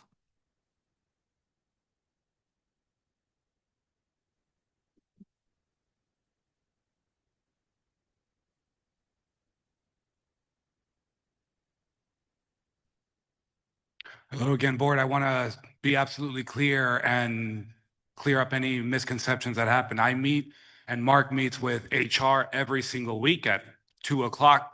On Thursdays, we invite business services, special ed, any other folks who would be beneficial in solving HR issues. We asked for a meeting with the budget when Superintendent Cotton asked to meet with us. We joined that meeting. Superintendent Cotton, you came in 15 minutes late to a 30-minute meeting, and you suggested that we meet again the following week. We set up that meeting for over 2 hours. You did not come to that meeting, and we did talk about certain budget issues, but none of the things that are being presented today, or none of the things that were included just last night at 6 p.m. For the community to digest were never discussed in any of those discussions. So I want to make sure that everyone here understands that. Thank you.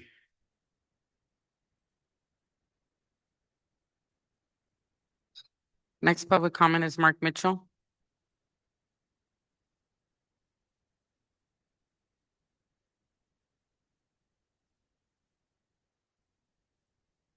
Thank you. So to be clear, we did have a meeting with Dr. Greenwood and with Jeff Carter, and it was very productive. And we talked about budget assumptions and revenue assumptions and the costing out of the 3-year multi-year projections that the district had produced and publicized. And we had questions about that, and we got those questions answered. And it was a great meeting. We did not get into the fiscal reduction plan and the closing of a school and the K-8s.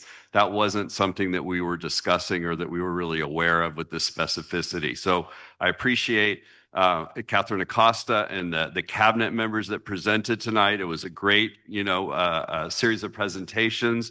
And I think this is a beginning where we can all start discussing these ideas together. This shouldn't be the end of the discussion with 24 hours notice of closing a school named after a local heroine who just passed away. These things need to be thought out and discussed in community, and we need to come to conclusions and solutions.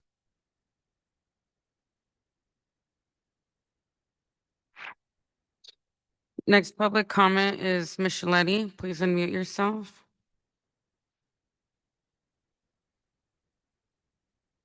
I just want to ask the board, when you have to face the community, are you going to be able to tell them with your whole chest that they had 28 hours, I think a little less, to see that you guys want to merge schools, you want to take away K-8 or the 7th and 8th program?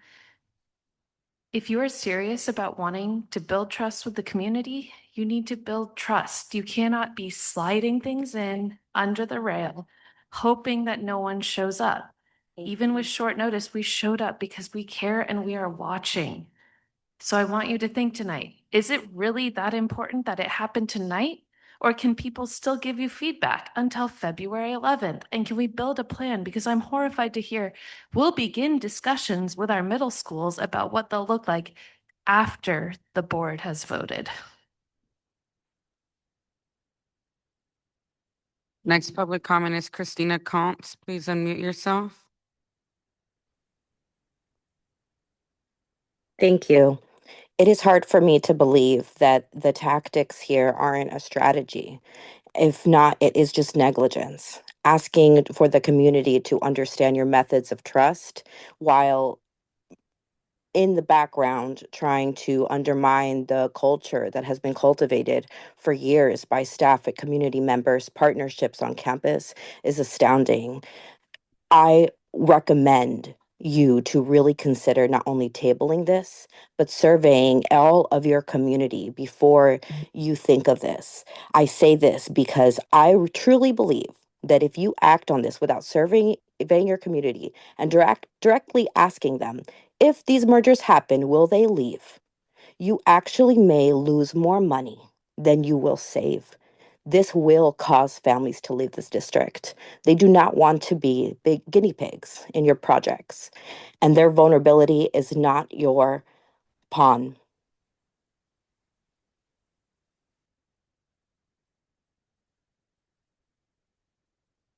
Next public comment is Erin Callentine. Please unmute yourself.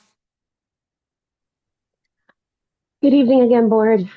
Thank you so much for your amazing questions. I am here because I have been 12 years in a small school that is amazing, and it is small.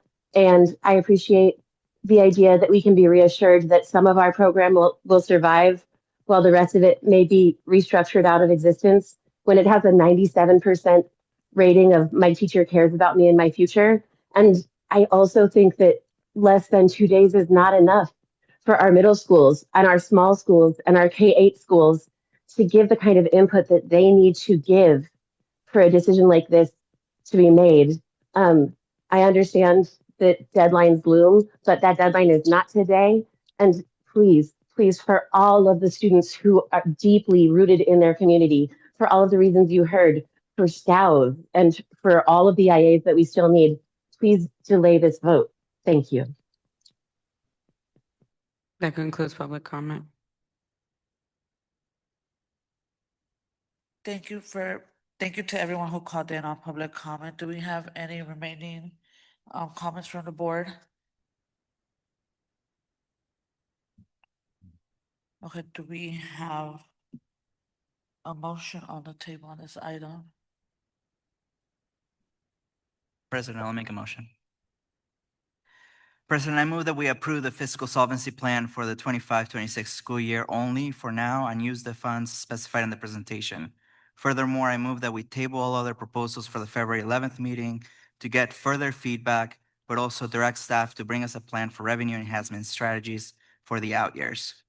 Lastly, that staff meets with the various groups affected, such as our labor groups, the K-8 schools, Betty Reed Soskin, Pinole Middle School, and the Mandarin School to gather further feedback and to have robust discussions about the solutions and possible cuts.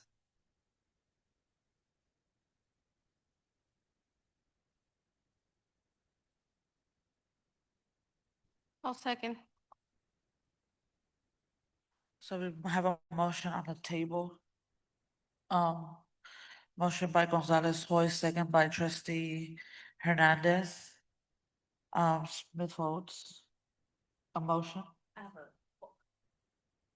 Because we had a second, we are able to have debate, correct? So I have a question. What does that do to not only the timeline, but what are the other alternatives to, I guess I'm asking through the president, the same question that I've asked, this would be the fourth time. What are the board's alternatives to have a motion on the floor that covers the financial obligations that were promised? That's the question to the board. The board is asking the district to go back and make a plan, but this is their plan. Their plan is what has been put before us starting January 9th, and since even before January 9th, this is the plan. So I'm curious about what the expectation of the board is to go back and have the district do to come up with another plan when they don't have one. This is it.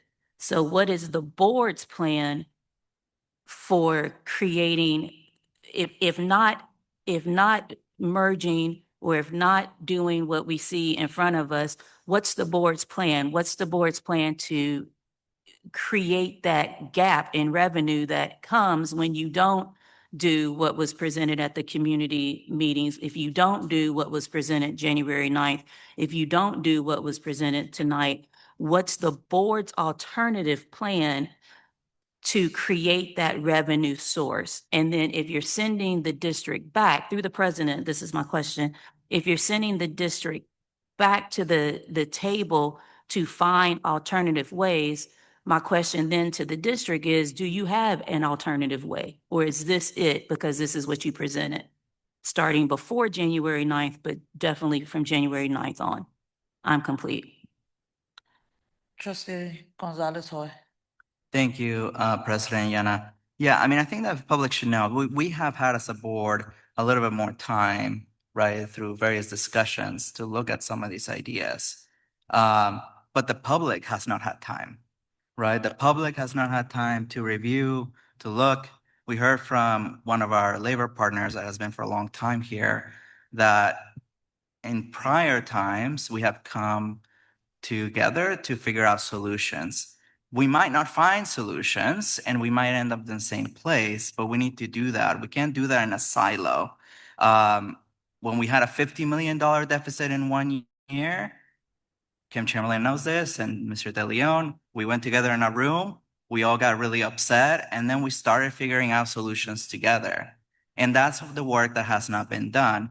Now, I want to be clear, I think staff has done really probably amazing work behind the scenes together, right? To figure out like, okay, what is it that we can do and can't do? And I feel really bad for staff to having to come up with that on their own. And I think that they did the right thing by coming up with something first. But now we got to go to our labor partners. They might have better or bigger ideas. We might have to go to our community and think bigger. That's the part that's missing. Now we are in a crunch timeline to make sure that everything comes forward and the county doesn't intervene. But we can do that. We don't need to rush today to do that. We have 2 weeks, might not be very long, but we can go and sit in a room together with different groups, hear them out. We owe that respect to them. And they might have better ideas, including revenue enhancement ideas. And that's what I'm asking for. If you look at Oakland, they had to cut $100 million this year, and they're a bit of a mess, but they've come up with some revenue enhancement ideas to take away some of their cuts. They still have to make a lot of cuts, but for them, they've come up with goals and set of ideals and values that they could believe is more important than cutting things. And they've said, we're going to come up with a goal to increase our attendance next year by 2%, and that's going to equal this much. We might not do that, but we are still missing those pieces. And part of it is that we have not had a chance because of time. So this gives staff that time. We should not close ourselves because we might be upset or we might be against each other or just where we are. We're all upset. We shouldn't have to do this. The state and the national government have created this mess for us. And we have to figure out how to uplift the district together. What I don't want to do is make a decision and we can't say to the public, everyone had a chance to give their voice and their feedback and solutions. I want to give that space for folks. And I think most of us do, including the superintendent. And that's why we did those 2 nights. But, you know, with 100 people, how far did that go? Right? I think we can all agree that was just simply not enough, nor did it allow for a back and forth conversation, right, to come up with ideas. Thank you, President. Do we have any, Trustee Reckler? Superintendent Cotton, can you answer the question on timeline if it doesn't happen tonight and it happens February 11th?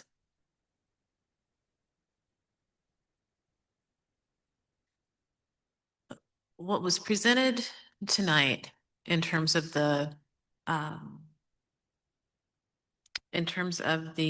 kind of equity analysis and in terms of the fiscal solvency plan, those numbers I don't think are going to drastically change. And that's what we're asking the board to take action on tonight. Those reductions in staffing are not going to necessarily change.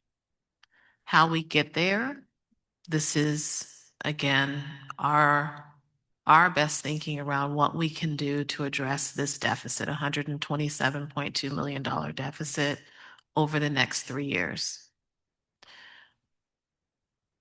The board is being asked to agree to a plan that gets us there in terms of reduction in force. Programs are having to be redesigned, reimagined, realigned to ensure that we're able to get to that point. As you can see in what was presented, the bulk of what would change is around right sizing and getting to staffing levels that are legally mandated and aligned with our contractual language. Those things are not going to change.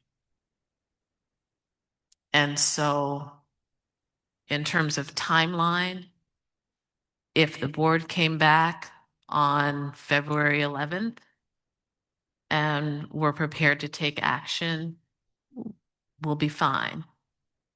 But we do need to take action. Moving forward, we will have to, by law, make a decision around reductions in force on February 25th. Again, the bulk of the shifts and the changes are not necessarily coming from solely from programs, but we're going to have to make reductions in force to meet $127.2 million deficit. So in summary, if the vote, if it comes back again on February 11th, there's no major timeline hurdle that happens, is missed, throws 50 wrenches in the process forward.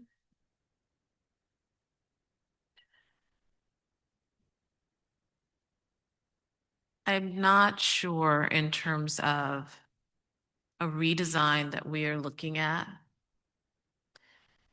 I'm not sure if between now and February 11th, we will have completed a redesign for our middle school models. I don't think that's realistic. I think that is the work of January to June of redesigning our middle school plans. Reallocating and looking at what we're doing around special education. It's not going to get solved in 2 weeks. And if that's the expectation of the board, I don't think it's a realistic expectation. It does allow time to meet with the community and talk about impact. It does allow for that.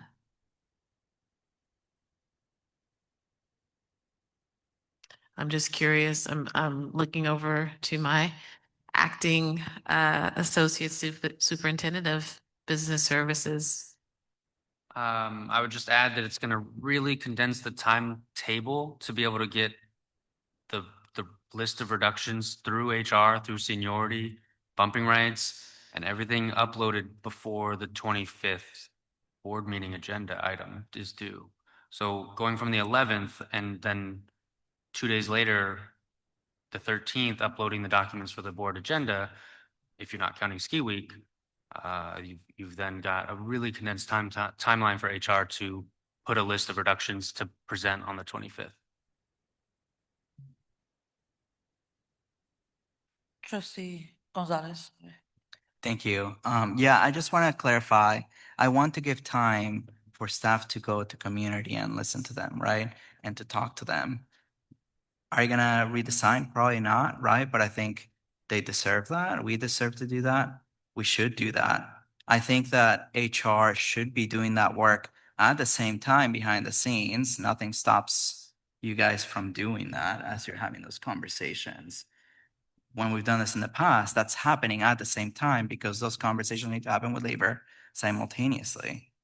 So I'm having a hard time with that because I know it happens. I see it in every district. As they're going through issues, they're still talking to labor about possible rifts, right? Those lists can be created and should be created. While meeting with families from Betty Reed, while meeting with families from Pinole Middle, while talking to, educators and principals at the K-8s. I don't understand the pushback you're giving me about the motion because I'm also already in the motion as saying we should approve the 25-26, right? So I'm showing commitment, but the cuts that are happening next year, which is the big cuts for programming and for people, I'll be honest, we haven't done the work with the community or with labor. And we always do it, right? So we have to do it, in my opinion. So I don't know, I'm having a hard time with the pushback. I see it as pushback, please correct me if I'm wrong, but I don't know, I'm having a hard time with that. It's not pushback. It is, in my mind, it's separating out what we're doing around our programs in order to get to the place of what we need to reduce. The board is going to vote on the reductions. We can continue to work on the programs, and we're going to have to beyond February 11th, February 25th, or March 15th. The program work is the work that we'll be doing ongoing. The commitment to making the reductions is going to happen sooner. So we can have the conversation or open up and begin the conversation. But I'm worried that it's not going to get to the place of closure in the next 2 weeks or the next month or the next 6 weeks. I just want to make sure that we're being realistic about the expectations. And point of order, we are at 11:30. So legally, we have to adjourn because it's 11:30. We have to vote in this moment if we want this to move forward. Call the vote, President. Trustee Regler, No. trustee Smith Folds, Smith votes no. trustee Hernandez, Yes. trustee Gonzalez Hoy, Yes. trustee Anyana is a yes. Vote moves, and then we're tabling, I guess, to future meetings, E3, F3. And I am adjourning this meeting at 11:31 PM. Our next regularly scheduled board meeting will be on February 11th. Good night, everyone.